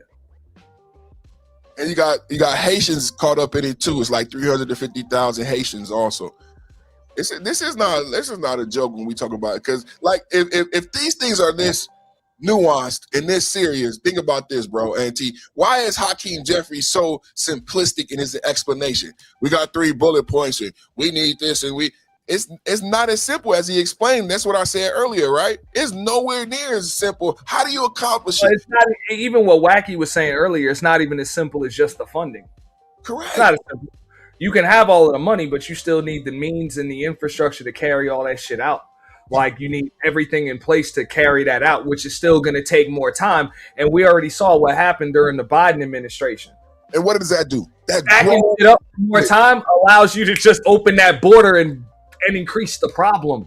And it grows the government, which does what? Cost us more money. That's what conservatives are against. What you just explained is what the Democrats actually want to do, because that's how the Democrats get paid. Yeah, let's create more departments, more programs, expand the government outreach, which costs more money. We got to raise your taxes, right? Conservatives understand when the Democrats make these promises, how do you accomplish these things? You have to grow the government and pay more. That's why conservatives say, no, I don't need you to do this shit for me. I can do it for myself. I want a smaller government. I don't need the government to come up with these fantastical ideas. Say, hey, don't you want this, Auntie? Don't you want that? Well, I can give it to you. Yeah, but they'll never tell you that you're going to have to pay more. This is one of the reasons why I'm independent. Because look, I grew up in the 90s. I remember when both sides had totally different stances. They done flip-flopped, and I'm pretty sure if history repeats itself, which it always does, they'll flip-flop again. So I ain't going to take one side or the other. But right now, I know what the fuck it is. You know what I'm saying? They're all going to find a way to be able to get rich off this shit. You know what I'm saying? Somehow, some way. You know what I'm saying? It was Republicans and conservatives that were getting rich off of illegal immigration from when I can remember. You know, the 80s, the 90s, and the early 2000s and shit. And then it were Democrats that were doing all of the damn deporting and liberals that wanted to do all of the deporting. And now that shit done flip-flopped. So I'm pretty sure they'll flip-flop again. That's what they do. And Wacky made a good point to that point about how America benefits. I didn't get to respond to it, but it made me think about California. I don't know if y'all got this in Florida, but we got migrant workers in California. So when he talked about, so it's like I grew up with migrant communities, right? So in California, you know, we have people from Mexico who come here seasonally. They don't have citizenship. They just come here to work in the fields, and they're supposed the design is that they go back home when they're done picking the world's spinach, right? Because California grows like 80% of the world's greens, which people don't know. It's an agricultural economy. When Gavin Newsom says we're the fourth largest economy, it's based. They have them working the citrus out here. Yeah. So Wacky made a good point with that. So you have a form of labor that still exists that carries over from that time of indentured. I don't think that helps our economy. That's where my argument is. I don't think that shit helps our economy at all. I think it hurts the economy, if anything. Trust me, without that, people make it seem like them jobs are not going to be done without the motherfuckers. Yeah, they will. They'll just have to hire somebody else. Right. That's why I was always in favor, at least for now, of abolishing minimum wage. Just get rid of the shit. Just get rid of it. You know, I've never heard that argument argued like that. That's a hell of an argument because I always argue.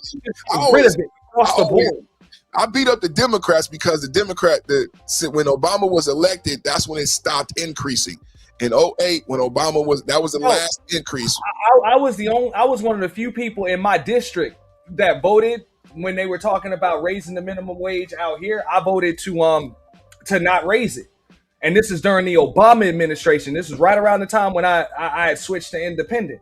And people were like, well, why would you do that? Why wouldn't you give people more money? I'm like, look, this is going to lead to record unemployment. Okay, this is going to lead to record unemployment. Watch. And sure enough, that's exactly what happened. You know what I'm saying? Right before Obama was on his way out, I'm like, look, it doesn't work like that. Okay, if you think about it from a business owner's perspective, okay, if you force me to pay my current staff an extra 15% on their fucking wage, that means my labor costs go up by 15%. So unless I could pass that shit on to the consumer, what you telling me I'm supposed to lose money? I'm either going to shut the business down or I'm about to fire people. Either way, motherfuckers about to end up out of work. Now that's what you had. You had a lot of business owners that became workers again. They went and got jobs.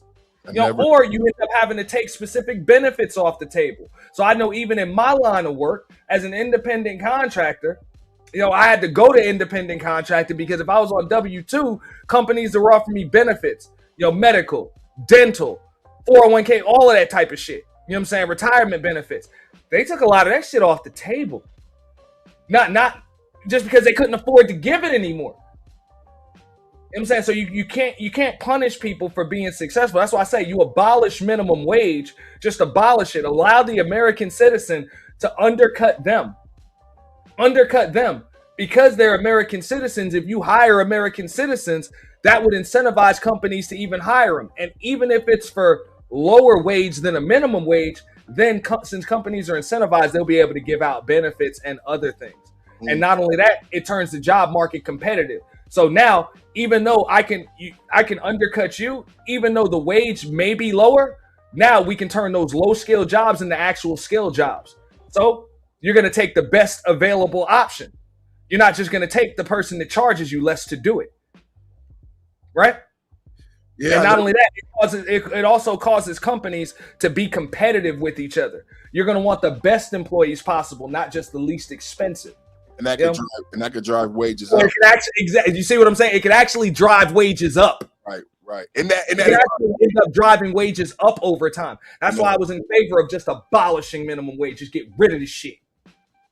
It kind of, when you think about it, like I'm gonna have to go analyze it more. And I'm gonna go read some more economics on it because it kind of, with the way you explain it, it seems like a crutch as a way it works. And your argument is it because and then for economics, it hasn't risen in over 15, 20 years. So if I were to argue that it's needed, how would I be able to substantiate that when it hasn't risen since 2008? It's been stagnant. So I can't even argue that it's every time that minimum wage has risen, quality of service has gone down. Quality of service, production, everything has gone down. So, I mean, if this is a capitalist society, the free spirit, see, people confuse capitalism with greed. No, capitalism is about competition. Right. Better products, better service, better price. More competition, the better the product, too. More competition. Yeah, you want to encourage competition. You understand what I'm saying? So that actually drives, that'll help to drive the economy. But also, that'll also help with your illegal immigration issue. Right. But right now, as long as you have to pay American citizens a certain wage, those that are able to work for less than that can undercut you for jobs. It just is what it is. So yeah, it might be rough at first, but I would rather see somebody be able to work for $6 or $7 or $8 a fucking hour than not have a job at all.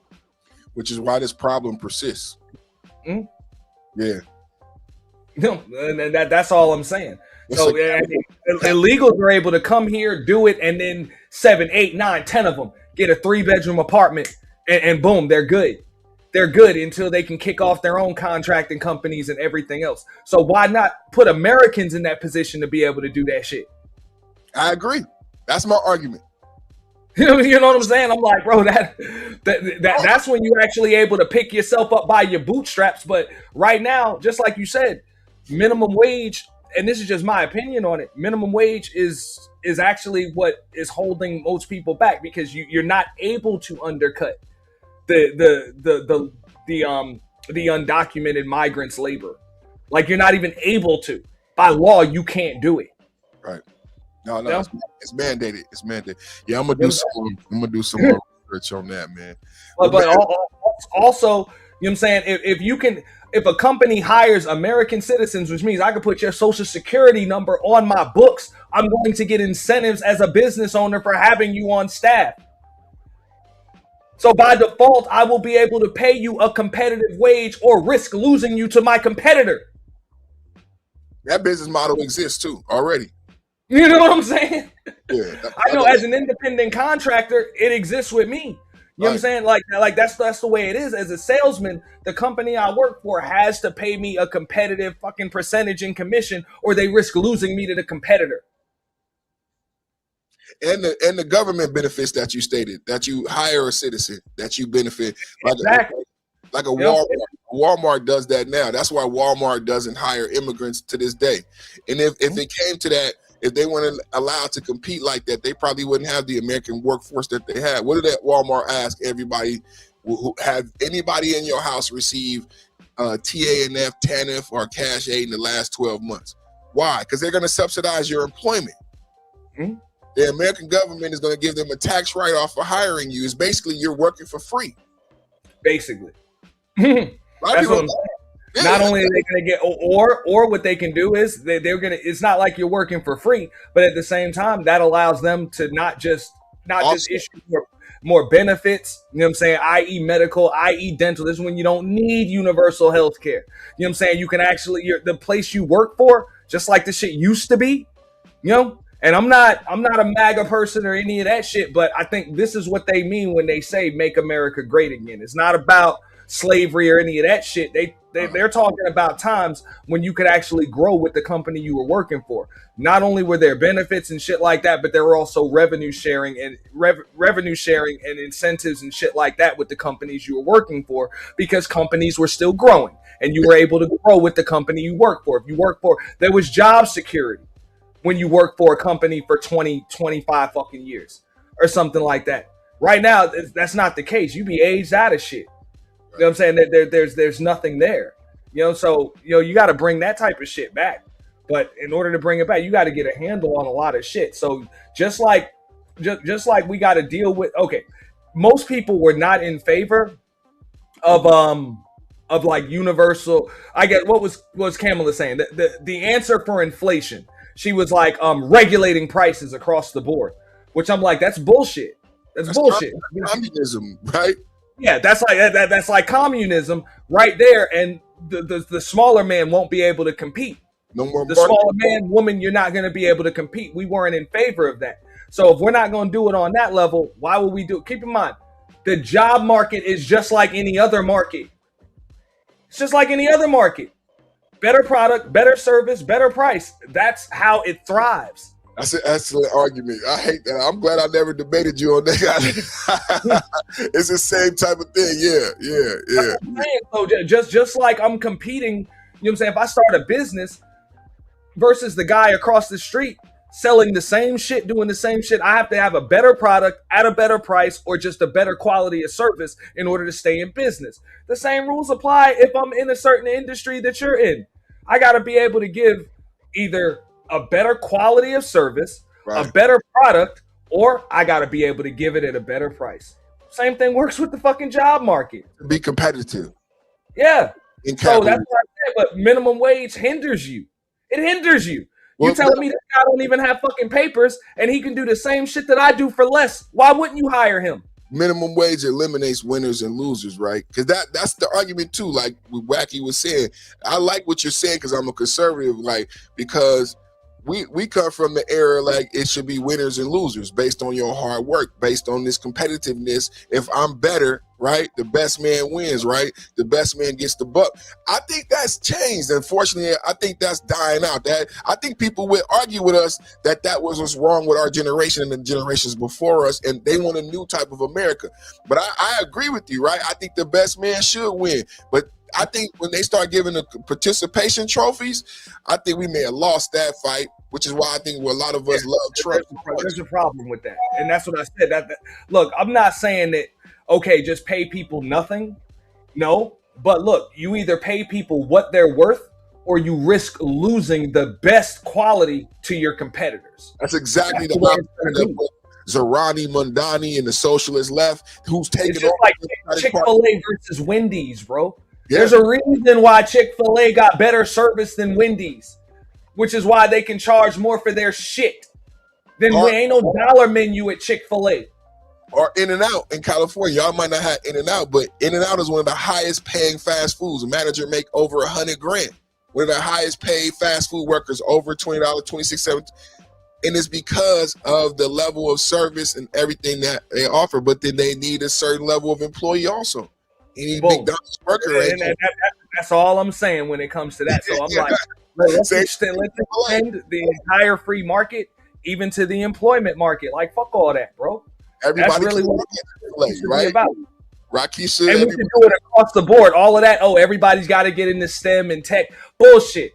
That's not the case. Everybody's not inclined like that. You know, everybody's not inclined like that. But those that aren't, don't make it. They make it seem like illegal immigrants are the only people that can that can do farm work, or illegal immigrants are the only ones that can do carpentry and shit like that's bullshit. You know, anybody capable can be trained to do that shit. Got a shortage of carpenters right now, a huge shortage. Well, we also would have to bring back shit like the apprenticeship and shit like that. In high school, wood shop and shit like that in high school where it was a thing. Well, I think we still have wood shop and metal shop. I don't know. No. But I mean, it should probably. I mean, we probably need to bring back more vocational schools and shit like that, and also just a lot more OJT. on the job training, start incentivizing more of these businesses to bring in, high school students, upperclassmen for apprenticeships and shit like that. You know what I'm saying? For vocational programs, start working along with it. Even if you want to talk about that shit as far as the black community is concerned, that's what we should be asking for, those types of incentives to actually build up our community and train our youth in the next generation to be able to do these necessary jobs. Everybody's like, oh, well, we got to go with computers and fuck all that. Fuck all that. Those that are inclined to do that shit will do that shit. We still need people to be able to work with their hands. Agreed. Like we still need people to get on the roof and do like skilled labor, hard labor, shit like that. I mean, even when you think about a war effort, as we discussed, like the seriousness of a lot of this stuff, like, don't you need these skill sets in rebuilding and nation building? Like, when it comes down to a lot of these things we're discussing, man, these are valuable skill sets, especially if we're going to be going and doing all this nation building globally, right? Yeah. I mean, they're saying that we don't even, this shit isn't even necessary. I'm like, no, they're very fucking necessary. Everybody needs a place to live. I know where I am. You can't, like, HVAC is a big deal because, and I'm pretty sure if you in California, it ain't no different. Everybody got to have it. Everybody got to fucking have it, man. But like, ain't no units in the fucking window. Like, central air is a given. That's the way it is. HVAC is bigger than just AC. HVAC is big because of the semiconductor chips and the plants and facilities and what's needed to build those semiconductor chips. The Taiwan plant that's being built and expanded in Arizona and shit like that. So what I'm talking about is it needs lab type environment. You know what I'm saying? Like, we like comic books and shit. So that white lab and how it's like gotta be no air in there. That's the type of environment you need to build the semiconductor chips that power the AI of the future, right? So that room is all done by HVAC. And when my homie was telling me, like, nah, man, we making so much money, we so important because in order to about money though, that's it. Yeah. And I mean, yeah, you do have to think about that, but you more so the money comes from being able to fulfill needs. Correct. Like that, then you got to think about that shit first. If all you do is think about greed and shit like that, like that's how most billionaires become billionaires and shit like that. They just fulfill a basic universal need. That's business. Solve a problem. Solve a problem. So I'm like, when people think about how do I make money first, people just try to get into industries that are already there. And it's like, nah, you're supposed to be trying to create more industries or be innovative and shit like that in the ones that you're in.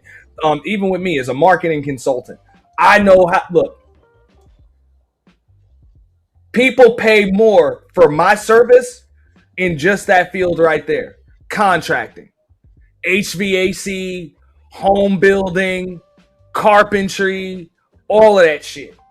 Okay, carpentry, remodeling, plumbers, shit like that. Those are our biggest clients, our largest industries of clients, because it's so goddamn competitive. It's so competitive. This is why sites like Home Advisor exist, Angie's List, shit like that. Because all of them are bidding on jobs with each other and everything else. So I've even told people, like, there are so many markets that y'all even forget about. Sales, marketing, booking, shit like that. Like, it's so many ways to make a dollar, but there's a lot of industries that people don't even know exist. Gotta bounce, man. I got I'm about to get out of here too. I've been up here too fucking long. I got the hook. That was a great debate, though, man. Good to holler at you, man. No, it's all good. That was more of a conversation. Wasn't really much of a debate, but appreciate you, dog. Salute. All right. So yeah, on that note, man, I'm about to get all the way up out of here. Shout out to Perfect Timing Podcast, Shadow Titan Wasp, L Nixon. You know what I'm saying? Something to think about. Also, Wacky World. Past the $40. All of y'all. You know what I'm saying? Appreciate you, Tay-Tay. She said, y'all sound like old white supremacists. Believe it or not, I could give a fuck about that bullshit. I just think ICE should be able to do their fucking job without being impeded, especially by American citizens. Like American citizens should just get their motherfucking popcorn together while ICE is working. Just get your popcorn, get your soda or your coffee, like I did, and just wait, watch that, just watch them work. Whatever. If it hurts you that bad, hey, whatever. You know what I'm saying? Hey, you got the right to peacefully protest, but make sure your protest is peaceful. That's it when it comes to that. As far as Mama Tina's Bubble Guts Pay and Pray Gumbo, hope you guys got tough stomachs. You know, eating that lady's fucking gumbo, I wouldn't eat that shit, like, for real. Like, man, I don't even know what the hell you could pay me for that shit, bro. I wouldn't eat that shit at all. As far as them outfits at the damn rodeo, man, hey, y'all ought to be ashamed of y'all damn selves messing up them people good tradition over the course of these years. But nah, man, on that note, man, I'm about to get all the way the fuck up out of here. I see we losing everybody, but it was a pleasure, man. After 8 hours, 15 minutes, it was definitely fun. Shout out to everybody who's been supporting Nicer, TBE Trucking, Shadow Titan Wasp, L Nixon, you know what I'm saying, and everybody else. If I missed anything, hold up. Let me see what I got. What else I got here? I know I missed like one. Oh, Dante Adams. Shout out to Dante as well. You know what I'm saying? Appreciate all of y'all, man. Appreciate all of that support. Salute. I'm out, man. Peace.